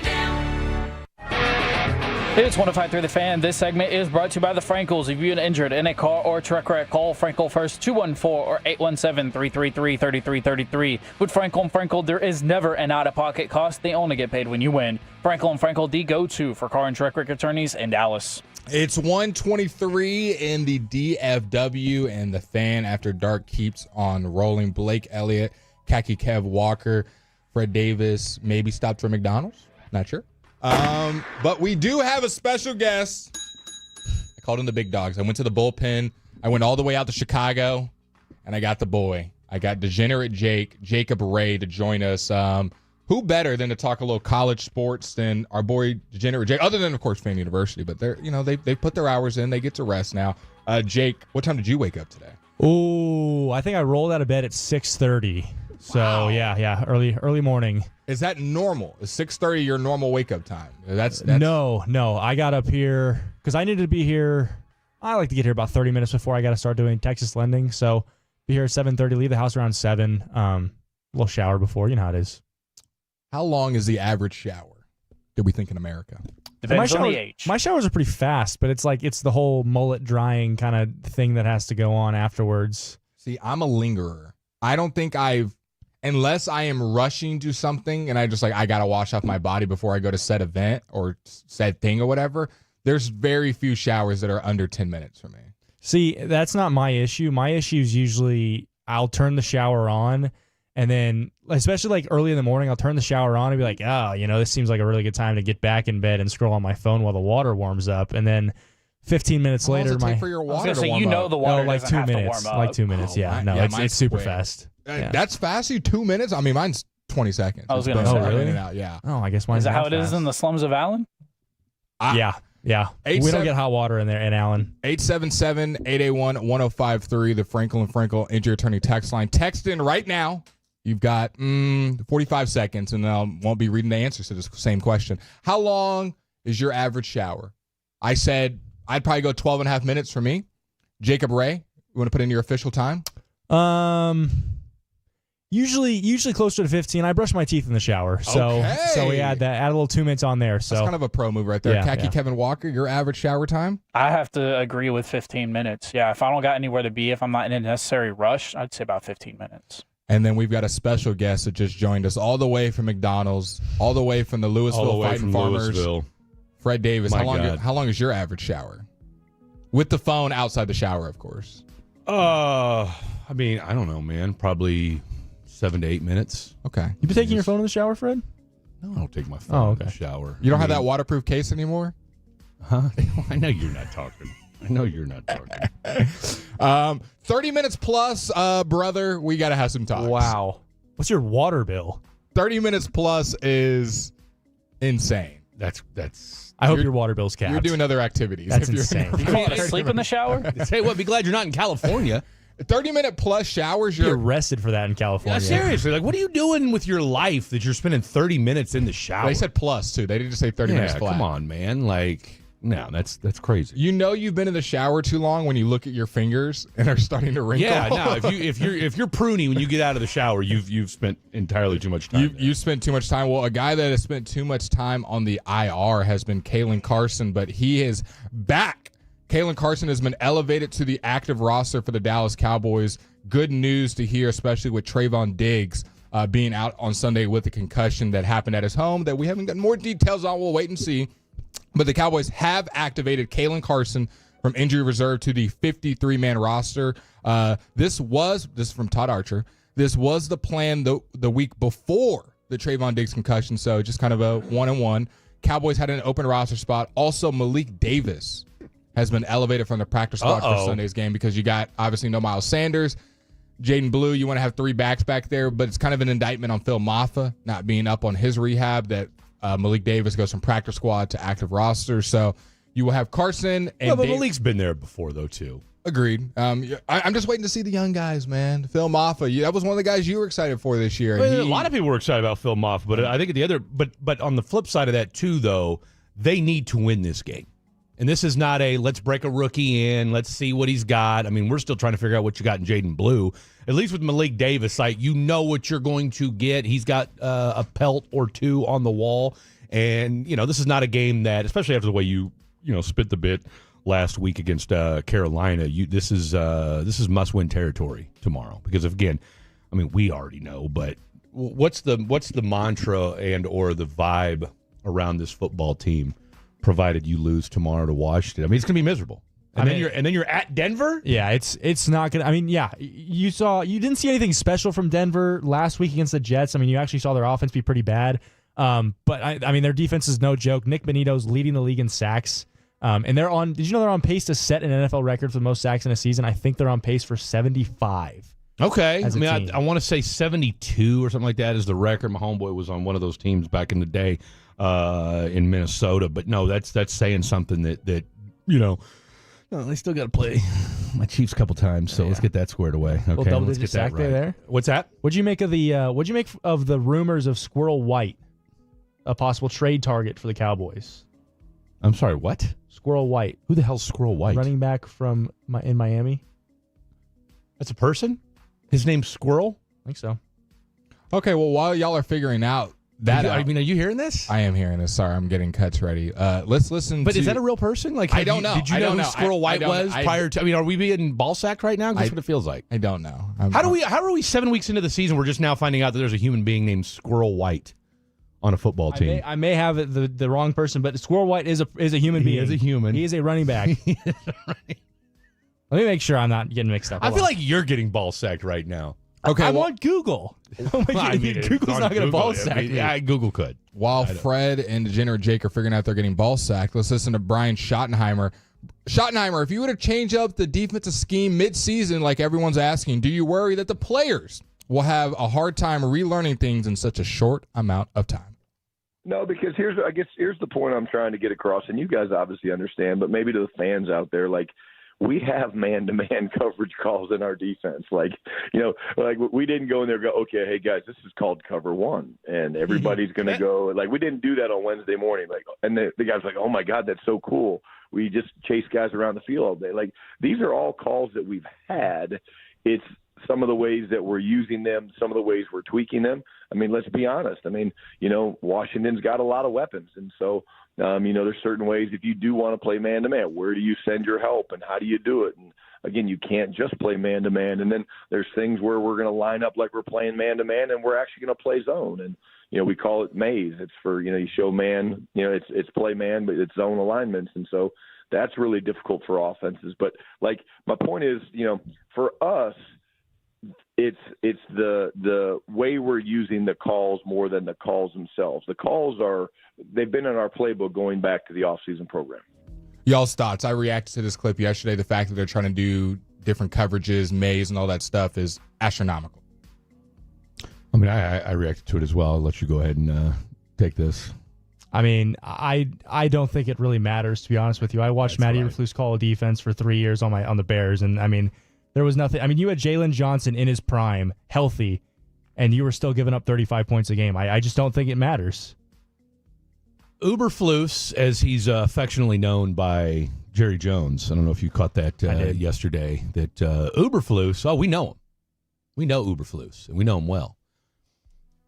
I'm with you. I mean, and I made the joke yesterday. Does it matter if you change the scheme mid-season? They haven't figured out the first scheme. No, and what difference does it make? I mean, you could throw 3 more schemes in there. He also talked about how, or Shotty was asked about changes you wanted to make that could be uncomfortable for guys on the field, and it's like you're moving at like a snail speed, and the adjustments you're making. Yeah. Meanwhile, your season's going down the drain, and to be quite frank with you, every adjustment he made in Chicago didn't work. Never worked. So you're not only are you moving at a snail's speed right now, making adjustments that aren't going to. I mean, you would have the same result if you just flat out switched your defense. Yeah. But at the end of the day, when you don't have any pressure, your cornerbacks can't cover anything. That's killing you, right? Is the fact that you just still cannot generate any pass rush. And one thing that I was reading a little Athletic, kind of the Diana Rossini, who you can kind of take what she says, wherever you want to take it.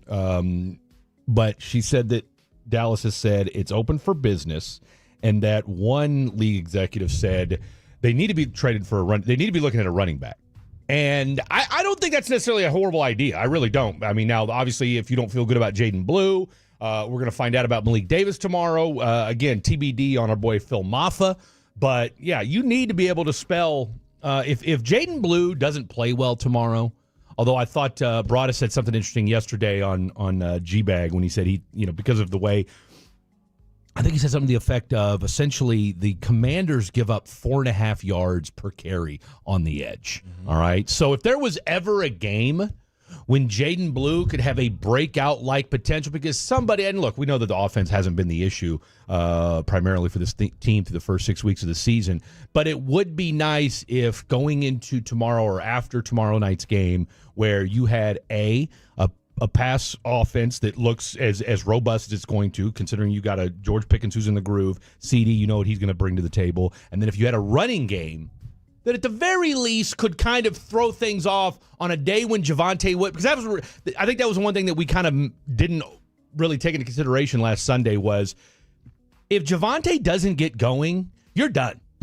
Like, you have nobody else right now that can at least, okay, well, if it's not Javonte's day, maybe Jaden can go in there and get you some hard runs or get you a break something free. Right now, you don't have that. Well, let's ask Brian Schottenheimer that same question. Do you feel like the offense has to be perfect considering how bad the defense has been this year, Shotty?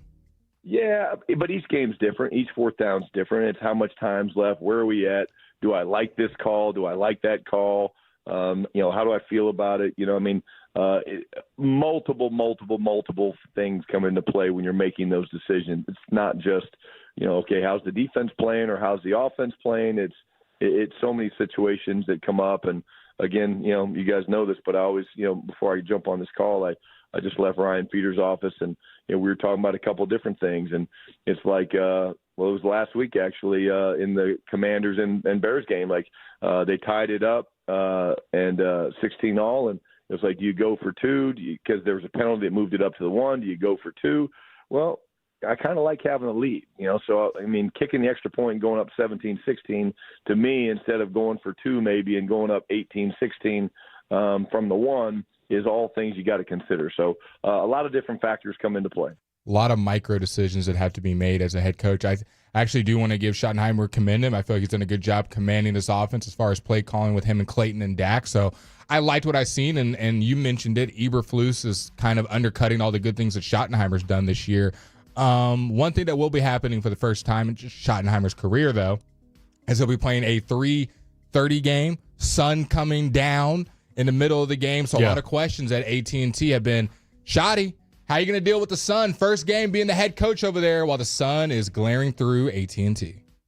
Maybe I should have a list. I like that. I'm actually going to start that. Let me get my guy Boyles on it. I'm going to start my sensational list. I used the word majestic the other day. You guys obviously don't like the majestic term because you went sensational. But this is true. I'm not just saying this to be funny. I literally have satellite photos on my desk as we speak that as soon as you guys let me off this phone call, I'm going to go look at those. And we have a process and a plan that we like and that we use, but it does affect the game, and it affects both sides, which is a good thing. But I got to make my sensational list because I don't have it done yet. But, Coach, is this a really overblown media topic? Do you get sun issues in other stadiums, or is it definitely more of a thing in Arlington? No, there's sun issues everywhere, and again, I think it's one of the situations where when you've got God knows how many games have been played in AT&T Stadium, and it affects a play or two. And the bigger the play, the more people are going to talk about it, right? And last year, whatever, Philadelphia, CD's running over out on the naked and can't kind of find the ball. But I think you do deal with it other places, and we factor it. But again, I'll say it again, man. It really is majestic. It's freaking beautiful when it comes through there, man. You're like, wow, this is AT&T Stadium. Look at how crazy this is. This is really cool. It is really cool. Shout out to the sun. Shout out to the sun, man. Sensational. I mean, where would we be in life without the sun? We'd be in DFW right now because there is no sun peeking through. It's cloudy. Yeah, but he's out there, blooming. though. It's out there. He's out there somewhere. Also out there are the Dallas Mavericks. They play their season opener on Wednesday versus San Antonio Spurs. What roster moves were made? who is going to be healthy for opening night, as well as keeping you up to date on everything that's happening in the day of college football and DFW coming up next. Hey, Texas, this is Ryan Watson, owner of Alliance Hyundai. We have over 600 vehicles in stock.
No. Nutmeg made. I just said that. Was it Spice Girls? Doesn't sound right. Was it Saffron Squad?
To Love of the Star, wherever your favorite podcasts are found. It's the Fan After Dark, and this segment is brought to you by Classic Chevrolet. If you're in the market to upgrade your vehicle, get to Classic Chevrolet in Grapevine. Back-to-back #1 Chevy dealership of the world, they've got more new Chevys than anyone, and they're all priced to sell. Silverado, Tahoe, Blazers, Mavos, Equinox, and more. Visit ClassicChevrolet.com. This is Texas. This is Classic Chevrolet. Together, let's drive, relax, enjoy the difference. Based on new Chevy registrations 2023 and 2024. Welcome back in. It is Fan After Dark on a Saturday afternoon. Ladies and gentlemen, I mean, the rain looks like it's starting to wane. It looks like it's starting to dissipate. It looks like it's, moving into another barometric region. I don't know. I'm doing my best meteorological impersonation here. But, look, we're all family here on 105.3 The Fan, and the listeners, the Tolos, the Fatties, or folks that are chiming in for the first time here on this radio station. But, I've been pretty steadfast and transparent about my disdain for drivers here in the DFW. A lot of you guys aren't very good driving on dry conditions, and then you throw in wet weather, and apparently you guys didn't get the memo that when it's wet outside, you should probably slow down. 3 accidents on 35 as I was driving from Louisville to the radio station, and I'll tweet out one of the pictures of a truck flipped upside down. Now, thankfully, it looked like nobody was hurt in said accident. Looked like it might have been a younger demo of people. I'm looking at you, 2 Jamokes, probably y'all's age group. But nonetheless, all I'm saying, folks, most of the accidents I see are people your age. That's totally incorrect. But anyway, all you folks out there on the roads today, please proceed with caution.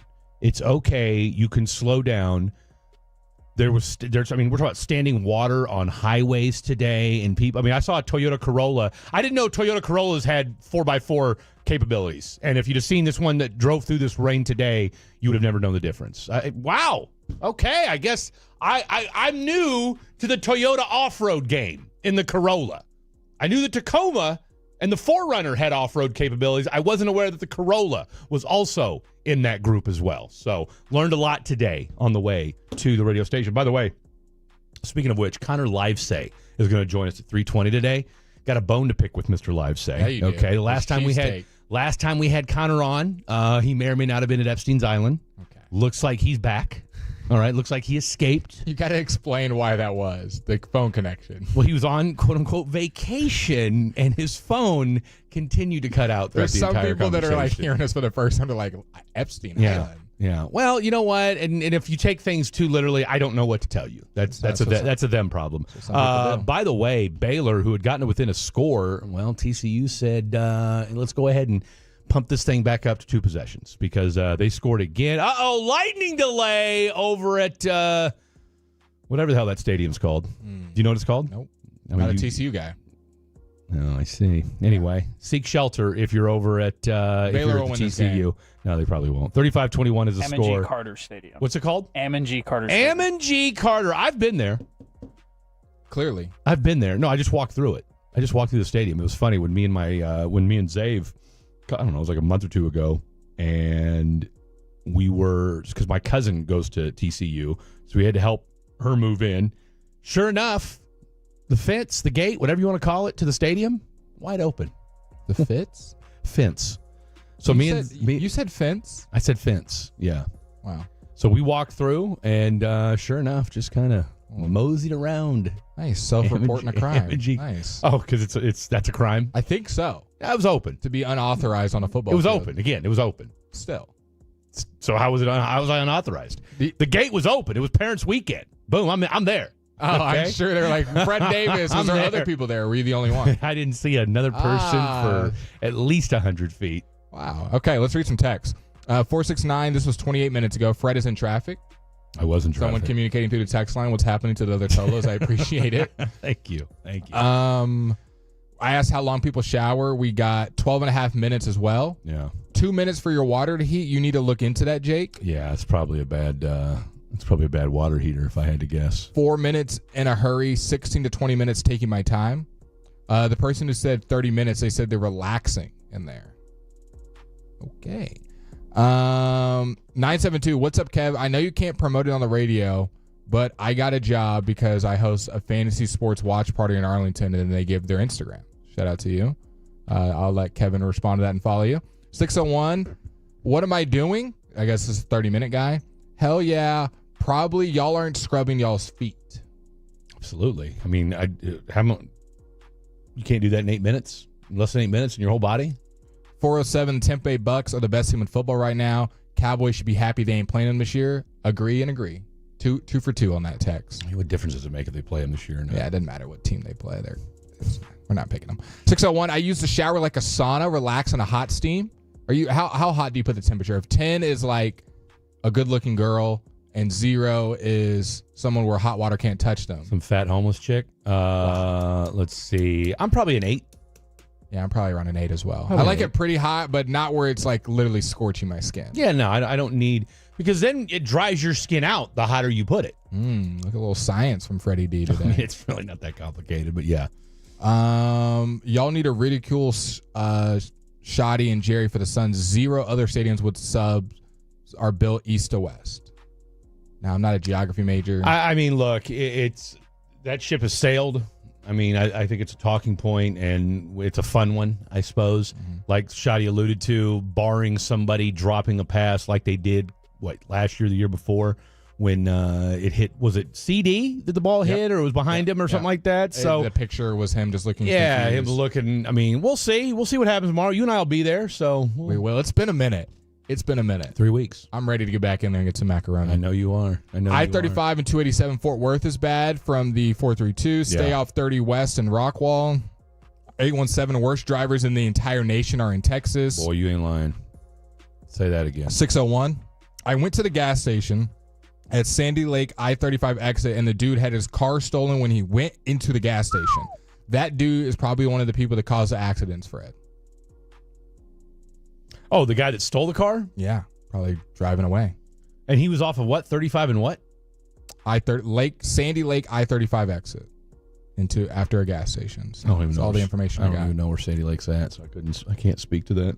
Saturday showers normally 20 minutes to get clean and drink a beer. And then everyone is correcting Kevin on how he pronounced TCU Stadium. Amun? Ammon? Ammon? I don't know. Like almond milk? All I care about is Daku Stadium. We don't. Nobody here went to TCU, did they? Negative. So there's no allegiance or. CA's son goes to TCU. Well, CA can call in and correct this. That's as close as We'll ask. I'll be on with CA tomorrow morning. By the way, I got to give a quick shout out to my boy Dave Swayze from Guns N' Hoses. They had the car show going on today over in McKinney. I was supposed to go and I missed it. Someone said kudos to Blake being there before Fred for once. Yeah, no, I mean, it doesn't hurt that Blake also lives about 20, 30 minutes closer we don't need qualifiers. to the station than I do. But look, man, it was one of those days. I was telling Jake during the break. I woke up I woke up a lot later than I expected to. Didn't do anything crazy. I mean, seriously, I came home last night, watched this special for about an hour, went to bed, and I think I was in bed at 2 a.m. and woke up at 10:45, which is very un-Fred-like, but, when the body says to sleep, sometimes you just have to listen to what the body says to do. And you can let me know if I'm missing this. I don't know if I've been able to talk Maz with you in the last 24 hours. Dennis Smith Jr. getting cut. I did see that. Our boy Cease, the big man, gets converted to a 2-way contract. So it's Cease. I might be mispronouncing his name. Like I said, I'll get that pronunciation for you guys for the season starts. Ryan Nimhart and Miles Kelly are your 2-way guys. Musa Cisse. Cisse? Yeah. Okay. Those are your 2-way contracts for the Dallas Mavericks this year. Banton getting cut. James Robinson Earl getting cut. Dennis Smith Jr. getting cut. No real surprises there. Dante Exum and Kyrie are the only players that are not practicing right now. Yeah. We knew about Kyrie. Exum is not good, but if you're Ryan Nimhard, you're feeling good that Exum's out because Brandon Williams and Nimhard, both practice. They're both good to go. You're going to see also D'Angelo Russell out there on opening night. And then here's the good news for you, Freddie D. Where's my bell? I don't know if you heard it on the way in, but Daniel Gafford participated in non-basketball contact, but Jason Kidd said, don't rule him out for getting minutes. No, I read on Wednesday. that. I saw the little update this morning on our boy Daniel Gafford, and I also saw that there's a 50-50 shot that Cooper Flagg could be starting a point guard on Wednesday. He didn't shoot that down, right? And so What starting lineup do you think you'll see on Monday? Not what you or Wednesday. Not what you want to see. Just tell me right now what your gut says the 5 that will be on the floor for the Dallas Mavericks. I think you're going to see the starting 5 that was out there the last 2 games of the preseason. Okay. I think you're going to see Cooper Flagg. I think you're going to see Clay, PJ, AD, and Lively. I'm going to say that D'Angelo Russell gets to start on Wednesday. Just deference. And PJ doesn't start. But I think at like the 4-minute mark, or I guess 4 minutes into the game, I think you're going to see PJ come in for D'Angelo Russell. Well, I will start it with D'Lo. Is that not the fattest punter you've ever seen in your life just now? Holy mackerel. Look, the funny thing about this season and where we're at already, and we haven't even had our first game of the season yet. Now, obviously, as you alluded to, that's going to go down on Wednesday. I'm pumped, man. It's at the AAC, dude. Man. I'm excited. That should be a lively crowd. I mean, it's Wemby, the Spurs, Derek Lively crowd. The Derek Lively crowd. You already got that matchup in alone. The 2 demigods of 7'3" and 7'7", young guys, fun to watch. Then you got also Cooper Flagg. Then you also got Harper. You got a bunch of young, exciting reasons to be at that game. So if you're not doing anything Wednesday evening, go to the game, bring AirPods, listen to the Fans After Dark while you're there, and enjoy. No, this is a because like I said, outside of Kyrie, everybody's healthy. Mm-hmm. All right, everybody's healthy. We have heard. And can we also give a ring? That's pretty good if you think about it, with how injury prone the Mavericks are. I mean, outside of Daniel Gafford going through what he's going through, but if he's good on Wednesday, and you have really no injuries. Even if you do kind of say, all right, look, we'll go ahead and gradually bring him into the lineup. Might see some Dwight Powell minutes, but it looks like he's going to be ready to go within the next week or two, right? Like by week 4 or 5. By the next week, games 2, 3, 4, you will see Daniel Gafford, and you should hopefully, knock on wood, have your full complement of available players. But this is, and again, I understand I'm preaching to the choir here when it comes to Maverick fans that, yes, you are going to have some PTSD, no offense to that term, when it comes to watching the Dallas Mavericks, getting used to the idea of, okay, this is the first year. I think it will look ugly on Wednesday. I don't think it'll be some pretty masterclass where they're holding the Spurs to under 80 points and are just. Well, I'm I just think saying, it will as be an far ugly as people win. just getting over the fact that, okay, you're starting a season without Luka Doncic, Or right? Kyrie. Like, well, but Kyrie's there. Yes. Kyrie's there. Like, trust me, you think? Is there a tweet of? I mean, have the Mavericks? I mean, does Kyrie run the Mavs Twitter department? Why do you say that? He's in every. I mean, here's Phil Handy and Brandon Williams with Kyrie looking on. Oh, here's Jason Kidd running a practice with Kyrie messing around with AD in the background. Like, I get it, man. You're getting tired of the Kyrie tweets. I love it. A little bit, yeah. They need some juice right now. You got to, and also think Kyrie standing around? Like, Yes. I don't. You know what? You know the old adage, when you're hurt, we don't just be there. That's fine. I don't need to see pictures of Kyrie walking around basketball It's also practice. the off season still. Off season? No, did we not just finish the preseason? I mean, I'm like, the season hasn't started is what I'm saying. The season's here. But it hasn't We're started. here. What? It's semantics, okay? Tomato, tomato. The season's here. All right. NBA commercials are here. We're in it to win it. Boom. We've got a conversation being had.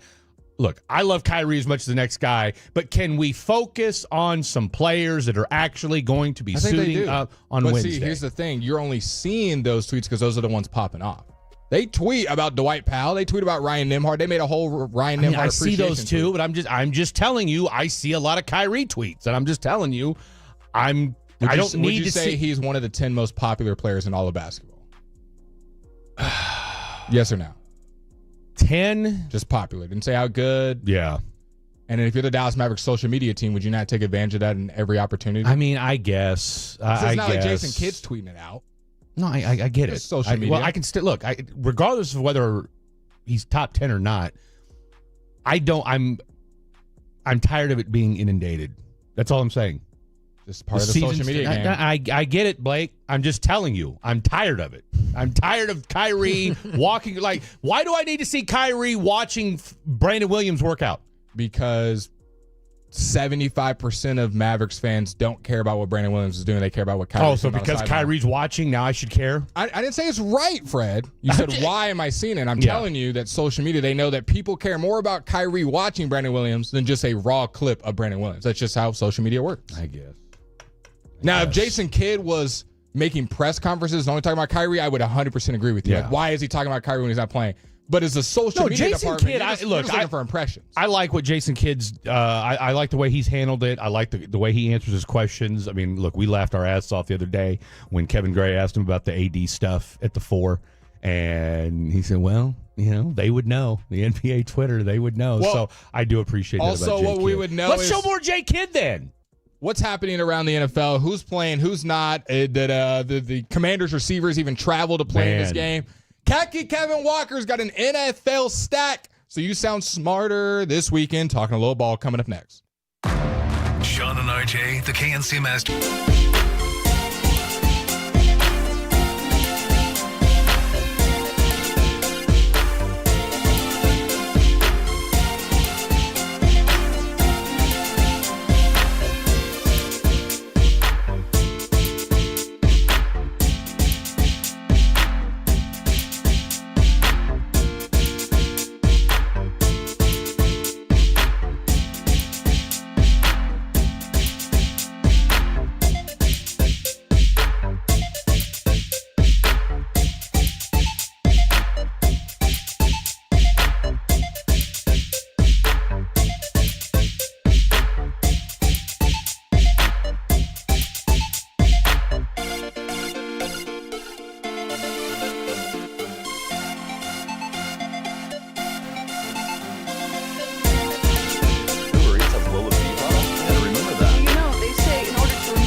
Jen. My name's Jen. Right, but I just mean like this is your haircut, but that's hair on your head. I'm not saying this is your hair.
Pepper Lady. Pepper Lady? Wasn't it Cinnamon Sisters? Basil Babes. That first one? Nutmeg Maidens? Pre-curve. No. Nutmeg Maidens. I just said that. Was it Spice Girls? Doesn't sound right. Soft on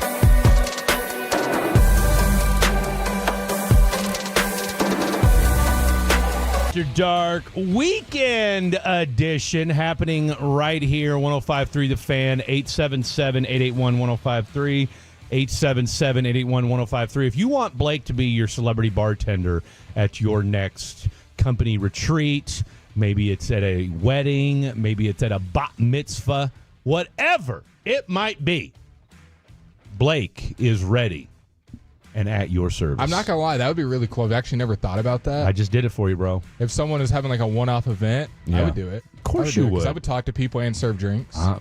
Hello. Sports takes while making your mojito. Do you want that shaken or not stirred?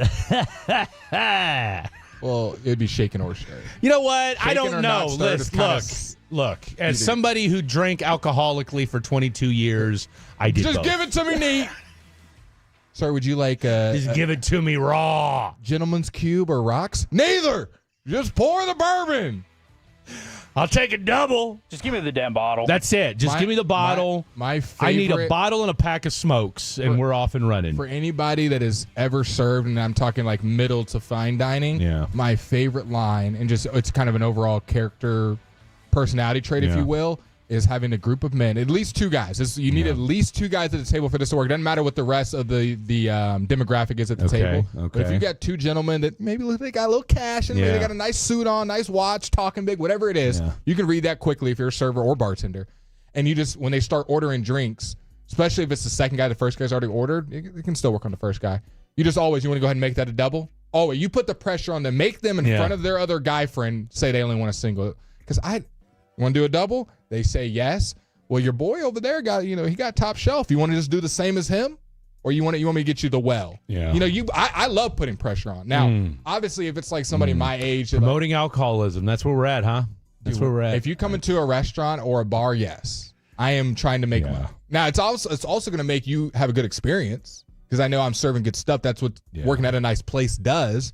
Your bartender, if you're serving, or you're just your overall products, can back up your talk. Because when I worked at Buffalo Wild Wings... How's your speed, though? How's your speed? Oh, my speed's good, man. Okay. My speed's good because I don't want to have to wait 10, 12 minutes for a drink. You know what I'm saying? My least favorite thing, maybe in the entire world, is going out to a bar, club, pub, whatever, someplace where there's a bartender, and you order a simple 2-ingredient drink like a Jack and Coke, and it takes more than 3 minutes. I don't even care how busy it is, because... if you're an experienced bartender, that's an easy drink. You can be talking to someone and literally making that in like 45 seconds. In your sleep. And so the people that start having conversations, or they start, dude, we all have, if anybody's worked in a restaurant, sorry to go on a restaurant rant. We're going to get to NFL Stack here in just a second. Every nice restaurant uses toast. Wow. And wow. I just read the text as well. Stop, Fred. Don't even give it credence.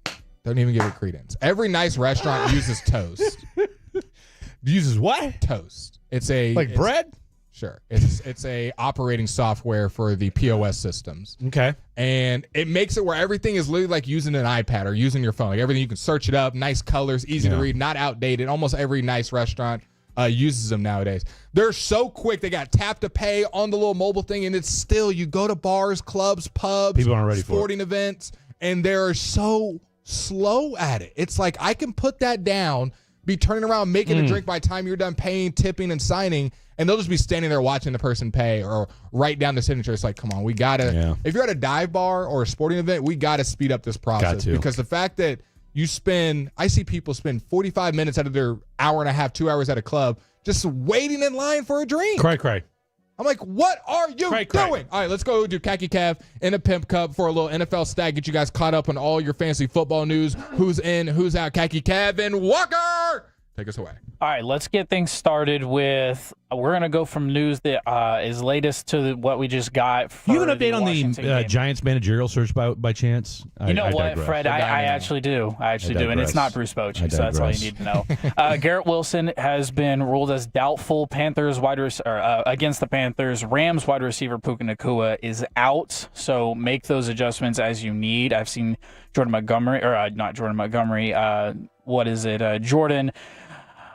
Former wide receiver for Texas. I know that he's kind of Woodington. Yeah, there you go. He's kind of climbing the boards as guys that are trying to look for replacements. Trayvon Diggs, make all your speculation as you will. He's in concussion protocol. He's not going to play.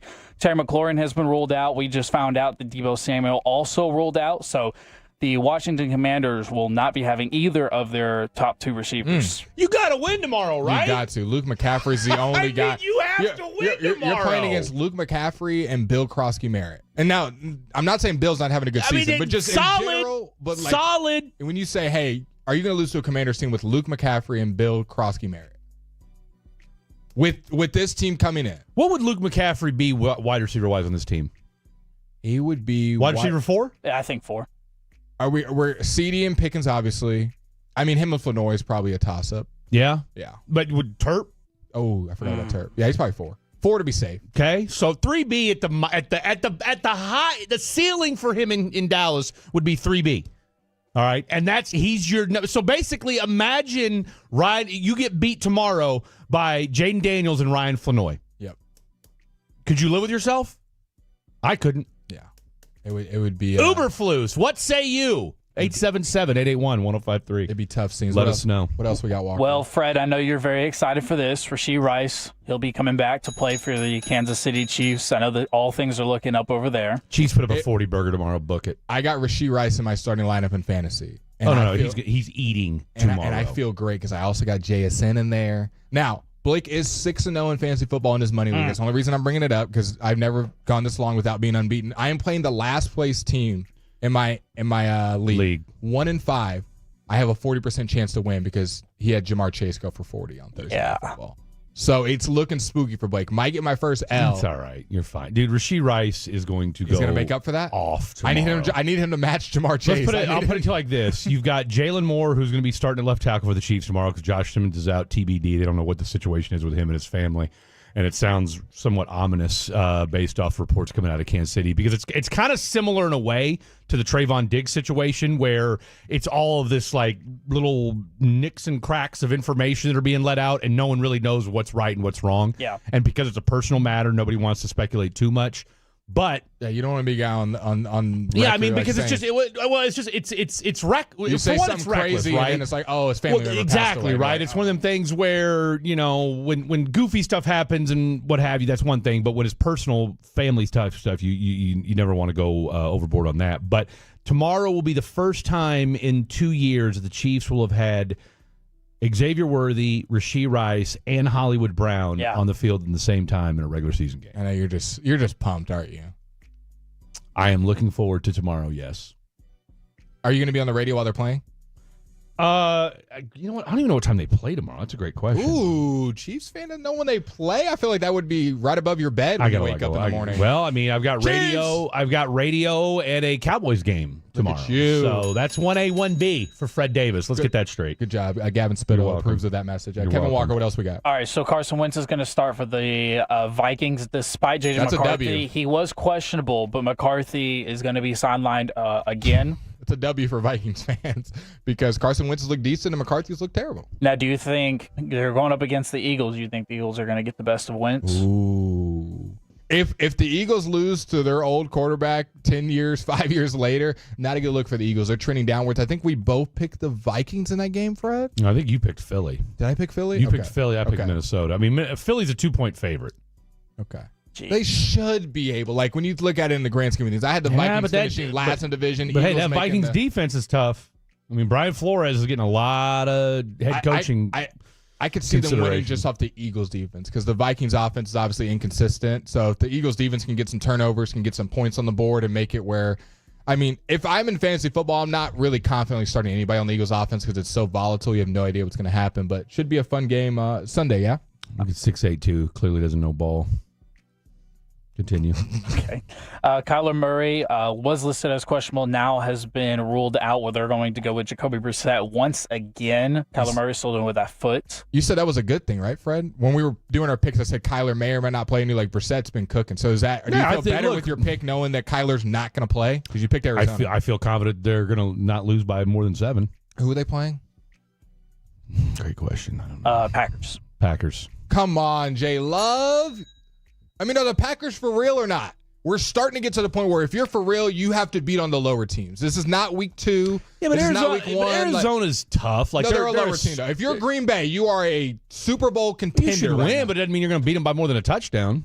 Yeah, right? but That's in Arizona. This should be a comfortable game. This shouldn't be a nail biter coming down to the end. If you're Green Why Bay, shouldn't it? Green Bay. I mean, hell, Arizona should have beat San Francisco. Yeah. But I'm saying Green Bay is a team that we all lofted and said is a Super Bowl contender. Arizona, no one's even putting them barely in the playoffs. Can't be Super Bowl Arizona contender. better than Dallas? Tomato. Well, that's my point, right? 23. But I think we can all agree that Dallas's offense kind of put on a superhuman performance. And, like, if they were to play tomorrow, Green Bay and Dallas, do you think you'd have the same outcome? I don't think so. I do not think so. I'll say that Probably boldly. not. I think that was a little bit of an aberration, feeling the moment. Dak probably had one of the best games of his career. Defense was terrible as usual. If Green Bay and Dallas play tomorrow and Green Bay is winning, I think Arizona and Dallas are around the same amount of team. I mean, if Green Bay beat Arizona tomorrow 27-23. I think that'd be a disappointment from Green Bay. They would be happy with the win, Yeah. but there's no way as a Green Bay fan you'd be like, I feel good. We got the win. 27-23 over a backup quarterback in the Arizona Cardinals we're talking about? The Cardinals are not a good team. I mean, Joe They're below Flacco. Joe Flacco just went out and put up 350 on the Steelers. Shout out. But the Steelers defense has been overrated all year. We've said that. I'm not disputing that, but I'm just saying, like, how good. I mean, do we think Green Bay's much better after what we've seen? I'm less being on Green Bay's side. Like, I don't have them winning the Super Bowl. I'm just saying people have been calling them Super Bowl contenders and this great team. If you are going to be in that category, you have to dominate. Not saying you got to win by 30, but you have to dominate a team like Arizona. Indy just beat them 40-6 not too long ago. I would say you got to win by 10. Like, if Indianapolis puts a 40 burger and wins by 30 plus, and you're Green Bay and say we're a Super Bowl contender, you can't win 27-23 and be like, we're for real. I don't know. I think winning. I just think winning on the road in the NFL is a lot easier said than done. I agree. I'll hear you on that. I just think, look, you go in there, and the thing about, you got Marvin Harrison, all right. What's the other guy? Floyd, one of the other wide receivers on that group. You got Trey McBride. I mean, are you going to try to sell me on Arizona? Do you believe Arizona's a good team? I'm selling you on the fact that for a team that it's not like they're the Saints. Agreed. It's not like they're devoid of. That's my talent. point. Is that the Saints are and we said this before the season started. Like, Arizona is one of those teams that if you decide that you want to go ahead and overlook them and say, all right, that's a dub, they're going to come out, surprise you, and win ugly 24-21. Yeah, they're always kind of in the mix. Arizona. But if you do what you're supposed to do, they're going to hang around, and then you're going to find a way to beat them. And you beat them 27-17 at the end of the game, and the game wasn't as close as the score might indicate, something along those lines. Look, I picked them to cover the spread, okay? So that's all I care about, all right? 682, just stop, bro. Get out of here. Unless you're one of your family members was involved in that crash, what are you talking about? 3 for 37 for Rashee Rice. Like, there's people saying he's a top 10 wide receiver. So just stop. Car crash. Seriously, unless you're involved in it, just stop. Yeah, you're just trolling. All right, what if they just don't believe in Rashee Rice? Then I don't trust you. Then I don't. Then your football acumen is awful. No bias, of course. It's not a bias. Like, how can you not watch? That's like saying that George Pickens was overrated coming into this year. Where is Rashee Rice? Where does he rank on your wide receiver board? Top 10. Top 10, 100%. Borderline top 5? No, not there yet. Okay, I just want to see how not far there you yet. go. Not there yet. I have him top 10 as well. It's not a that's not a crazy take. Like, George Pickens is a top 10 wide receiver. Is Rashee Rice better than Brian Thomas Jr.? Oh, absolutely. Ooh. Absolutely. It's not even close. What about Drake London? That's. I would give Rashee a slight edge because I'll tell you one thing about Rashee Rice. Rashee Rice will take a slant to the house all day, every day. Malik Neighbors. I give Malik an edge. But I tell you what, though, the thing I worry about with Malik Neighbors, though, is just that guy can't stay healthy. AJ Brown. AJ Brown's a little older. AJ Brown, I feel bad for because AJ Brown's just in a tough spot. Because I'm telling you right now, if you put A.J. Brown in Kansas City, it'd be freakish. So which one would you rather have in Kansas City, A.J. or Rashee Rice? Oh, give me Rashee, baby. Okay, so Rashee's closer to 5.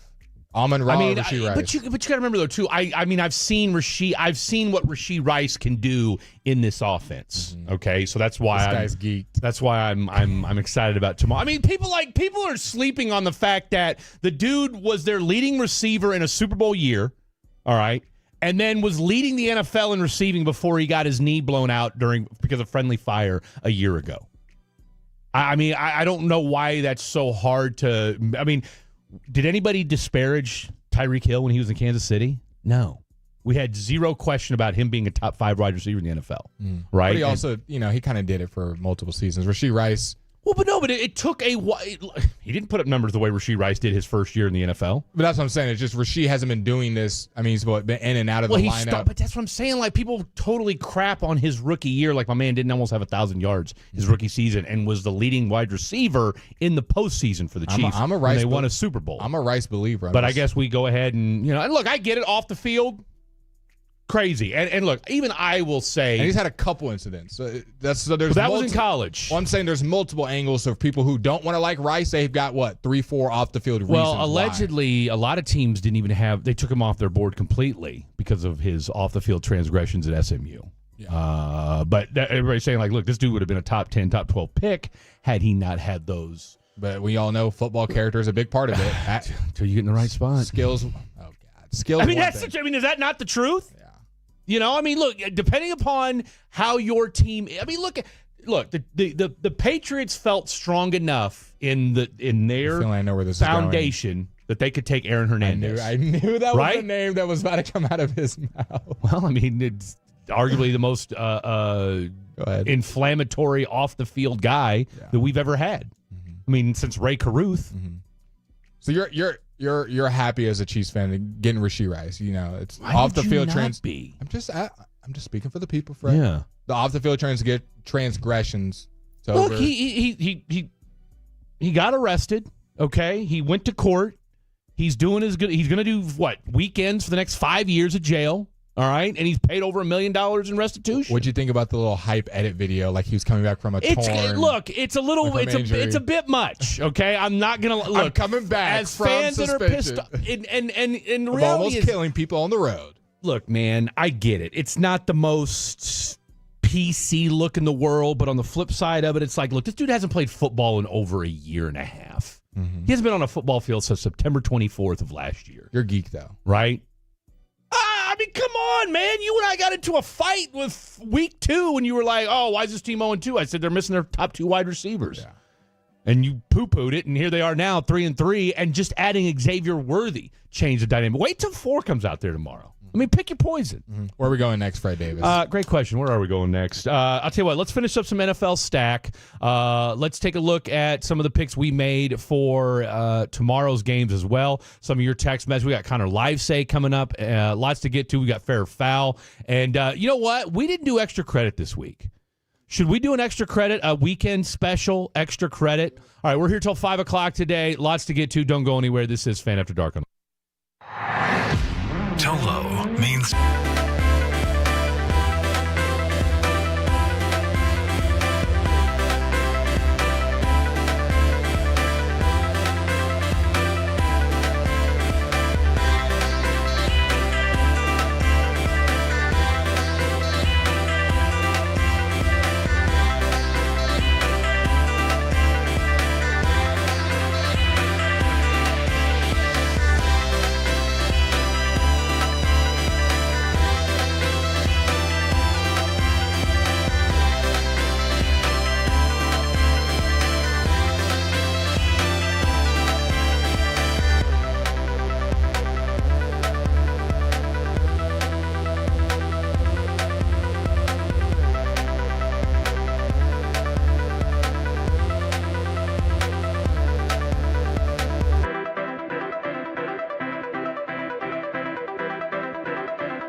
has groceries. No, that's absurd. Hey, remember when you used to be what was it, Pepper Lady? Pepper Lady? Wasn't it Cinnamon Sisters? Basil Babes. Saffron Squad? Nutmeg Maidens? Pre-curb? No. Nutmeg Maidens? I just said that. Was it Spice Girls? Doesn't sound right. Was it Saffron Squad?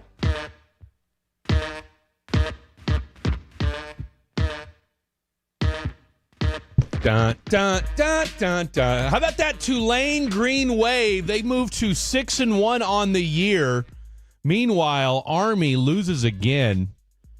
They did beat K-State this year, though. So to all my Wildcats out there, EMA. Of course, I don't want to talk too much crap because we got blown out by Texas Tech last week, but that is A-okay. A lot of folks chiming in on Rashee Rice, and I'm not going to stand for it. I'm not going to stand for it. Yeah, maybe he needs a chauffeur outside of practice, okay? Maybe. If you're from North Richland Hills and you have something nice to say about Rashee Rice, I want to hear about it. 877-881-1053. My favorite thing is you are such a Chiefs fan. Like, you lean into it, which makes the radio fun. Like, there is no... Before they were good. You are, yeah. Before they I were want to good. make that abundantly but clear. you are a diehard Chiefs fan, and I appreciate that because a lot of people are in or out on their sports team, and you are embodying a Chiefs fan right now. Don't care about the off-the-field stuff. It's easy to do right Rice now. puts up points for my team, and that's really all I care about. Look, I'm not. Does he need to be careful? Yes. Do I need it? Would I like a better ambassador off the field? Sure. Yeah. And I'm hoping that this latest transgression, he did. I read an article this morning, said that. It's a community service. I saw him handing out turkeys. I offered to give him a ride. That's why I was late.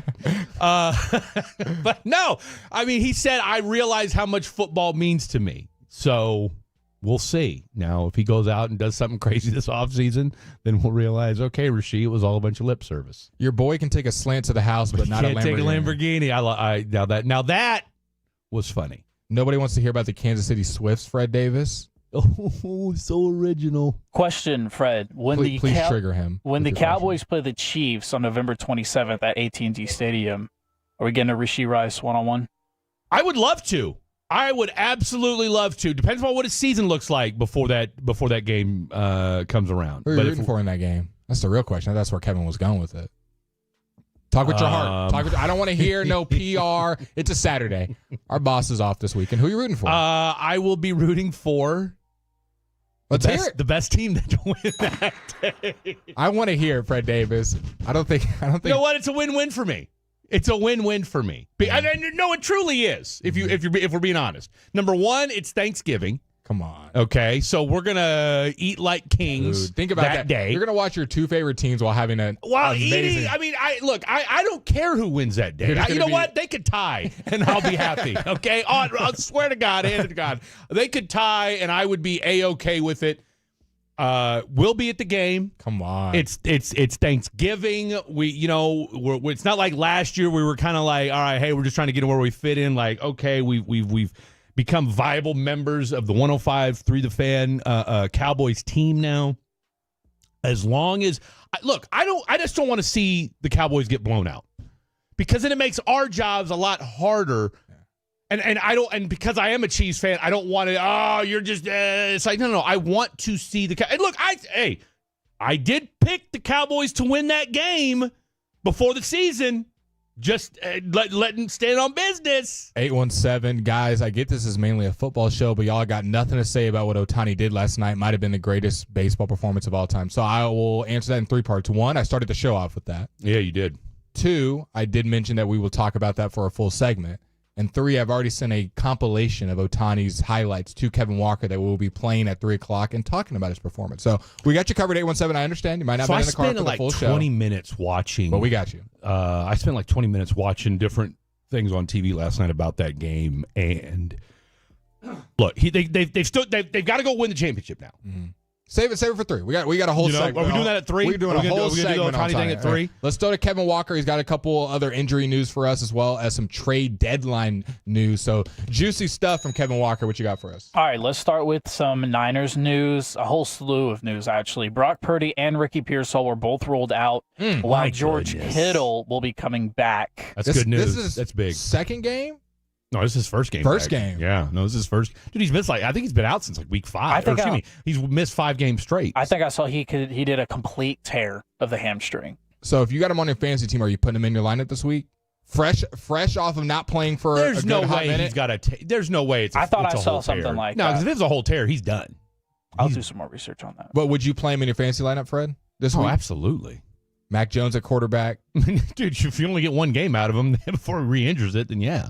Okay. Yeah. Or you try to trade him. That might bite you like, hey, he's healthy. He's healthy again. What you're hoping for if you're a Kittle guy is you go to your worst team in the league, which I've thrown them some just straight up gas, the 3 worst teams in my other league. And you know what?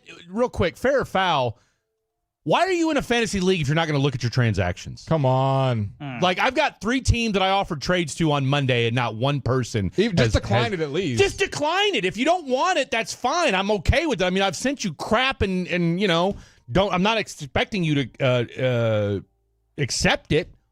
But at the very least, go ahead and decline it. You want to see it? Just tell me. You don't remember? I don't know. By the way, he did indeed report it was a full tear, but it did not come off the bone. There you go. I'd trade him, dude. There's no way. He's that in real life or in fantasy?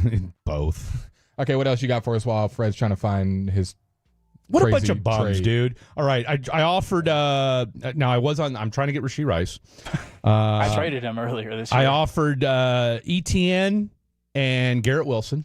So Rashee Rice. So a running back on the worst team in the NFL and a wide receiver who's been hurt and has the worst quarterback team in the NFL. They're leading they're second in the AFC South, the Jacksonville Jaguars. I don't know why I thought you said Tony Pollard. Exactly. I got Tony Pollard in my mind. I literally said ETN. I know.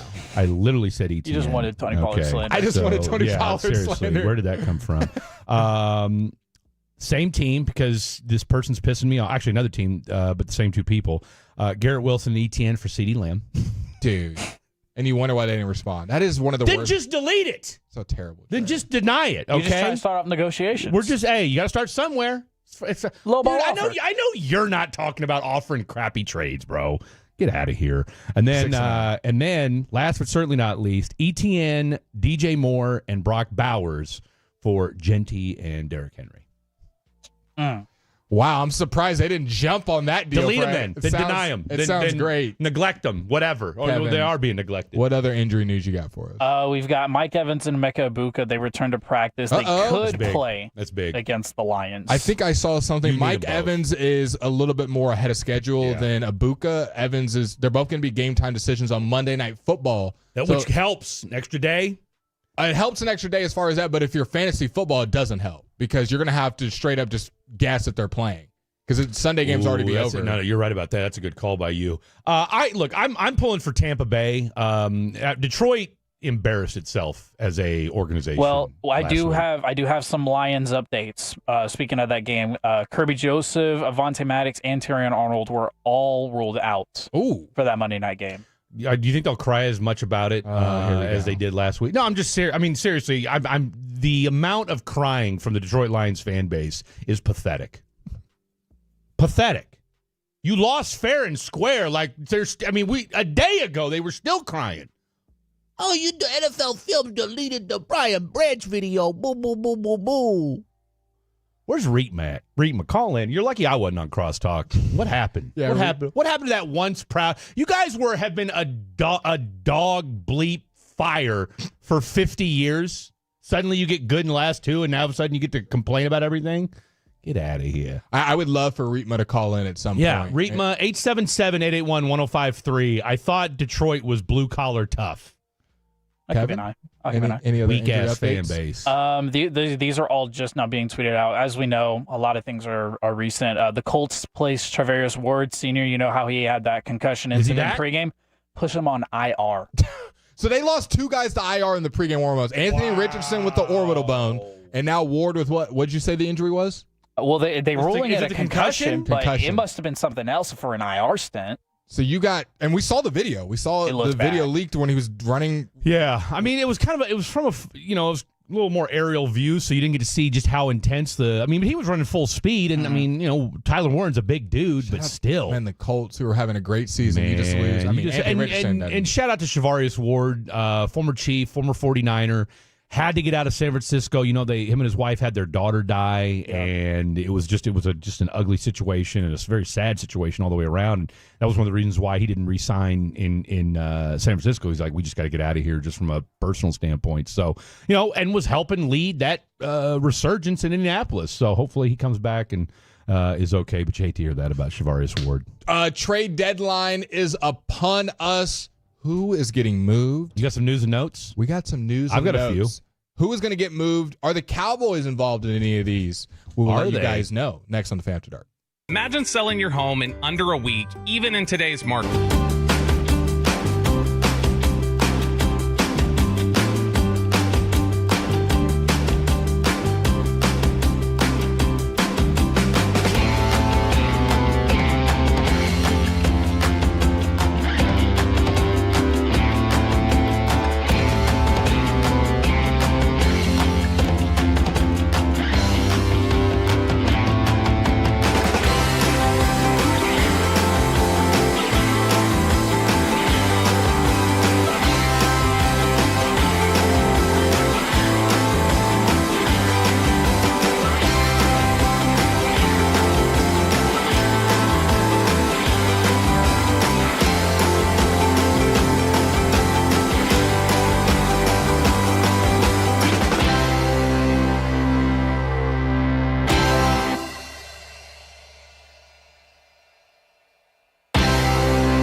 Uber Eats has low V products? I gotta remember that. Well, they say in order to remember something, you have to forget something else. Okay, now that is a very cute haircut. That's like a little shag. I've never seen it before. Well, I mean, of course it is. So Rachel. Oh, is that your name? No, I mean like your name. No, I'm Jen. My name's Jen. Right, but I just mean like this is your haircut. But that's hair on your head. I'm not saying this is your hair. Okay.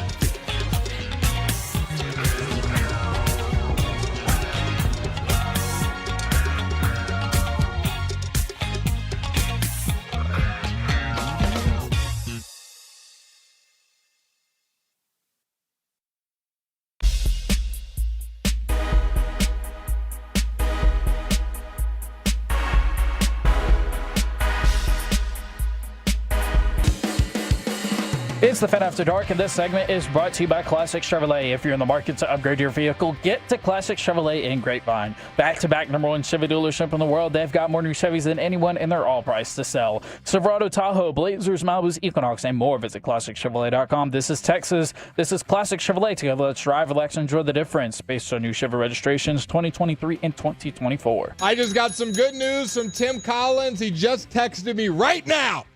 You listen to the Fan After Dark on the weekend. Blake, Fred, Kevin, we love hanging out with you guys on this gloomy Saturday. My boss just texted me, verbatim, waiting to see if the Cowboys can send me another parking pass for you. Shout out to Tim Collins. Give him a round of applause. Send him an email saying you love him and the radio program, and tell him Blake sent you. I got some text to read that'll hopefully trigger myself and Fred. I'll read this one first, and I think all of us will get triggered. 817. I almost want to read the whole number out, but I know we can't do that. Hey, I'm one of those people that don't respond. This is actually at you, Fred. I'm one of those people that don't respond because sometimes we get busy in life with our family and our jobs, you know. We don't usually have it as a second nature to check our stupid fantasy football transactions, LOL. I'm going to give my take, but I want you to go first. I actually feel very strongly about this, but I'll let you go. Okay, well then, you want me to go? Don't complain. Don't complain when you get made fun of. Then agreed. I mean, you agreed to be in this league. You didn't agree to say, oh well, I have a busy life, so you know. Yeah, we knew we knew you were married with kids when you signed up. Okay? You knew you were married with kids. If it's too much for you and you're half-ass at it, then don't do it. Agreed. I had the same problem in my fantasy football chat today. I texted, I said, hey, why is the chat dead? I'm a big fan, and like my main league, like why? And they were like, and then everyone started texting, whatever. But don't use the excuse that you're too busy. You signed up for the league. You know what? And you I'm tell know you what right now, the commitment is. And let me tell you this is something a else. job. Being in fantasy football, I don't care if you're playing for $0 or $10,000. Doesn't matter. It is a job, and you signed up for it to commit to everyone in your league that, hey, I'm going to set my lineup every week. If you knew you were, quote, too busy when you signed up, then guess what? You shouldn't have signed up. No one forced you to do it. You said, hey, I want to have some fellowship with my brothers or ladies. Or both. In my fantasy football league, we got 4 females in there that are very active. Yeah. One girl won the league last year. I got second. Won the league. I got second. But they're active in there. I mean, it was tough losing to a girl in the fantasy championships. He said, I got second. No, dude, we had a girl first time playing fantasy football. I think I remember you telling me about she this only last lost year. 2 games, and like her team was so scary every week. I think she had Lamar, Saquon, and like Puka. Yeah, and that sounds team right. was I do remember you mentioning this league. So yeah, I mean, I don't want to hear it. I don't want to hear it. I don't want to hear it. And if you think you're flexing by saying, "Oh, we're not losers," no, you are one. Okay, you know what? You're making excuses, and I promise you that it does not take more than 5 minutes less. I guarantee you. Let me ask some 817 and all the other people that are co-signing this half-assed comment that he just made. I guarantee each and every one of you out there right now has taken 5 minutes and scrolled your Instagram, your Facebook, your TikTok, something along those lines where you've done 5 minutes of just brain dead scrolling, mouth wide open. Okay, drooling. I don't because we do it. Because we tell do it. me I don't want to hear. I'm going to tell you right now. This is one thing I might start a page doing this. I like where you're going. I like to go around when I'm in just the wild of life and look and observe how many people are on their phone. Everyone. That's also a good point when you're texting a girl. Unless they're over the age of 60. If you're texting a girl and they don't respond within a day, she's not interested. I don't know what to tell you unless you are dating a actual like A to B list celebrity and they don't text you for 24 hours. She is not that interested. I'm telling you, it's happened to me. It's happened to me my whole life. Good or bad, people. That is just a fact of life. So the guys, I'm mainly talking to guys that are coping with, she's just busy. Nope. She's busy, all right. Yeah, she's busy, all right. Not busy with you. For 24 hours, she is not that busy unless, like I said, she's an A or B list celebrity that's 100%. on the red carpet or doing movies or an athlete. They might have an excuse. But unless you're dating one of those people, man, look. She ain't that busy, brother. Mm-mm. Now, don't be the guy who's clingy that she doesn't respond in 10 minutes or an hour. That's a bit much. People can be at their jobs. People can be working out. People can be hanging out with their family and friends. That's okay. Don't be that guy. Yeah. But if you, hey, what are you doing this weekend? I loved our first date, and she doesn't respond for 2 days, she's still interested. She was just busy, bro. No. Now, she might be slightly interested. I'm not saying that, but she's not putting you as priority one. She's not seeing you as a serious partner. So I just want to give that reality check to any guy out there, anybody under the age of 60 that's texting a girl. And it's still. Why is it, if you don't mind my asking, what is it about the age of 60 that's that line of demarcation for you? Because if she's 65 and not texting you, she genuinely might not have seen it. She might not be on her phone. The message might have She popped. may not see. She may be blind. There's no question. But if you're even could be at bingo. I mean, there's no telling. Maybe she's at bingo, 24-hour bingo. But if she's even 48, because I don't want to make it just only young You age ain't people. wrong. And she You ain't goes, wrong. hey, I didn't check my phone for 48 hours and see you ask me what I'm doing this weekend. Because I promise you, that guy that's good looking that she saw at the gym, that she got her number, the guy that she saw at the coffee shop, she's responding to him. Absolutely. And everybody got electric watches. Everybody get notifications these days. And everybody at the end of the day, let's be honest, I don't care how busy your day are, you're checking your phone in some capacity. Did my parents call? Did my brother and sister call? You got kids, right? Like, they're looking at their phone in some capacity. Unless you turn your notifications off. Someone said all your life, Blake. That's sad. I was just saying I don't want to come as a holier than thou that's never happened to me. It's happened to me before where I've texted a girl thinking that she's into me and she takes 24 hours to respond, and then my simping self, oh, it's okay. I know you were busy. Then you take that step back and you're like, nah, she ain't that busy. I will say this. I think in the very, dare I say, early stages, can you wait? Is there a 24 to 48 hour window where maybe they don't inundate It can happen you? once. It can happen once or twice. That's it. No. And we're on the same page on this. But once it's a regular that thing. frequency drops off, you're done. You're done. You're done. Or, and this has happened to me, and I even called her out on this, was I got friend zoned. Okay? And they're still responding, but they're responding like whenever. Like they respond to you like, because you're not the crush, you're not the girl, you're not one of her homegirls. Yeah. You're just and you're not even like maybe her A1 guy side friend. piece. You're just you're not a side piece, right? You're just a dude that's an acquaintance, and so you might get a funny bored. meme every now and again, something stupid, and you're just like, I said, oh, okay, and I just remember saying to her specifically, I was like, oh, okay, I guess I've been friend zoned, and then you respond quickly because you've been waiting for this girl's. I'm not talking about you, friend. I'm just saying everyone. No, I did absolutely. You've been waiting for this girl's text for the last 2 days, and how fast did she respond? Maybe the next day. Well, see, that was fun. See, this is how I knew I was right. Because I hit her with the, oh, okay, I see I've been friend zoned. Mm-hmm. And she didn't respond? Did she respond? I mean, hell, I hadn't even hit send. All of a sudden, you see the dots. Okay. Oh, no, not at all. I almost said something I shouldn't. B word, please. Yeah. Okay? All right? Because you ain't responded that quick since we started this conversation. So, again, it's okay. Now that we've gotten into this, you know what a quick tell to every girl and guy listening right now. A quick tell to tell if someone's interested in you, whether it's in person or texting. Yeah. Do they ask you questions? Quick tell. And I'll let you know that right now it's 100% hit rate. If you're texting someone and you're the only one, how was your day? What's your favorite color? What do you do for fun? And they're just answering. Yeah. And they don't reply with, well, what makes you happy? What inspires you? They are not interested. That's really good, Blake. That's really good. You're just filling their time. And it's preaching, just spitting right now. And now I'm kind of speaking more to the girl side of it. If you're a guy texting, you're asking a bunch of questions, and you're showing your homeboys, look, she's responding to me. Doesn't matter. She's doing this, and then they look at the messages, and all she's doing is responding. Just a bunch of one words. She's just she appreciates the validation. Oh, you're so pretty. How long have you been doing this? Or where did you go to school? Or what job? Bro, look, she's replying.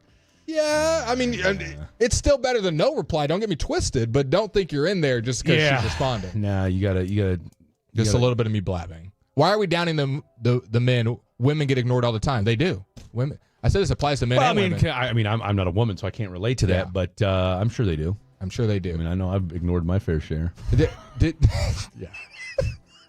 Yeah. You gotta have at least one person in your friend group that says no. Oh, look. If you got a bunch of yes men in your friend group. Herm Edwards said it best years and years ago. A, don't hit send.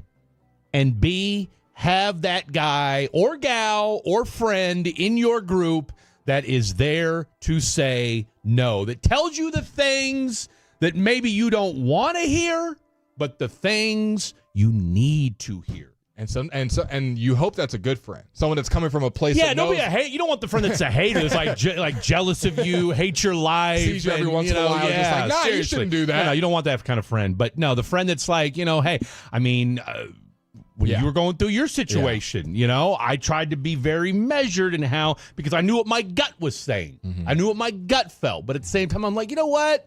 I don't want to cast aspersions on this young man. Okay, so we've given a bunch of negatives. Let's put a bow on this. Yeah. Positive. Where's the best place to meet a lady nowadays? We're only guys. We can only speak for guys. I don't know. Because I've had the dating I'm not apps the right deleted person. for about a month now. They're the worst. And I haven't really felt an urge to get back on them. Yeah. I've seen people have texted it in. I've seen people talking about it online. The grocery store. The grocery store, man. But that feels like a very. You have to be. You gotta. You better have that game like a 6-shooter. Pow! Hey, what are you doing later? Like you kind of have to have your elevator pitch and be a decent looking guy to just be shooting your shot at the grocery store. Would you agree? You can't be not have your bleep together and be like, oh, because I'm at the grocery store. I fumbled a bag the other day. Actually, do tell. Here at the office. Here. Some girl getting off the 6th floor. I don't even know what's on the 6th floor. I'm telling you right now. She stopped and wouldn't stop talking to me. But here was my thing. I was in mode of like, I need to go. Like I've got radio. I've got to go do radio on the 5th floor. And it dawned on me afterwards. I was like, Fred, you idiot. She was kind of hitting on you? Oh, 100%. 100%. She asked for her name? You do radio. Oh, she said something cute as a button, And I just I said something to her, and then I was like, I gotta go. That's all you said was I gotta go. I mean, in my head, I said I don't even know what I told her. Like, hey, good luck or whatever. Good luck. She's complimenting you. Good luck. Via con Dios. I don't know what I told her. I think I did say something corny about, hey, if you ever want to get on the mic, let us know. And that was it. That was it. So you're comfortable in front of a camera. So she shows up the next week to be on the microphone. Maybe it worked. I don't know, but. So you are you vouching grocery store best place to meet a woman nowadays? I don't know if it's the best place, but I think it's one of those deals where, and I think you hit the nail on the head last week, where, and I read something, and I saw something on social the other day, because we all get those, whatever you're into or motivational messages and and all this other stuff, and it said you got to take risks. And if it means getting out of your comfort zone and talking to a girl, don't be a creep. Don't be a creep. Don't be a creep. Hey, your boy's on the radio. Do you want to hop on the mic with me and Freddie D? Because the thing was, I almost ran into her because it was one of those deals where I was going from the 11th floor to the 5th floor, stopped on the 6th. I wasn't paying attention, and so I was just kind of in my own little world. I had my cup of coffee, and I had my badge.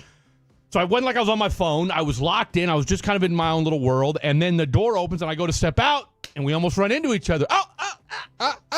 You know what the hard part is?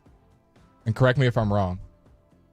Out in public, the guy has to shoot the shot with the girl 9 out of 10. Yes? Yes. Got to. So the guy has to be an initiator. So you got to have your which is okay. You got to have your confidence, all that stuff. That's a prerequisite. Whatever. But the also scary part is for, I think, a lot of gentlemen listening, young or old, you don't want to be a creep. You don't want to be the guy that's online harassing a woman just because you're asking for a number. And see, that's where, and I'm glad you mentioned that. And harassing and walking up to a girl depends on how good looking you are. Let's be honest. Here's the thing, right? I'll tell you what's unfortunate is that it used to be the norm to just be able to go up to a woman, approach her, and say, hey, whatever, would like to go out, get a cup of coffee. Can I court you? Call you on the phone, Okay, great.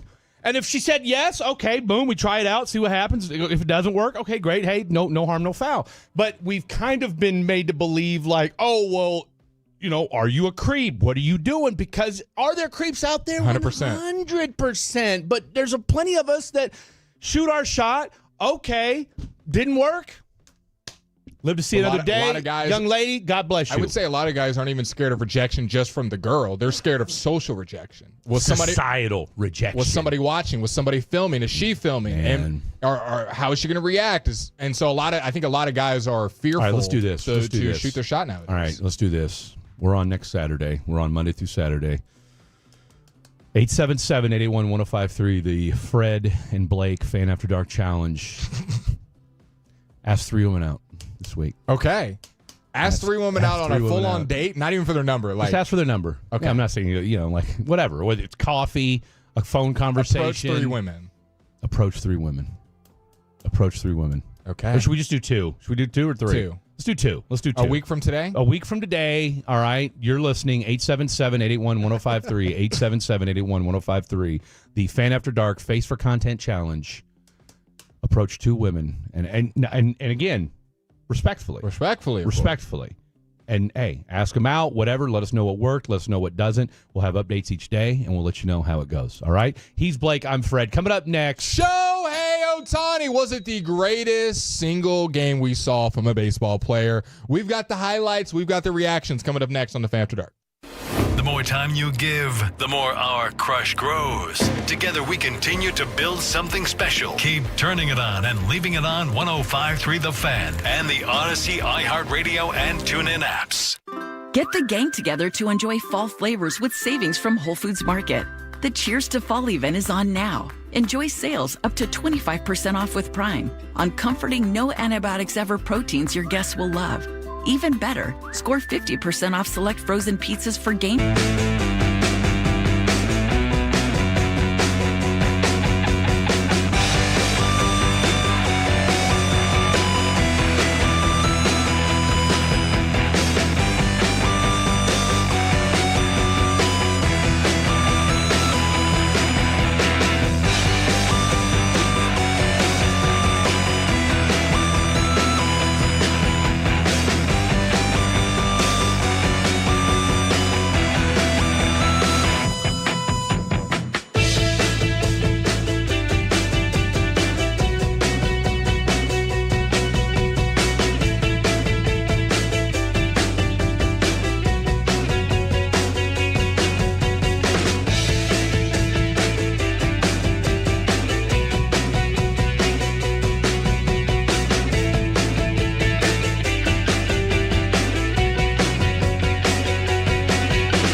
It's true that you've got to forget something else to remember that Uber Eats has groceries. No, that's absurd.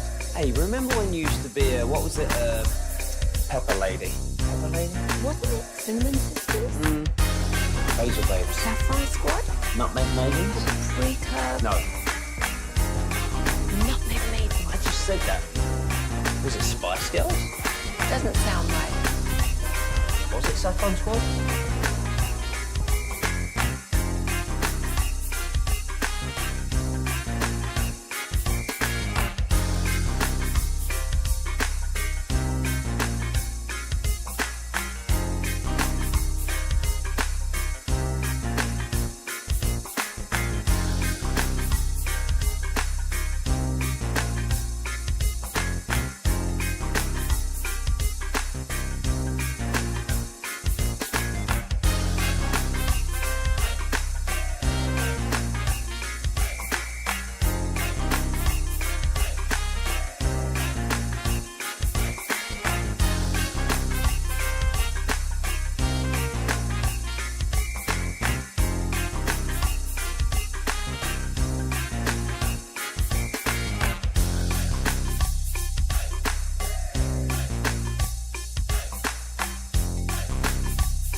driven by our D&M Leasing Studios. Thanks for turning it on, leaving it on. 105.3 The Fan.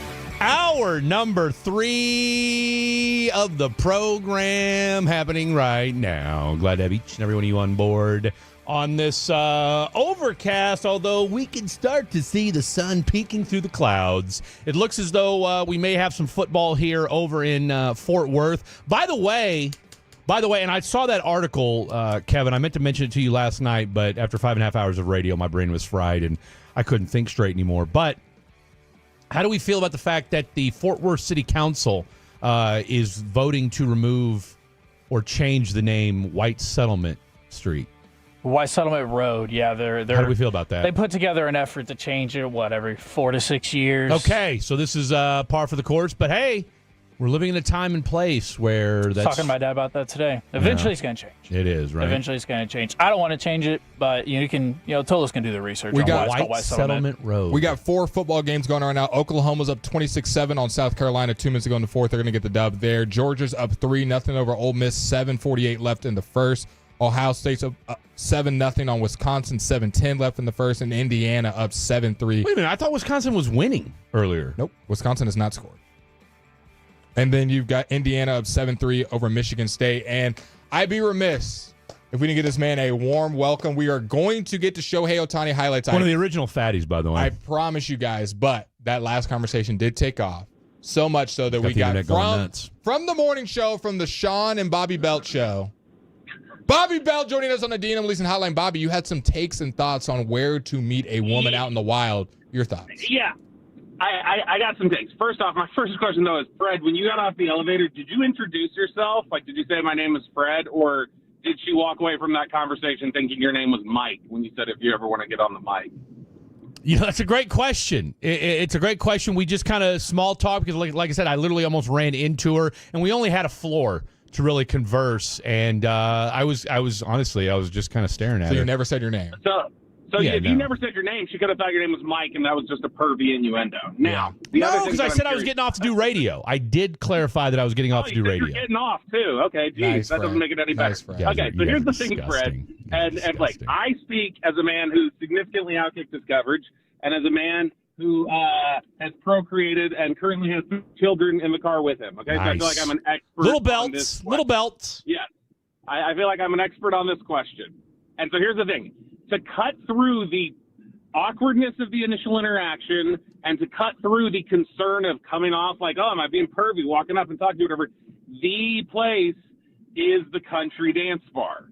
Because women walk in there expecting a stranger to talk to them, wanting a stranger to talk to them, and ask them to dance. So that cuts through a massive part of the whole awkwardness to begin with for anybody. That's why it is and obviously, by the way, it's just a bunch of like pretty country girls there usually. Now, so that's the spot. My rebuttal to that is, great take. How many girls do you think go to the country bar single? Most of them, I feel like. There's not a whole lot of couples going. It's usually girls with their girls that go. Fitty. And now also a qualifier, you got to know how to two-step. Do you? No, you don't. No. Do you know how many people I've known who've walked up there kind of like doing a dance and then they get out there and they're like, I'm just lying. I don't know how to dance. I just wanted to talk to you. And sometimes it doesn't end well, but it does too. Now, sometimes. Do you think you have to be attractive I don't know how and to charming? Two-step. Hey, I don't know how to two-step. This has been successful before, okay? Bobby Belt dropping knowledge right now for all you folks at home. That's what I try to do. Country bar, don't know how. I don't know what I'm trying to say. What are you trying to say? You do not know how to have to two-step. The whole point is you're initiating conversation. And isn't it kind of flattering, like, hey, look, I don't know how to dance, but I think you're good looking and I want to talk to you. Yeah. And I wanted to find a way to do it. Yeah. That's exactly the concept right there. And two, even if you walk up, it's the expectation. She expects you're going to talk to her as a stranger. She's not. That doesn't surprise her. It doesn't come off weird. It's not pervy. She thinks people are going to walk up and talk to her who don't know her at that setting. So that's what I'm saying. It cuts through a big chunk of the anxiety for everybody in that moment. And so that makes it a more solid place to have that happen. Now, where is a good country bar? Because I know from my experience, Red River and Electric Cowboy are like when you're in college. You can still go to Red River. If you're a little older, you'll want to go to Red River earlier in the night. But I mean, you can go to Billy Bob's a little later too. Are we talking like 8 p.m.? For Red River or Billy Bob's? Either. I'm just saying, our listeners, when should they be going? Red River, the trouble and the college kids, that's midnight usually. It's like nobody's walking in there before 10. Yeah, I'll be gone before Nobody's walking in there before 10. But if you're there at like 8 o'clock at night, that may be more of the that's more of the single mother my kids are my world crowd. So that's kind of where I have to that's where I have to detach. Susan from bingo might be leaving around that time. Well, my kids are with my mom tonight. I'm with my girls. I love my babies though. There is a time for every window, just like it is at any other bar. You know, it's going to be typically like it's a younger crowd that's going to roll in at 10 at any popular spot, and the older crowd is probably going to leave before that. So you can just follow your biological clock, Blake, and you'll find it. I think it's a good call. Good take from Bobby Bell. Any final words? Yeah, what were you calling me about the other day that I said I'd call you back and then I forgot? It was about video questions, getting stuff on Instagram, getting clips on Instagram. Crap, I forgot. Okay, I'll help you out with that if you need it in the future. I was just slam busy that day. Shout out to Bobby Bell calling Love you, in Bobby. and hanging out with Love the guys. Y'all. Bye. There Say he bye, goes. Kids. Little bells, bye to little bells. I'll tell you what, I love to hear it. There goes Bobby Belt of the morning show. Make sure you're tuned into him, our Cowboys insider. But I've been dying to talk about this subject. Shohei Ohtani. Was it the greatest single performance we saw in a postseason game by one player? 10 strikeouts, 2 hits allowed, no earned runs, 3 for 3 at the plate, all bombs, 427 feet was his shortest home run that he hit last night, and then also had a walk on top of it. The Dodgers move on to the World Series. And if you didn't have a chance to hear it, let's listen to the sounds of Shohei Ohtani having a historic night for the Los Angeles Dodgers. To this series, as Churio strikes out in LCS. In game 4 of the LCS, and there goes Ohtani. Shohei lighting up the highlights already. And a swing and a miss. Ohtani deals for the Brewers. And a swing and a miss. Oh my goodness! Shohei Ohtani! Great. Whoa. Is it a swing? It is. Ohtani, chance to come right back on the mound. Strikeouts through 5 innings.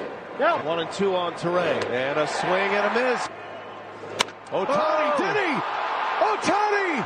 Ohtani has done it again!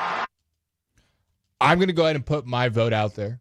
Tolos, Fatties, 877-881-1053. Text in right now. We'll let your vote be casted. Is this the greatest single game we've seen from a baseball player in postseason history? I'll just say, because I haven't seen a guy pitch as well as he did while also accompanying 3 home runs. Legitimately, you can say, not hyperbole, Shohei Ohtani won them that game last night single-handedly.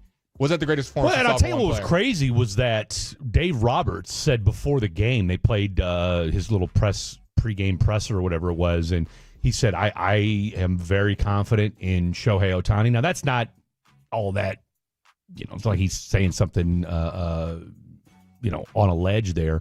But he said that he liked the headspace he was in, and he thought he was going to have a wonderful night. Now, I don't know that he knew he was going to go 3 for 3. He did get walked once, but 3 for 3. And as Christian Yelich said after the game, it wasn't like those were wall scrapers.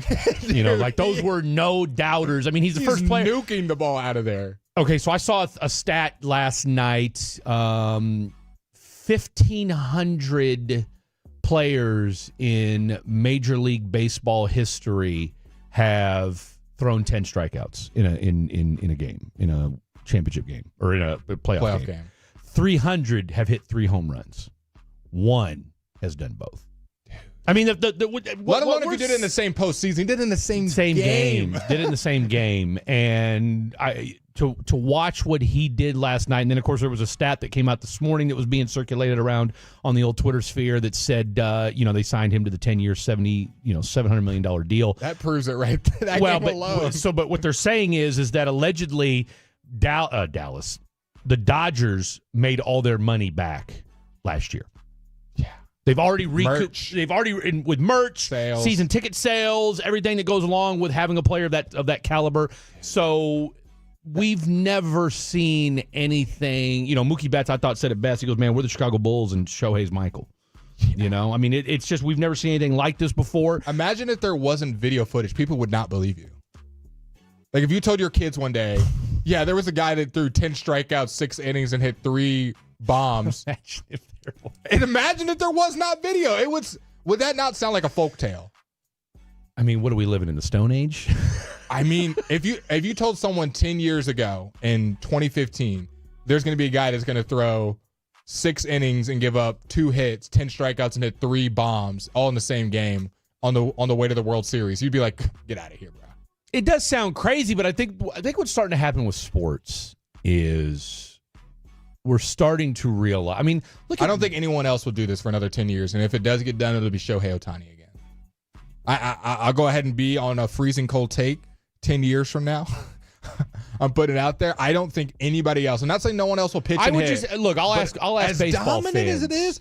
Like we don't have anybody pitching and hitting in general. Not even on an average standpoint. Yeah. And it's like Shohei Ohtani is now. Has he been the best hitter and the best pitcher all year? No, he is not. But he's been the best hitter. Yeah. But I'm saying like both combined. Like has he been that all year, every game? No. But the fact that he just did that in that big of a moment, this is his first postseason pitching. I mean, let's call it what it is, though. I mean, he's a top.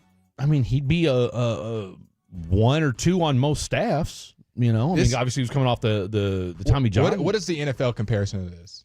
Is this him being Myles Garrett and Tom Brady all at once in the championship game to go to the Super Bowl? Is this him being Lawrence Taylor and Tom Brady all in one player? I mean, yeah, something like along those lines. I mean, now let's, look. He doesn't have all the championships. I'm not saying. I'm just saying I get all that, but I'm just talking about for one game. I mean, yeah, I mean, he was, he was Evaldi and Adolis. I guess Corey Seager all in Adolis one. 2023 versus Astros. Yeah, I mean, but did he ever hit 3 home runs? I mean, did he? I think he did. Did he not? Did Adolis have a 3 home run game against the Astros? I could be off my booster. I know he had at least a 2-run home run. Yeah, but he might have had a 3. I just can't remember. That's just, I mean, dude, a 3-run day. I mean, hitting 3 home runs in a regular season game is an incredible feet, right? I mean, it just doesn't happen. There's only 11 players who have ever hit 3 home runs in a postseason game. Okay, so the 1,500. Okay, so the 1,500 wasn't playoffs. It was just complete. Okay, so the numbers. Let me correct what I said just a few minutes ago.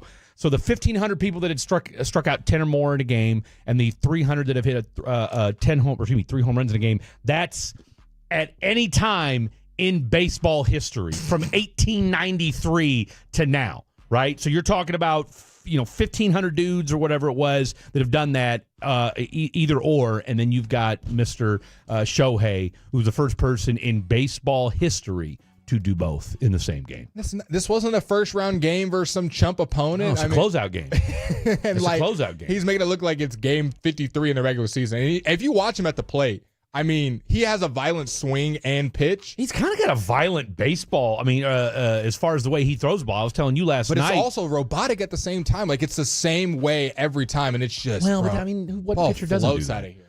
It's just the fact that he's able to do it so dominantly at I mean, he's a video game character is what he is. I mean, he really, truly is. You even do that in MLB The Show, even if you're, like, really good. 10 strikeouts and 3 bombs. Like, that's – and I'm just very grateful that we were able to see that live. We were on air. Highlights. You and I were talking about the second home run, and then we look up, and boom, he had just hit 3rd home run. So, no, it definitely – and I could even make the argument that baseball doesn't hype him up enough. I agree.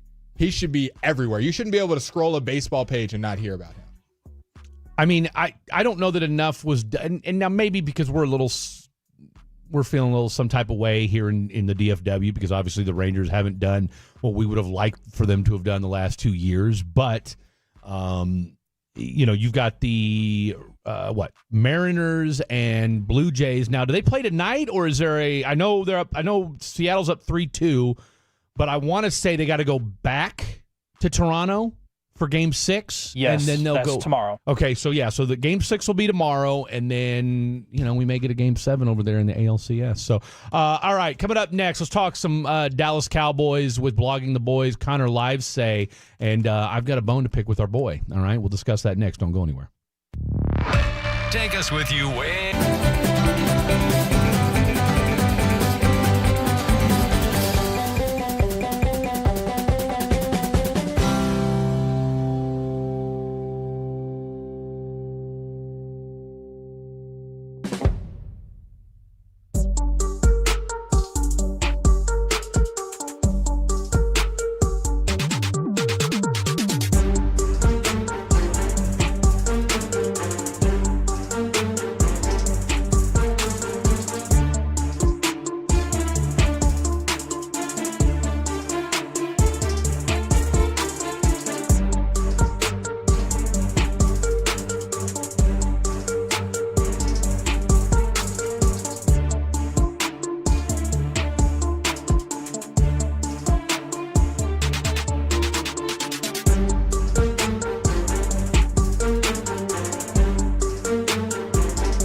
remember something, you have to forget something else.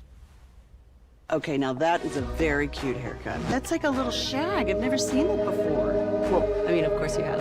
It's the Rachel. Oh, is that your name? No, I mean like your name. No, I'm Jen. My name's Jen. Right, but I just mean like this is your haircut. But that's hair on your head. I'm not saying this is your hair. Okay, freaking me out a little bit.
Forget something else to remember that Uber Eats has groceries. No, that's absurd. Hey, remember when you used to be a, what was it, Pepper Lady? Pepper Lady? Wasn't it Cinnamon Sisters? Basil Babes. Saffron Squad? Nutmeg Maidens? Paprika? No. Nutmeg Maidens. I just said that. Was it Spice Girls? Doesn't sound right. Was it Saffron Squad?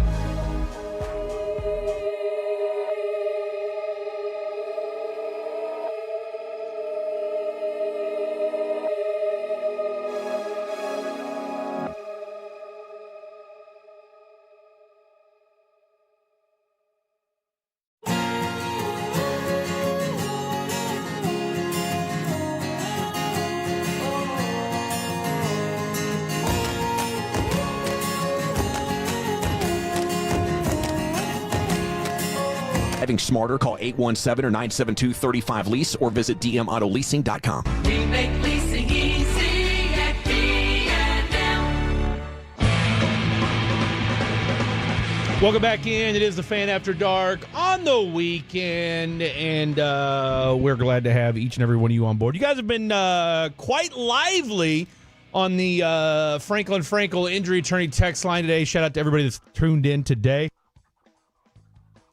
We have had a tremendous time with you guys. 972 makes a tremendous point talking about Mr. Shohei Ohtani. The betting scandal sort of made folks hesitant to fully put Shohei as the full face of the league, and I don't think anybody disagrees with that. I think that, hell, there's still a lot of people, myself included, who isn't fully convinced that he wasn't involved in some form or fashion. You're saying the text line is quite live, you say? Quite Derek lively. No, really? That was a perfect transition. No. I'm going to try it again. Say the text line is quite live, you say? It is. Cutter live There we go. Yeah, you know what? And I'm the dad here, and you're telling the horrible dad jokes. Let's talk about the D&M Leasing Hotline. Welcome to the program. Friend of the show. He escaped from Epstein Island, and here he is today on the show. We're glad to have him on board, Mr. Connor Livesay. Connor, where are you in a remote, safe location? Because the last time you were on vacation, and it was very choppy as far as the cell phone reception. I am. You should be able to keep me on the line for the rest of the segment today, hopefully. Cross our fingers. That's what I'm here for. Okay, before we get this thing started, I just want to address a tweet of yours from from about a month or so ago that I took exception to, and I said, is he doing this to troll? Is he doing this tongue-in-cheek? Or, God forbid, he actually believes this? And I know you as one of the finer football minds that I know, so I thought there's no way the answer is C. But you had sent out a text or a tweet a while back that said something along the lines of, and I'm paraphrasing here, is Mahomes washed? That was tongue in cheek. Okay. It was during one of those first 2 or 3 games. It was. He was having his struggles. He didn't look great. Yeah, it didn't look great. Okay. Everybody's talking. Well, there was no LOL. There was no funny meme next to it. So, and look, I'm a Chiefs fan, and so I get enough flack from my co-host here. So I thought, not Connor going down that tepid and filthy rabbit hole of Mahomes slander. Tongue-in-cheek for sure. Go ahead and ring that bell for me, Blake. Go ahead and ring that bell for me. Connor, I'll tell you what, I just wanted to get that addressed. I wanted to get that out of the way because, again, we like you here on Fan After Dark. You're an OG on the program, and so I wanted, not to say that we can't have differing of opinions because that's what makes America great, but, man, I was like, man, are me and Connor going to have to go to fisticuffs? Connor, I stood up for you. I said, let's get Connor on the show. Absolutely. Let him defend his side of the tweet. We did. And we'll just get it out on the air, so I'm glad we got there. Speaking of different sides, the Dallas Cowboys and the trade deadline has been fun to talk about. Diana Rossini kind of putting some guys that are on the block, teams that are making calls. What have you heard or read about as far as how active, not active the Cowboys will be at the trade deadline? Well, you hear some of the rumors about them being in on Trey Hendrickson and some of the pass rush market. I just don't see the benefit of that. Truthfully, if they had won last week against Carolina and they're able to go into the Washington game 3-2-1, you feel pretty good. You're really a half a game back from first place in the division, but you drop that game, you're 2-3-1, you're still pretty much 2 games back in the division, and we have no signs pointing to this defense being able to turn anything around to be anywhat respectable on the defense side of the ball. They're bad against the run, they're bad against the pass, they can't rush the passer, they can't cover, they can't play run defense. When you check all 4 or 5 of those boxes, it's just there's not going to be 1 or even 2 players that can step in and really make a difference for you. And they traded Micah away to build towards the future, and trading those picks away for, let's just say, Trey Hendrickson, who's 31, going to need a contract that's probably going to be 85 to 90% of what Micah just got, and is nowhere near the player that Micah Parsons was, just makes 0 sense whatsoever.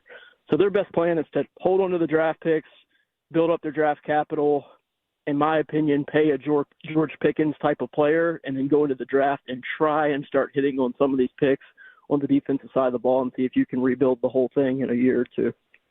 So you don't mind putting roughly $60 million, and that might even be conservative, towards the wide receiver position if you decide to keep CD. Well, obviously you're going to keep CD, but keep Pickens as well? I don't. And the main thing is because that's your strength. When you're seeing it being your strength right now without CD in the lineup. Obviously, week 1, Pickens didn't have a great day, but it was more just getting CD the ball and nobody, week 1 just knocking some rust off. But if you move on from George Pickens, let's just say you move on from Pickens and you say we're going to go sign a defensive player or put that money towards a defensive player, you still don't know if your defense is going to be – your defense is historically bad right now. You need a complete overhaul reset on the defensive side of the ball. Keep the strength in the offense. Bring Pickens back. Know your offense is going to be good. Your offensive line's pretty much set. I'm not saying they're playing above any great level right now, but they're solid. Your quarterback's playing at, I think, the highest level he's ever played at. You have a respectable running game, and then you have your receiving weapons in place, and you can go into the draft and go, okay, we need pass rushers. We saw Philadelphia do it a couple years ago, and they drafted Cooper DeJean and Quinyon Mitchell, in the first 2 rounds, and they really, rebuilt their secondary. That's not to say their defense is great right now, but it's respectable. And that's really what the Cowboys need, is a respectable defense, because if they had a slightly below average defense, we'd be talking about them as a legit NFC contender in the Super Bowl. But it's just so bad on that side of the ball. They have to do a complete reset, and that might be with another new defensive coordinator and a bunch of new players. Listening to Connor live say a blog on the boys. Well, Connor, let's go through that then. We got you here. I think everyone listening right now respects your football acumen. What are kind of those first actionable steps that you see for the Dallas Cowboys with this defense turning around to be something respectable? We know Trayvon Diggs, it's not looking great for his long-term future. You got Overshown coming back at some point. Like, what are you looking at for the rest of the season? Are you looking at only young guys? Is there already guys that you've discounted and go, hey, they're going to be gone next year? Like, how do things actually change in an actionable way in your mind? And you're asking for this season alone, or for the foreseeable future after this year? Kind of from 12 months from now, kind of what you would be doing in the season, and then kind of a little bit of tidbit of kind of your off-season plans, because we got to figure this out. The first changes I would make for this season is Kenneth Murray would not be playing for me unless there's another injury. Agreed. And Jack, I'm not saying, and I said this on Twitter the other day too, and people freaked out, but I don't even think Jack Sanborn's been good. I don't even think he's been average. He's been below average. But Kenneth Murray is the worst player on your defense, I think, by far. And he plays pretty much almost every snap of every game. So they demoted Damone Clark early in the season. They played Kenneth Murray and Jack Sanborn. That was ugly. Obviously, Shamar James has come up and played a little bit here recently. Him. Marish Leofau's played a little bit, who's not been very good either. So it's been rough. And I place a lot of the blame on the defensive issues on Matt Eberflus, because he's asking, especially from a coverage standpoint, when you're asking man cover corners to play zone, you're going to get bad results. And that's on Matt Eberflus. That's not on the players. There's a reason there's a scheme in place, and when you're playing guys out of position and out of scheme, it's not like anybody. You have certain DBs who can do that and certain ones who can't, and we currently have guys who cannot do that. It sounds like they're going to transition to playing a little bit more man coverage this week and kind of going forward to see if that helps things. So that would be another thing I would do, is get away from the heavy zone usage concepts on defense, play a little bit of more man-to-man, switch it up a little bit, leave offenses on their toes, and then I would get Kenneth Murray as far away from the football field as you can and just see if that helps with some of your younger guys, and Shamar James and Marish Leofau. Does Donovan Wilson and Malik Hooker, are they on this team next year?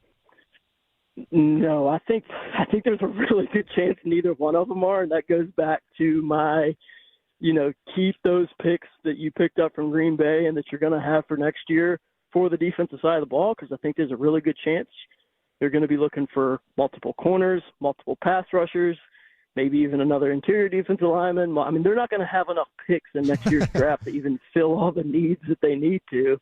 So I would bring back Pickens, focus the rest of my leftover money from the Micah deal on a few key defensive players, and then go into that draft and just plan on spending 90% of your picks on the defensive side of the ball, because you're pretty much set on offense. So let's keep the strength, and let's work on the weakness really, really heavy these next year or two. Is there a number for George Pickens that, I mean, I think we would all love it if he was in that $25 to $28 million range. I think that's where the franchise tag is at, somewhere in that $28 million range. But he's also got David Mulligetta as his agent, and he's just put on a 5-game dress rehearsal for the entire NFL that's saying, look, I'm a $30 million guy at minimum. Yeah, I mean, again, we start getting over that 35, 36 number. That's where I'd say, okay, what can we do? What could we do, with that money that Pickens might not be worth it? To me, the separation of that $2 to $3 million is never worth it in my mind. Like with the Micah deal, everybody freaked out when he got, 47.5 or something like that. Like, if you're going to pay him 44, like pay him 47.5. $3-4 million on the cap isn't going to kill you, especially as it continues to go up each year. But I mean, again, if he start getting in that $40 million range with Pickens, that would pause a little bit for me. But I think you have to go with this aggressively. And the thing that they always hurt themselves on is they go into these negotiations with hey, David, hey, George, we'd like to give you $24 million at 5 years and 60% of a guarantee, and they laugh at you. And then it just sets the precedent of kind of disrespect, which is what has happened with Micah, what happened with Dak, what happened with a little bit with CD, and just avoid that and just go into it and go, hey, we're going to be at 29, and maybe they go, wow, we're at 32, and then, okay, we'll come to 31. Like, if they would just come into these negotiations with a little bit more understanding of the market and what these players are actually worth, they probably help themselves out a lot in the long run. But I feel like they start things off so negative with all these players, and then they get to the point where Todd France goes, well, we're going to take any little bit of leverage that you could possibly have in the Dak Prescott contract 4 years from now, and we're going to yank it out from underneath you.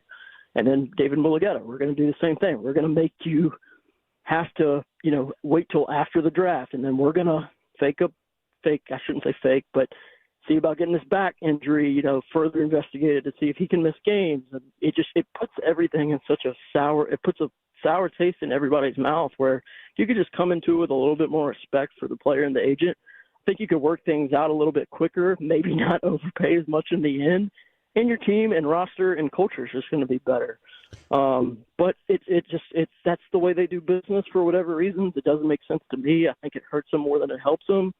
But I think you could go into it and maybe save a little grace from Mulligetta and Pickens and maybe get them done for $30 million. I know Garrett Wilson got a deal that was right over $30 million before the season. Like, see if he'll take that deal. And if he does, in 2 or 3 years, he's probably going to be the 25th highest paid wide receiver in the NFL, and that works out good for you.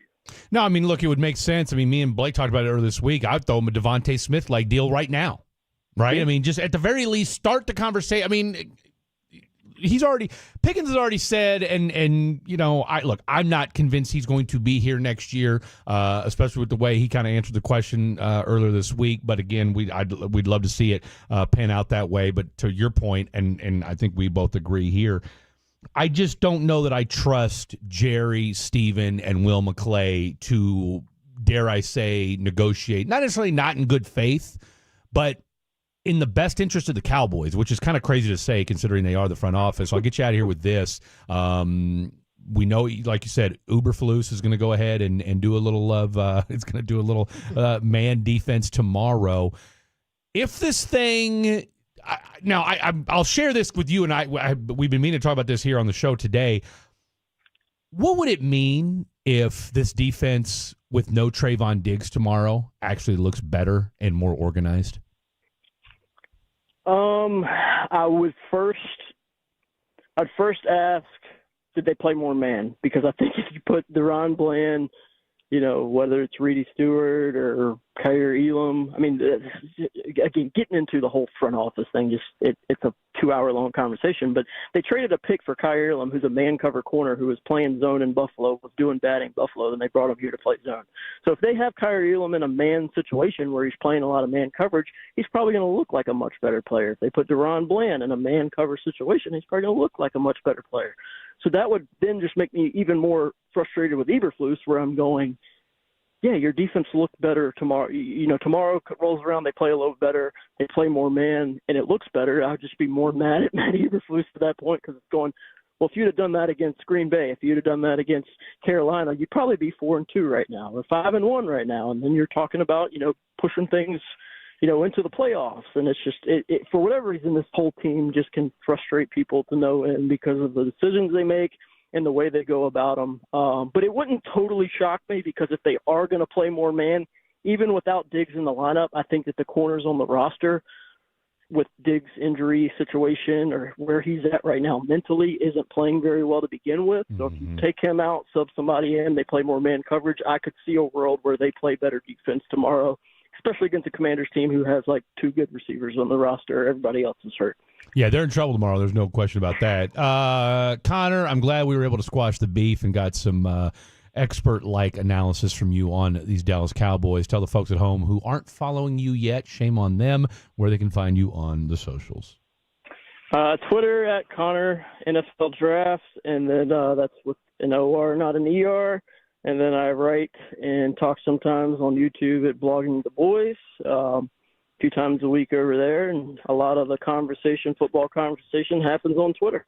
or Love X it. or whatever they call it nowadays.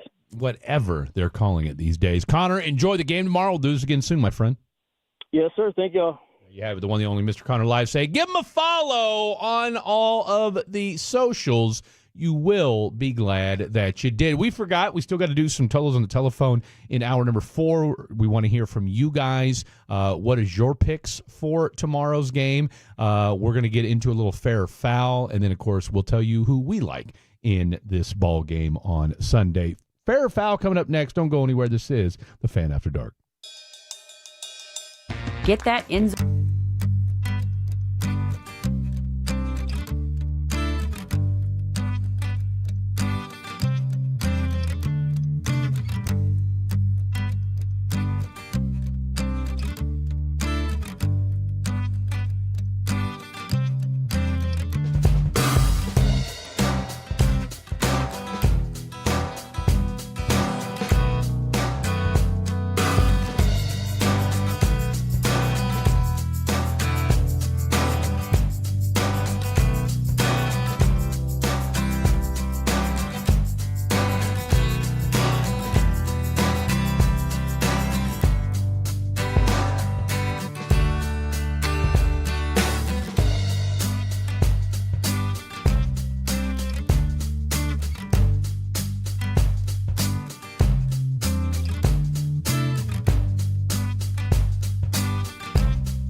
It is the Fan After Dark, and this segment is brought to you by Classic Chevrolet. If you're in the market to upgrade your vehicle, get to Classic Chevrolet in Grapevine. Back-to-back #1 Chevy dealership in the world, they've got more new Chevys than anyone, and they're all priced to sell. Silverado, Tahoe, Blazers, Malibus, Equinox, and more. Visit ClassicChevrolet.com. This is Texas. This is Classic Chevrolet. Together, let's drive, relax, and enjoy the difference. Based on new Chevy registrations 2023 and 2024. All right. Let's get right down to it. It's time for a little fair foul. And I've got one here that may shake Blake to his core. Okay?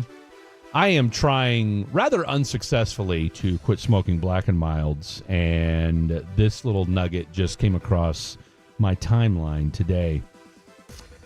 A groundbreaking 2024 toxicology report has revealed that certain chemicals found in popular vape liquids, including, now I may butcher some of these words, phthalates, formaldehyde, now I know what formaldehyde is, and endocrine disrupting flavoring agents can lower testosterone, impair sperm health, and mimic estrogen in the body. These compounds, when inhaled consistently, may, quote, shrink testicular size in lab animals, increase expression of female-associated genes, suppress natural testosterone production, and disrupt hormonal balance and fertility. One compound, diacetyl, originally used in microwave popcorn, has been directly linked to a condition known as popcorn lung, and it's still found in many flavored vapes. What's worse, these substances don't just affect the lungs, they cross into the bloodstream and may alter your hormonal blueprint over time. Masculinity is under biochemical attack, and most young men have no idea what they're inhaling. And it's not just smoke, people.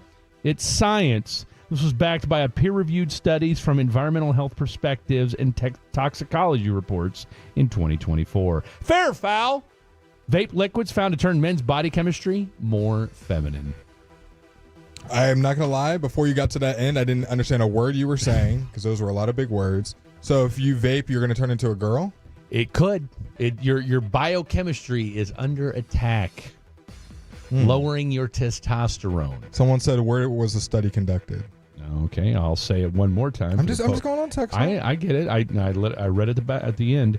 Backed by peer-reviewed studies from environmental health perspective and toxicology reports 2024. So is this like at a university?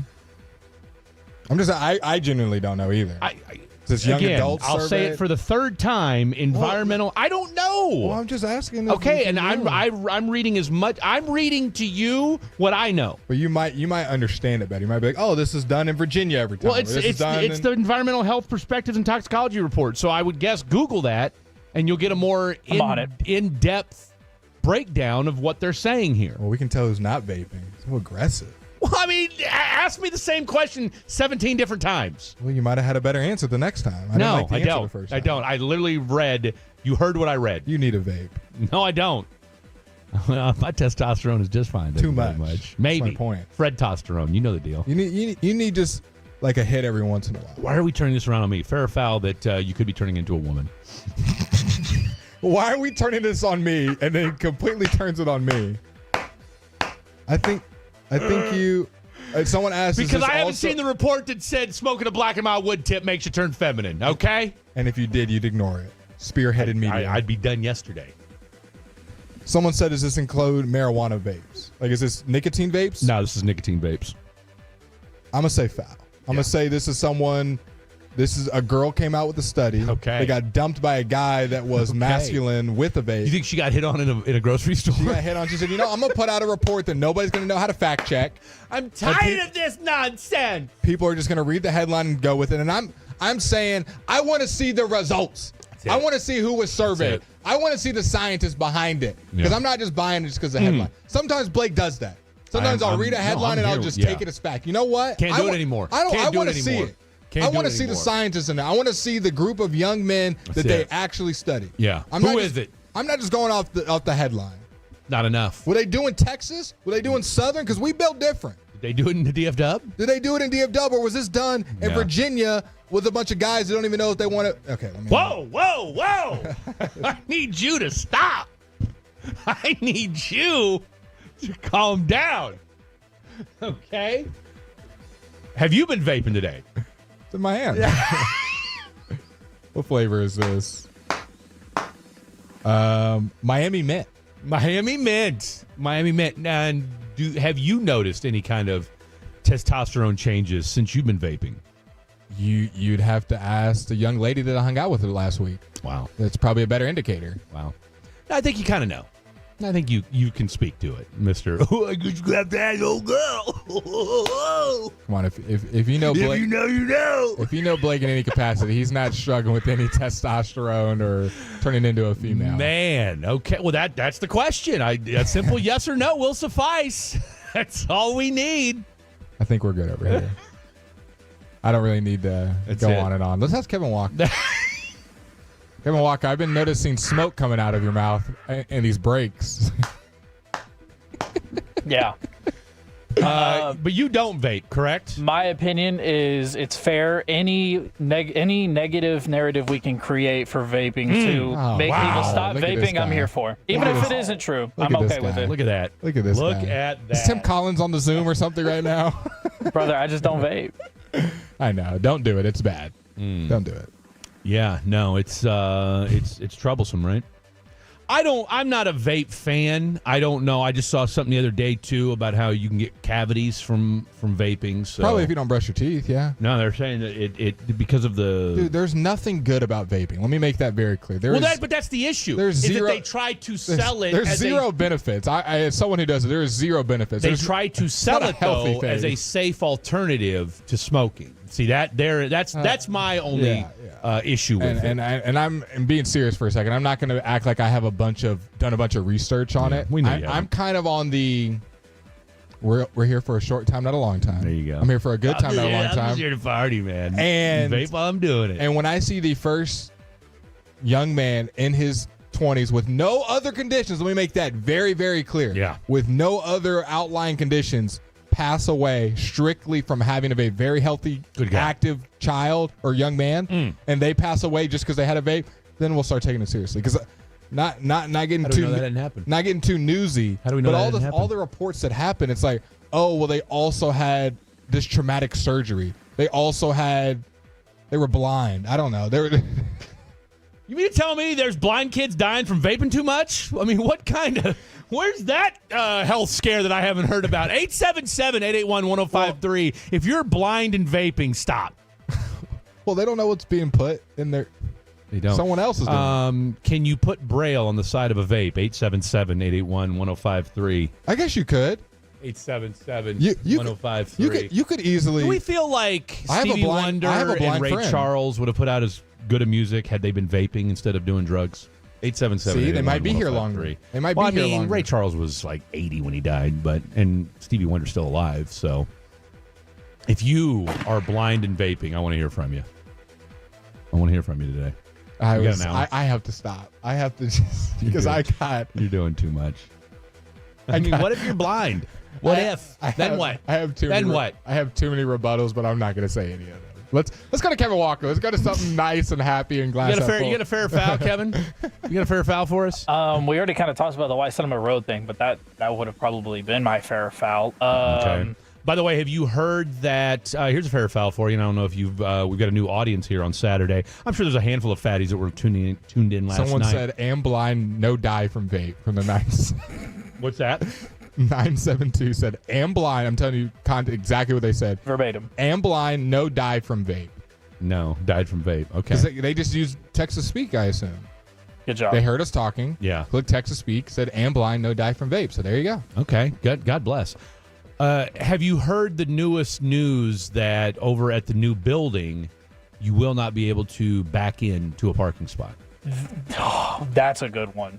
I was actually talking to Jacob Ray earlier, who said that he might have been the trigger for that email.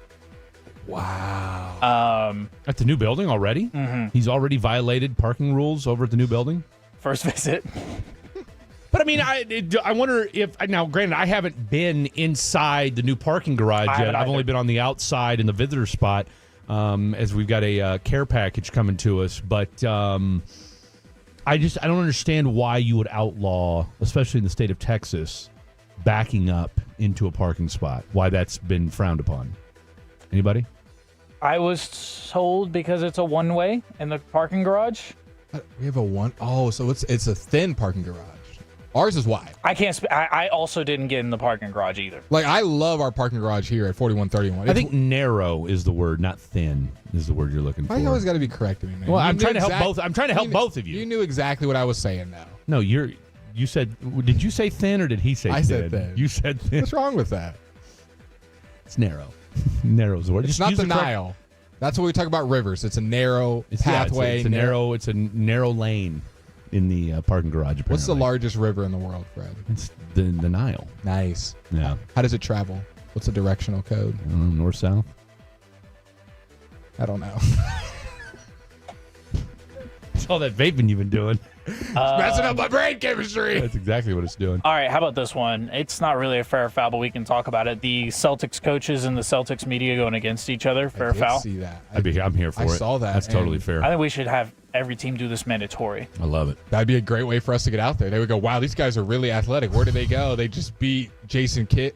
Dude, think about it. Ours would actually be a hard matchup. We're playing against actual former NBA players. No, I mean, now granted, they're a little bit older, a little longer in the tooth. You, but you think we could beat it as Dallas media assembled? I bet Kidd can still get buckets. I don't know. But Jason Kidd's he's putting up 30. But I will say we do got a couple good Dallas media members. So yeah, Jesse Holley, right? He played college basketball. So, we got a couple bodies. I mean, look, I'm down to bang. Yeah. You know what I'm saying? Like, I don't know. Again, you guys know what I'm talking about. Yes, I do. Okay? We're talking about in the post. Yeah, I saw your little. I was doing it more at reaction. Kevin Walker's exhale, and we also got I guess it could only be Mavericks media. I'm thinking just Dallas media in general. So we're a little more limited.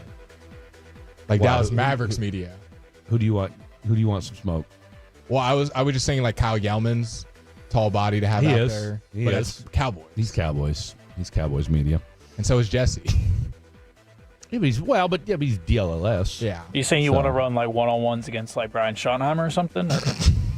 Now, what's your thought process if there? it was football, I think we do have a chance.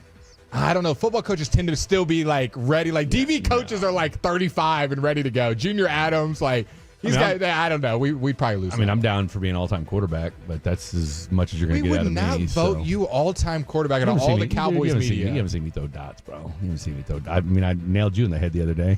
And you weren't trying to. And I wasn't even trying. Because I'm just that accurate, people. I'm just that Someone said who's accurate. guarding Tyson Chandler? LOL. That's Nobody. Great point. Zero of us. We're going to have a long night. Okay, final hour of the program coming up next. I tell you what, here's how this thing's going to go down, ladies and gentlemen. 4 o'clock, we will recap the day of sports, give you a quick kind of update on all things college football, on what's been a busy day in the college football world. Ole Miss just scored. They take a lead over Georgia, so we'll keep you posted on that. 20-17 pending the extra point. We'll also give our Cowboys prediction for tomorrow as well. Then we'll do a little Tolos on the telephone. That's going to go down at 4:20, and then we will put a bow on this. We've got an hour of Infinity Sports Radio, and then at 6 o'clock, we're going to have pass the baton over to Alabama, Tennessee tonight at 6 o'clock. No better place to listen to it than right here on 105.3 The Fan. Our goal is to have you winning every sports debate with your buds.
the program happening right now here on Fan After Dark, afternoon weekend edition.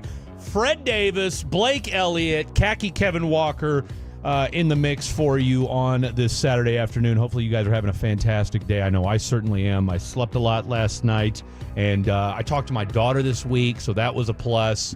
Got that out of the way, so me and her are back in good graces again. You never want to be beefing with your children, and so you can beef with your parents. You were excited, man. I got to give it to you. Good dad. I saw the phone call happening, smiling ear to ear. You shouted out loud in the parking garage. Me and my daughter chatted. And I know she was happy, and I know you were happy. So yeah, all is well. No, it was, man. I appreciate you saying that. No, we were chit-chatting on Thursday. Thursday was a big day, man. We had a great interview with Jay Koppelman and Robert Gallery.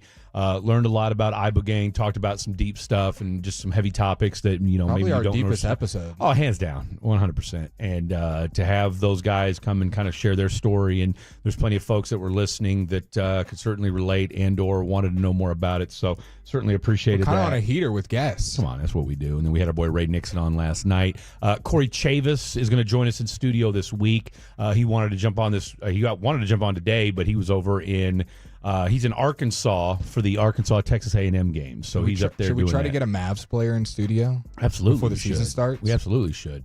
Maybe I'll send out an email today. Do your thing. Like I said, that'd be cool. We're efforting to get some other folks on throughout the course of the year as well. So, we're just trying to do some good radio for you guys. Luca in studio on Monday. That'd be a get. That would definitely be a get if that was the case. But no, we're having a good time so far. Again, we're just 6-7 weeks into the season. Was is this our first month? Now we're only 2-3 weeks into doing radio every day since the Rangers season unceremoniously came to an end. But you guys are having, all you Tolos and Fatties and everybody else out there that's been chiming in each and every day. You guys have been great. And of course, you know that we have the 2 nights a week, Mondays and Thursdays, where we're dealing with Monday and Thursday night football. But so far, so good. You guys haven't missed a beat. September 28th was the last game, so it's been 1, 2, 3 full weeks that we've completed of doing radio every single day. I get Sundays off. Fred doesn't. So you've heard Fred for 28 straight days. You've heard me on the air, and obviously calls don't count. But yeah, I've done actually 21 straight days. Excuse me. Yeah, 21 straight days. You've heard Fred Davis. Yeah. Imagine if somebody doesn't like you and they're trying to avoid you. They're like, I love the fan. I love the fan, but I hate Fred Davis. And every time they turn it on. He's on again. Why? I hate Rasheed Rice. I hate everything. What are some of my other pet peeves? Well, I'm sure we'll get to it at some point during the show. Your pet peeves? Yeah. That people can chime in and. Like pet peeves about you or pet peeves you have about other people? No, pet peeves that people would have about me. I feel like I don't want to say them. I think we do. I mean, look, I think everybody. It's more for other people to text. I think pretty much everybody chimes in. We don't. Somebody did say I yelled too much, which, you know what? And I'll say this because it was somebody from the 512. They said I yelled too much, and I did think about that. It did get me to thinking, like, maybe this person who I don't necessarily agree with it up front, but then the more I thought about it, I was like, you know what? Maybe he's on to something. Maybe this person's right. I think everyone listening can say they have things to work on. So you're not alone, Fred. That's what Jay Koppelman said. We could all use help. We could all use help. Some more than others. The Cowboys defense could use some help, and whether or not that's going to be in the form of Kalen Carson tomorrow is anybody's guess. Look, this team has a bunch of pass rushers. Now, I don't know that any of them are any good outside of Donovan Ezra, who right now I want to say has the second highest win rate or pass rush percentage of rookies out there. Only Abdul Carter has a higher win rate than Donovan Ezra. I think you and I can both agree that Donovan Ezra does look like from where he was at week 1 against the Philadelphia Eagles. There's definitely more problems on that defensive line than Ezra. I'll share this with you. PFF tracks stop percentage in run defense among linebackers. 3 of the worst 6 NFL linebackers are on the Cowboys. Minimum 37 run defensive snaps. Kenneth Murray, there's only one linebacker in the entire National Football League that's played at least 37 snaps that is worse in run defense than Kenneth Murray. And that's Jack Sanborn. And that's his buddy DeMar Clark now play. Number 4 is Maris Leofau. And then number 6 is Shamar James. So you have 3 linebackers. Top 10 worst linebackers in the NFL. Top 6. Like not even as bad as top 6. there's only 3 linebackers in the entire league that are playing worse at stopping the run at the linebacker position than the guys that are on your team. It's bad enough to have one guy in that list. You have 3 in the top 6. And if you're Eberflus, are you saying, and you and I had this conversation yesterday, and this is starting Donovan Wilson in the box. Just make him a linebacker. Which, look, and I don't think you're wrong for that, but then Eberflus is going to come back to you and say, okay, Blake Elliott, who am I replacing him with? Elijah Clark. Let's see what he can do. The bar is so low, Fred, and I'm not even exaggerating. The bar is so low. It's not as if Donovan Wilson's playing average safety play and we just want to win and we're being hypercritical. Donovan Wilson is playing horrendous safety play, especially in coverage. He's playing out of the box more than he ever has in his career, over 50% of his snaps, which that's just malpractice on the coaching standpoint. You have to try something. This defense is not 15th out of 32 and has its moments. This defense is 30th out of 32 on a good day. The Dallas Cowboys defense has given you no reason to say, man, this is working. We've had our moments. We've looked good on defense. Okay, so here's your safeties right now. Marquise Bell, Malik Hooker, Wanye Thomas, and Donovan Wilson. Wanye and Malik. And Wanye right now is in for Malik Hooker because he's hurt. So Marquise Bell is your option. Give him a run. Why not?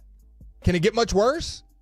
Yeah, it could. Name one game that Donovan Wilson has not gotten beat on a double move or someone's behind him. Name one game. Maybe the Jets. Maybe the Jets. I mean, and I know they scored 3 touchdowns in the second half. So, and do I think it's a chain reaction? Do I think the entire defense being bad is on Donovan Wilson? No, I do not. No. But he's kind of he's the last line of support. Yeah, he's kind of the poster child for just how bad this looks. Donovan Wilson needs to be in the box because I think he is a good football player. Don't get it twisted. I think Donovan Wilson's a good football player, but he's playing out of position right now. He is not a free safety roaming ball hawk. He is a hard-hitting, instinctive player. Look, you saw last year when he was getting... remember all the drop picks that were happening? And we're like... that, and just look how many tight ends were just having their way with him. And they are literally putting him on an island as if he's just some free-roaming free safety that's just ball-hawking, Tyrann Mathieu, jump out there and just make plays with your hands and instincts. You know, you need to... I would use him in the same vein the way the Chiefs used Justin Reed the last couple of years in Kansas City, right? They had him, because Justin Reed's a thumper. Justin Reed will get killed in coverage, but I'll tell you what, he's great at stopping the run, and he's great in those intermediate type things, right? The hard part about keeping Donovan Wilson on the field, and Schottenheimer and Eberflus kind of talked about it without calling him out, is I think they know what we're saying. They see the numbers. They know Wilson's not great in coverage, but also offenses know that, and they use scheme to pull him where he's the one guy out there. They're like, oh, you're in the box guarding the tight end or whatever. Yeah. We're going to motion the tight end out. Now you're guarding the tight end in space. Yeah. Or we're going to motion this guy into the slot. Now you have to guard him. We know that you want to keep Donovan Wilson in the box. Well, and they just don't trust anybody, and there's nobody you can pass him off to. Yes. There's nobody you feel that communication's not with. there. So now you're just following Donovan Wilson on a guy he can't cover.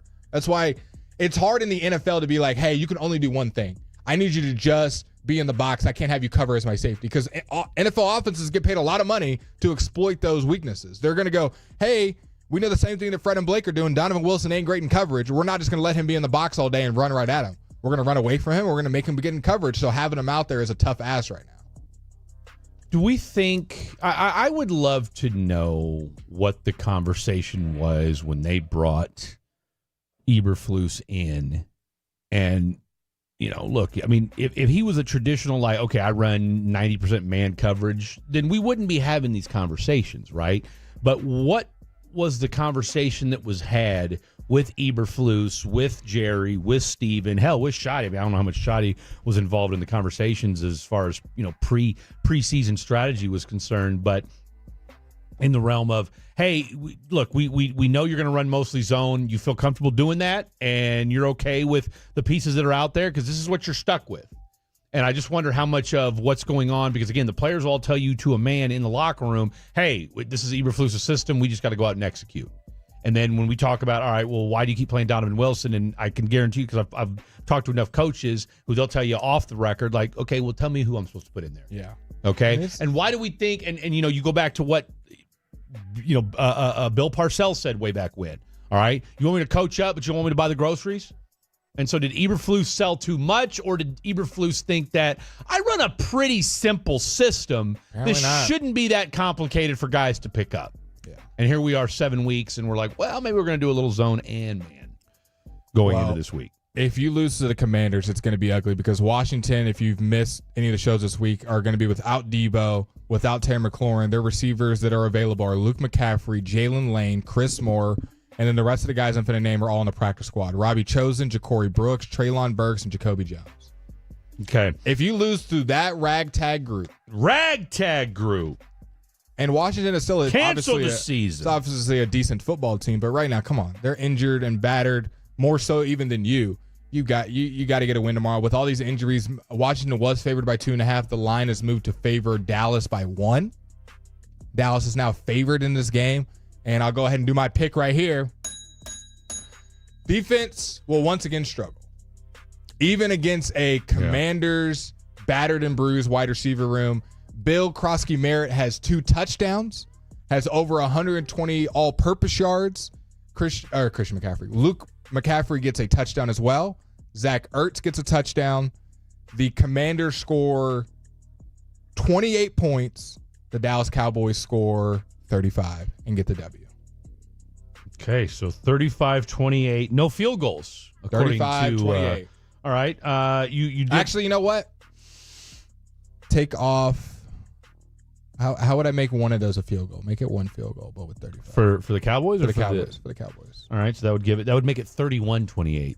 And let's give the Commanders a field goal too. Okay, so you want it to be 31-24? There you go! My new score. Shout out to Fred Davis, the mathematician. 31-24. Okay, do you gave a lot of Washington offensive highlights. Do you want to give any Cowboy highlights? Because you've got them scoring 31 points. So what might you have stored for our Cowboy offense tomorrow?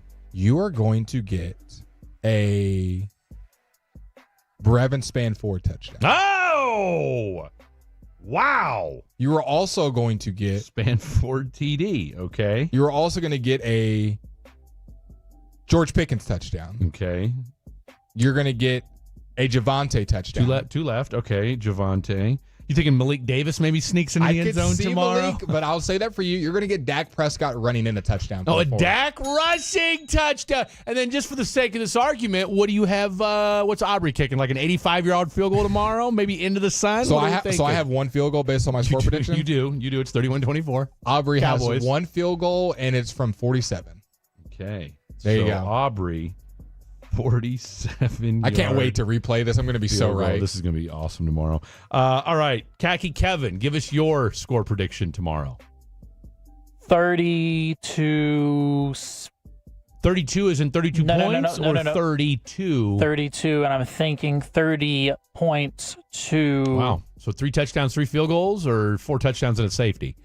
Yeah, 3 touchdowns. 3 field goals. I like 4 touchdowns and a safety. I'm thinking... 6 scoring possessions for the Cowboys tomorrow. I'm thinking Javonte gets 1, Ferguson gets 1, and real quick, before we start getting all that, what do you have the final score be? I've got 30 for the Cowboys, but I don't have a Redskins or a Commanders score yet. That's how old I am. 30-17. 30-17. The Cowboys defense only allowing 17. Wow. Okay, and you've got who scoring? I got Ferg, Javonte, and CD. Okay. I love it. Okay, 30-17. All right, let's see here. We're all on the same page. We all think the Cowboys are going to win tomorrow. I could be an a-hole and say, no, the Commanders find a way, which I don't think would be all that, a-hole-ish, because I think none of us would be shocked if that happened tomorrow. However, I think your Dallas Cowboys win tomorrow, 27-16.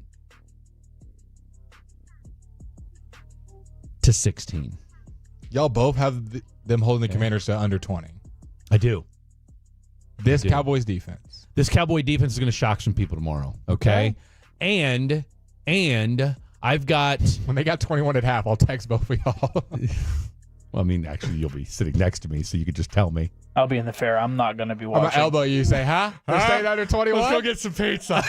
Let's go get some nachos. 21-0 Commanders. Way to go, Fred. Way to go. I'm going 27-16. Dallas Cowboys win tomorrow. I've got you ready for this? I'm ready. You ready for this? You ready for this? I am going to give you I'm going to go with, I want to have a linebacker do something special, but it's like, which linebacker would it be? That's the problem. You tell me. I don't know. That's the problem. Shamar James, we kind of like him. I kind of do like Shamar James. Does he force a fumble tomorrow? But you know what? Reddy Stewart scores a touchdown. Ezraku for a sack. Okay. Reddy Stewart gets a touchdown tomorrow? He gets a scoop and score tomorrow. Okay. Reddy Stewart with the scoop and score. All right. Jaden Blue scores his first touchdown tomorrow. This guy's going for the $1 pays out $10 million parlay right here. Who next? Malik Davis gets 3 touchdowns. And you know what? I'll tell you what. Let's go with Ferg. Continues his domination and scores another touchdown. Then, of course, we get 2. But I'll tell you what. Your Dallas Cowboy defense, 3 turnovers tomorrow. Wow. 3 turnovers. Can we throw in an Ezraku sack? First one of the season? Throw it in. I think the Cowboys have, 2 turnovers on the season? That's it. They're going to get 3 tomorrow. No, I think they've got 3 on the year, don't they? 3? I think the so. Wilson interception. They got 2 picks, and then the Houston. What was the other pick? No, they got 4, actually, because remember, they've got 2 picks. I remember the Russ interception on the deep ball. Then you had the strip sack at the end of the half against the Packers. Yeah. Or and then, before and that. then you had What's the other 2? The Jets fumble that turned that ball game around. Did we recover that one? I remember they fumbled twice. Yeah, of course. Remember, because they were driving. Okay. They were driving and scored. I thought there was another pick. I thought they have 2 interceptions on the season. Well, one guy overturned because of a flag. No, but I thought there was another one after that. No, Donovan Wilson. Remember, because he picked off against the Carolina Panthers. Did he? Yeah. I don't know. Yeah, so that's 4. Okay, there All you right, so 3 tomorrow. Boom, done. Book it. Your boy going down. All right, so Fred says 27-16, 3 turnovers. Reddy Stewart with a scoop and score. Jaden Blue gets his first tutty, and Jake Ferguson continues his hot streak. Blake thinks everybody with the Commanders is going to score, but somehow, some way, Spanford, Pickens, Javante, and Dak with a touchdown tomorrow. And then our boy Khaki Kev likes 3 touchdowns and 3 field goals, as we all have the Dallas Cowboys winning tomorrow. All right, coming up next, let's do a little totals on the telephone. 877-881-1053. It's your time! 881-1053. It is your chance to chime in. You get one Cowboys take, and then the floor is yours. But please don't curse, because you will get dropped and banned. Lots to get to. It's Fan After Dark. When your friends say, hey, did you hear? You can...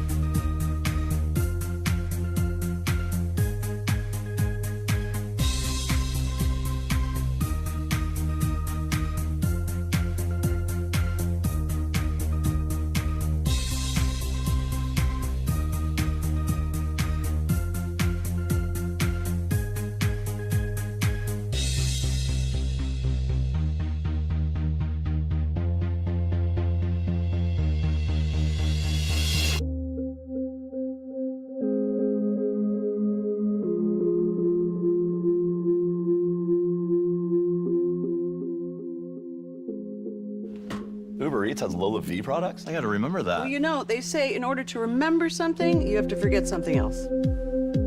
Okay, now that is a very cute haircut. That's like a little shag. I've never seen that before. Well, of course you have. It's the Rachel. Oh, is that your name? No, I mean like your name. No, I'm Jen. My name's Jen. Right, but I just mean like this is your haircut. But that's hair on your head. I'm not saying this is your hair. Okay, freaking me out.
true that you've got to forget something else to remember that Uber Eats has groceries? No, that's absurd. Hey, remember when you used to be a, what was it, Pepper Lady? Pepper Lady? Wasn't it Cinnamon Sisters? Basil Baby. Saffron Squad? Nutmeg Maidens? Pre-Club? No. Nutmeg Maidens? I just said that. Was it Spice Girl? Doesn't sound right. Was it Saffron Squad?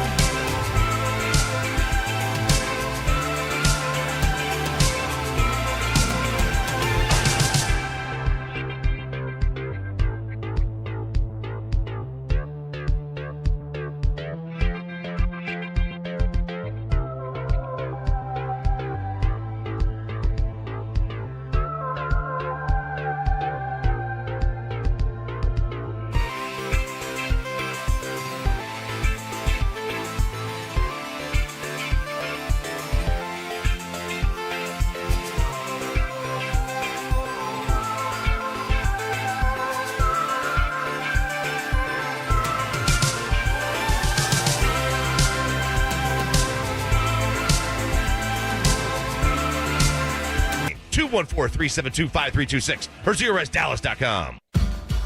Back to 105 through the fan. This segment is brought to you by the Frankels. If you've been injured in a car or truck wreck, call Frankel first, 214 or 817-333-3333. With Frankel and Frankel, there is never an out-of-pocket cost. They only get paid when you win. Frankel and Frankel, the go-to for car and truck wreck attorneys in Dallas.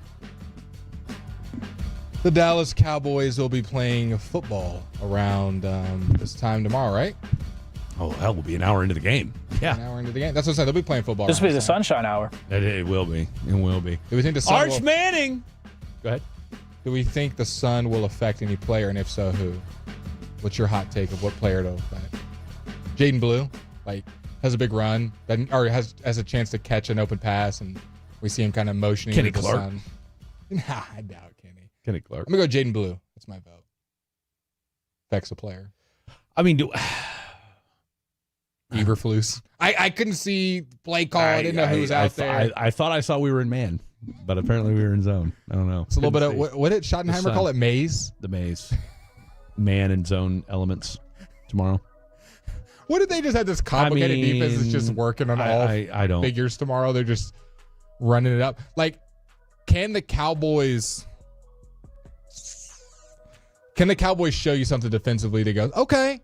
Or do they have to put it together for multiple weeks? Is there anything they can do tomorrow that quells your... Yeah, create some turnovers. Turnovers changes everything, man. The proverbial, bend don't break defense. I mean, if this defense... Nobody would care if this defense was giving up the yardage they were giving up if they were forcing you to kick field goals or creating turnovers in the red zone. You can live with what they do. Look, if you're crap between the 20s, I don't care. Because if you shut things down in the red zone, and all of a sudden you're quasi-respectable, or again, if this is a defense that says, all right, look, or if the team came together and said, all right, man, here's the deal. We're going to score touchdowns on offense. Y'all just hold them to field goals, and we're going to win 75% of our games. I don't think there's a person in the DFW or there's not a Cowboy fan on this planet that would have a problem with that.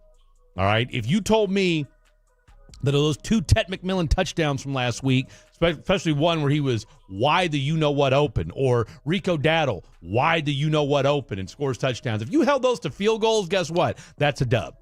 All right? If you were able to hold the Green Bay Packers a couple weeks ago to field goals instead of touchdowns, that's a dub. So... I mean, is it going to happen tomorrow? Would I like to say, and look, am I being a little overzealous with the idea that, hey, this defense, which has been null and void all year long, somehow finds a way to create 3 turnovers tomorrow? Which, by the way, that's a hallmark of not just a Dan Quinn defense, and I get that. That's been the rallying cry all week long. But that's kind of what Eberflus's defenses did when they were playing their best over in Indianapolis. He had a top 5 takeaway type defense, and we have not seen that. And as you alluded to in the last segment, 4 turnovers so far. But the best part about that, though, is why you're not getting hosed on the takeaway turnover margin is the fact that, guess what? Dak's been pretty damn good so far this year about not throwing the ball, throwing picks. And outside of, I'm trying to think of the one, outside of the Miles Sanders fumble in Philly, which might have cost you a game. The Bears and then interception. Javonte getting the ball stripped out of his hands. You've been pretty good about being able to hold on to the football. So 877-881-1053. If you're scared, say you're scared, Tolos. 1-877-881-1053. I almost forgot what the number was there for a split second. Well, I think you got some solid points there. A little college football scoreboard. Georgia Tech stays undefeated. They take down Duke. It did get a little spooky at the end. They win 27-18. LSU, the Fighting Brian Broaduses. They take the L. Rough day. today. Rough day for our boy Broadus. They lose 31-24 to Vandy. Vandy's 17th in the country. So What do we think Les Miles is? Les Miles. What do we think? What's old boy Brian Kelly? What do we think his buyout is? $35 million. I was gonna say around $30 million. Oklahoma gets the dub over South Carolina. Wasn't really close. 26-7. Some games that are going on right now. Ole Miss at Georgia. Ole Miss is up 21-20 at the half. So Lane Kiffin and those boys came to fight. 53, by the way. Oh, Brian Kelly has a $53 million buyout? 53. He ain't going anywhere. Ohio State up 17-0 over Wisconsin. That game's not close. Indiana up 21-10 over Michigan State. That game's been delayed because of the weather. Texas Tech up 7-6 over ASU. About to go into half. Memphis down to UAB. This is 22 ranked Memphis in the country. They're down to UAB at half. Some games that are going to be coming on at 6. You've got Texas versus Kentucky. You've also got Oregon versus the Rutgers. You've got the Rutgers? Huh? You said against the Rutgers? Yeah. Sorry. How do you like them to be called? I think it's just Rutgers. I don't think there's a "the" in front of it, but you know what? The Rutgers. I like it. I'm here for it. Washington State versus Virginia. That's going to be going down at 5:30. And then here in about 1 minute, you have undefeated A&M, 4th in the country. They'll be taking on Arkansas. Trying to stay not the Rutgers, though. But not the Rutgers. Trying to stay undefeated on the season. You still got Bama and Tennessee later tonight. USC versus Notre Dame. Utah versus BYU. And we call that Holy War? Holy Cross? Holy War. Holy War. And then Cincinnati versus Oklahoma State later tonight as well. So a super fun slate to get you through your Saturday as the sun is starting to come out here in Dallas. A super fun slate. You like that? and an exuberating slate of... I'm Blake Elliott, and here's my newest report on the Rutgers. I hate you. You know what? I'm done. As part of their super fun Saturday slate of football. I'm done. You're doing this whole segment by yourself. You know what? No more fun adjectives or glass half full. I'm turning my mic off. You can talk to Kevin. I love it. I'm here for it. Nobody talks college football better than the Blake Elliott. You know what I'm going to do? I think I'm going to put "the" in front of everything we do for the next 2 segments. The Rutgers, the Khaki Kevin, the Fan After Dark, the Super Saturday, the college football. 877-881-1053. Is there anything that you want to say? You guys, wildly underwhelming on the Tolos on the telephone today. I want to hear what you guys have to say about your Cowboys. All right? Put your money where your mouth is. Fred, Blake, and the Kevin are all in cahoots and think that this game is going to go. I mean, it's a must win. You have to win tomorrow if you're the Dallas Cowboys, right? You have to win tomorrow. Blake is openly protesting because of what I said.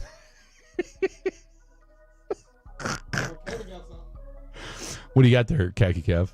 Oh, well, I'll ask you, do you want the NFL trade deadline, or do you just want the ones that relate to the Cowboys? We got a call. Go ahead, take the call. We're about to fire this thing up. Well, look, all it takes is one caller. The Blake is not going to be participating in this since he thinks he's too good for the Tolos on the telephone. So don't try to schmooze your way back into this segment after you decided that you want to eject yourself from a Super Saturday of college football. Blake's there. You know what? Maybe this person doesn't want to talk because Kevin's still talking to him. Maybe the person just called in. Hey, just go ahead. Oh, here we go. Let's go out to Mel in Waxahachie. Big win last night, Mel. How we feeling today? Hey, I'm feeling great, fellas. Hey, love the show. Tell you what. Hey, I just want to say all this blame being put around, I'm blaming it on the fans. You know, I don't know what to do with my cowboy room that I've been collecting over the years. Okay. I want to get rid of this thing. And as long as we keep buying these pizzas and beers and roofs and everything, them guys ain't going to win nothing. What other brand you know? Did you say ain't won rooms? Did you say nothing in pizza, over beer, and 30 rooms? years? Say it again? Did you say pizza and beer and rooms that we keep buying? Yeah. What kind Mel, what kind of rooms you buying, bro? Hold on, let me stop you right there. What kind of rooms you buying there? Hey, I'm buying my ex-Cowboy room out. I'm my Fair Cowboy enough. room. Fair I enough. got Okay, all kind of Cowboy gotcha. Okay, I thought my brain went to a different place when you said that. All right. All right. That being said, Mel and Waxahachie, who do you like in tomorrow's contest? Well, it's going to be Cowboys all Okay, day. I love it. I love it. We complained about it, but you know what? We still like them Cowboys. Give me a score. 35-21 Cowboys. 35-21 Cowboys. Mel and Waxahachie. Big win. Hey, you know, I'm telling you right now, if Waxahachie and Khaki Kevin can appreciate this, if you boys win out in your district, you should win the 11-6A district in football. So just putting that out there for all you Waxahachie fans out there. Let's go ahead and get this next caller. Just patch him right through. Wait, what? Move. Go ahead, put him through. Put him through. The hell with it. We're just going to go with it. Caller, what's your name? Where you calling from? Ray Butler from Waxahachie, Texas, brother. Oh, Waxahachie in the house today. Wade and Waxahachie, what you got, my friend? Man, I just wanted to shout you guys out. I've been listening for about like 3 months now, man. And then my prediction tomorrow for the Cowboys, I'm going to go 28-21 Dallas, man. And I'm a huge fan. I have a barbershop, and we keep you guys on, especially with sports, and y'all keep the content coming in. Come on. Love it. Love it. I love to hear it. We'll shoot us a DM. I was gonna say, text us, give us a information on where your barbershop is, and yeah, definitely Waxahachie, Texas, the Fade Room, Waxahachie, Texas. We're literally right in the parking lot of where El Phoenix is, right off of 77, man, and 287. Love to hear it. The Fade Room. All right. Well, look, I don't have much hair left to fade, but I'll definitely stop by and mix up a little chit-chat. 877-881-1053, 877-881-1053. Is Waxahachie going to be the only area that stands up today? Is that what we're saying? They're winning in high school football. They're feeling I'll tell you good. what, they're feeling nicey today. What a job by all of them. I think we got time for like 2 more callers. We definitely got time for 2 or 3 more callers. So otherwise, I mean, Waxahachie standing proud, standing tall today, and making it do what it do on a Saturday afternoon. That being said, we do have both Mel and Wade, who both have the Cowboys winning tomorrow. Mel's got the Cowboys winning 35-21, and Wade has the Cowboys winning tomorrow 28-21. What's so funny? You already turned on your mic, dude. You can't turn on the mic and then decide to not turn on the mic. This is the Khaki Cap segment. Oh, you decided. Oh, hold on. Here we go. Just put him straight through. Here we go. Caller, what's your name and where are you calling from? Hey, guys. This is Junior in Cleburne. What's good, bro? Shit. Chilling. Okay, I'm going to have to let that go. We had to dump you. Go ahead and put the next caller in. All right, caller, before you tell me what your name is and where you're calling from, I just want to put a disclaimer out there. You cannot curse, okay? Fair enough. Hey, This is Victor from Waxahachie. Victor from Waxahachie. Shout out to you. All right, Vic, what you got? Just trying to pick the score for tomorrow. Hopefully we can get a Cowboys win. All right, what's the score? Give it to me. I'm going to go 31-21. Okay. 21 seems to be a popular refrain for everybody here that's called in. I mean, we never knew what Junior in Cleburne was going to do because he cursed before we get a chance to do it. Give us something real quick, Vic, that we can take home. The Cowboys need to turn it around. Their defense does suck, but here's the thing. If they can win a few games in a row, then the momentum might get them to the playoffs. I love it. See, that's what I'm talking about right there, Victor and Waxahachie. All right, we got 2 calls. Let's go ahead and we got these 2 folks. Caller, who are you? What's your name? And where are you calling from? And don't cuss. This is the blind guy. This is the blind guy? Yeah. Okay. And I currently have a vape pen. Blind guy with the vape. All right, we like where your head's at there, sir. Be careful because that could reduce your testosterone. Who do you like in tomorrow's ball game? Blind guy with the vape. Cowboys 27-17. Excellent. And who's your MVP for tomorrow? I'm going to say CD. CD. All right. Well, I know you won't be able to see it, but we know you'll be rooting for it. All right. Final caller. What's your name and where you calling from? This is Chandler from Arlington, and I just want to bounce off what the previous few callers. He's right. As long as we keep buying Old Spice, Cowboy Old Spice and all that stuff, it's not changing anything. But this is the pattern. We get, just like the last call, you get a little momentum going, you get a little hype, thinking you're going to go into the playoffs, and it's a rip.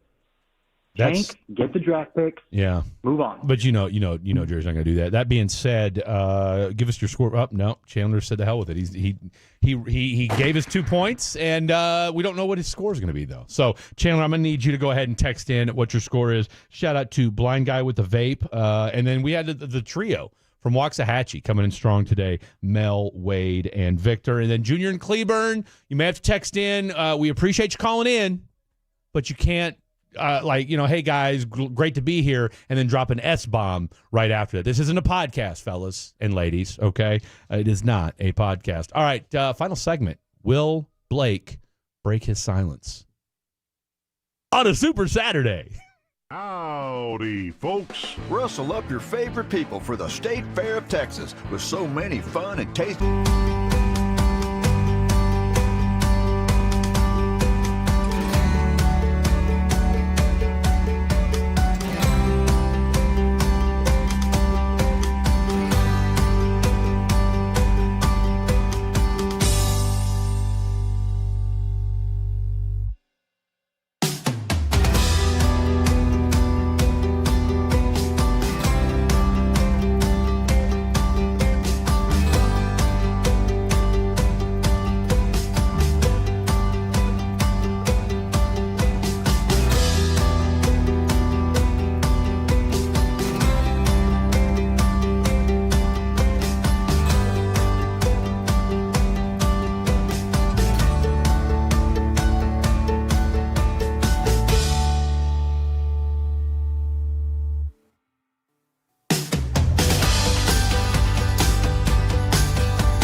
podcasts are found.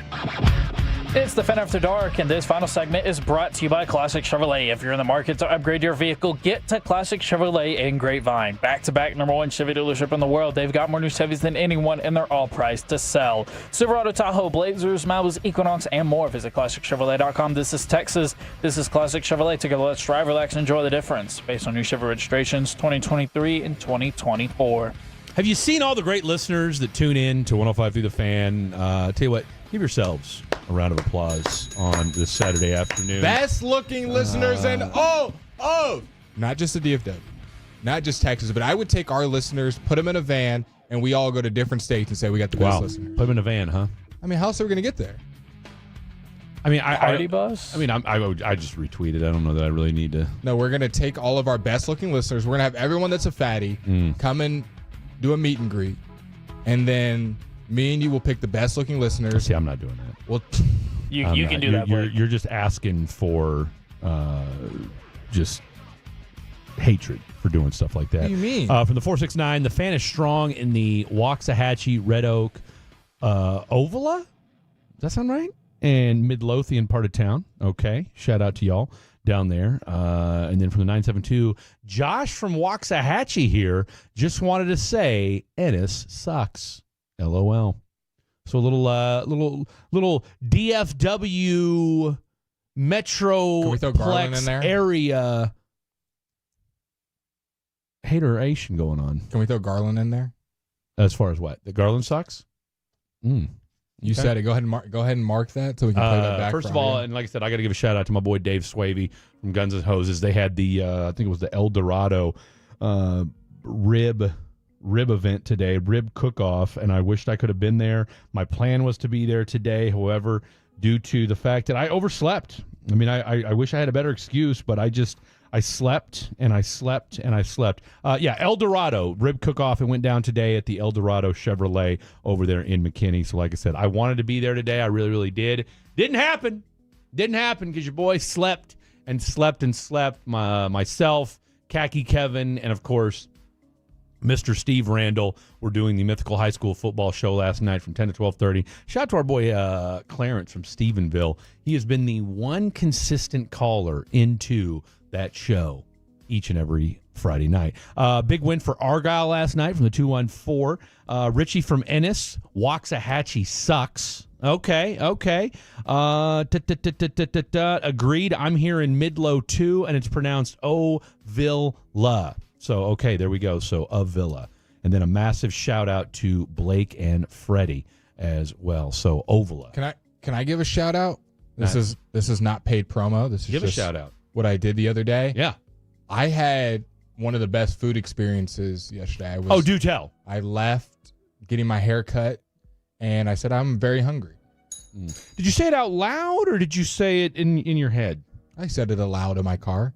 Okay. Oh, I'm very hungry. Oh. I should probably fuel my body. Yeah. And I said, you know what? I got a little bit of time. Usually, I'm on the run, got to go through a drive-through, or if I don't cook at the house. Taking a break from some content. Need to, refuel. Refuel. And the saddest part is I wish I had my camera with me because it would have been great content because the restaurant looked nice. The food was great. Vibes were on a 10. And I went to Twisted Trompo. Okay. In downtown Dallas. I had heard about it. Yeah. Got the quesabirria quesadillas, 5 of them. Okay. Added. It already had cheese and birria and, of course, the 5 consomme. sliced into 5 one small. quesadilla. Okay, I was going to say, small my God, little, 5 quesadillas. That's 5 small handheld quite the quesadillas. tummy full. But they're like quesadilla tacos. They're soft shell tacos, okay, if you will. I'm more of a hard taco guy myself. I know. But continue. And I had grilled pineapples. Okay. And I had grilled onions. Okay.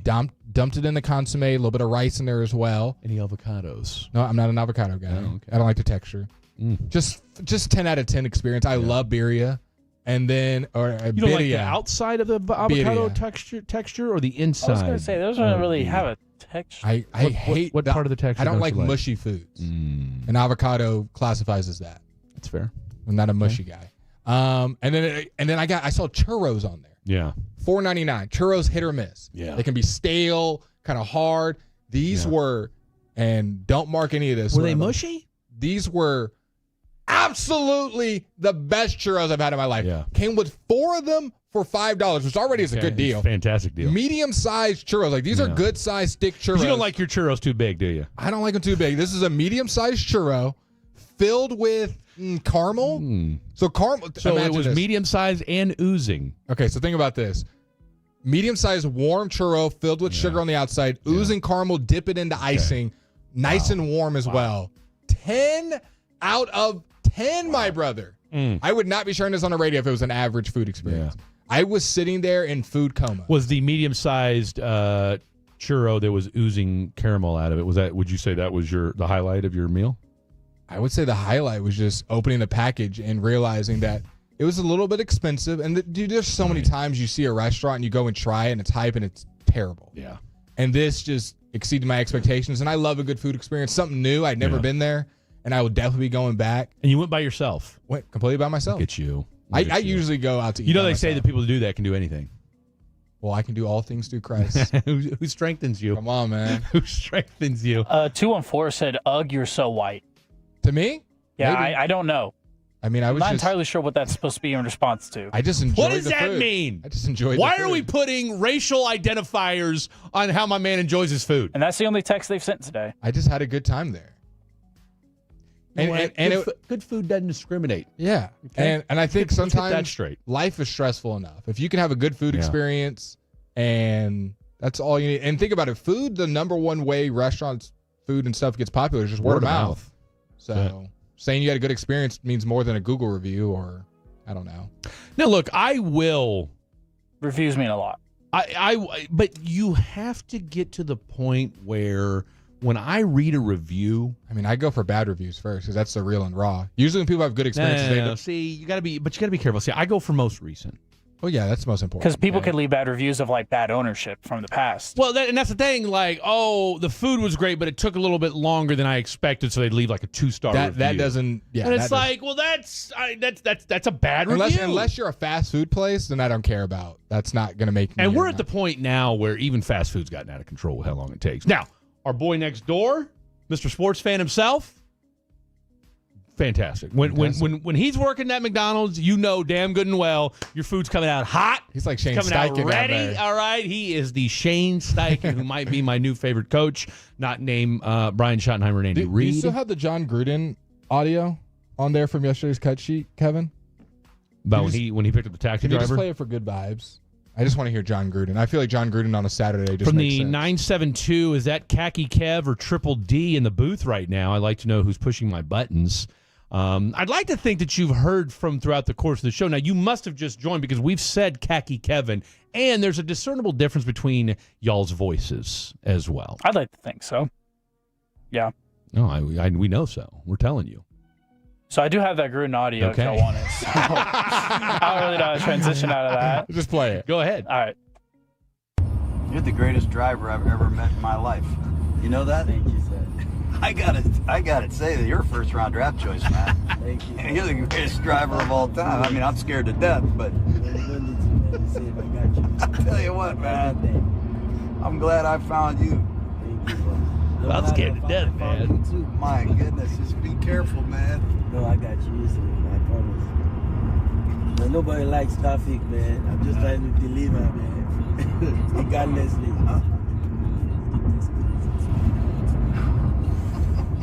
Okay, so in case you hadn't seen that video yet, that is John Gruden, somebody else from Barstool, riding in an Uber, and the Uber driver is doing about 50, 60 miles an hour on the shoulder in rush hour traffic. I feel like a first round traffic. Like all in the shoulder. I mean, and because you could hear that boom, boom, like that's homeboy driving on the shoulder. So kind of a wild take there, but I mean, that just lets you know that John Gruden is that guy no matter where. You're a first round traffic, man. I mean, he's the best driver ever. I love John Gruden. He's hilarious. The sun's out. Draft choice, man. The sun's out. That means that the roads should be pretty much dry for the most part. That means we're going to have a great afternoon, a great rest of our evening. Mr. Khaki, what are you doing after this? Are you here till the end of the game tonight? No, I am. I'm going to stake through, make sure everything goes to break properly, and then I'm going to go watch the Texas game with my dad. I love it. I love it. Shout out to you. People are calling me Caucasian because of how I pronounce Beria. Is that... You did say Berea. Did I say Berea at first? You did. I mean, a couple of times there. I don't. Okay, I want all You y'all also to said say. churro. Yeah. What am I supposed to say? Is it not? Birria. Wait, so do it again? Birria. Churro. If you didn't have a Mexican girlfriend, would you be able to say it like that? I've always rolled my R's. That's what. Roll your R right now, Fred. Rojo. That's it.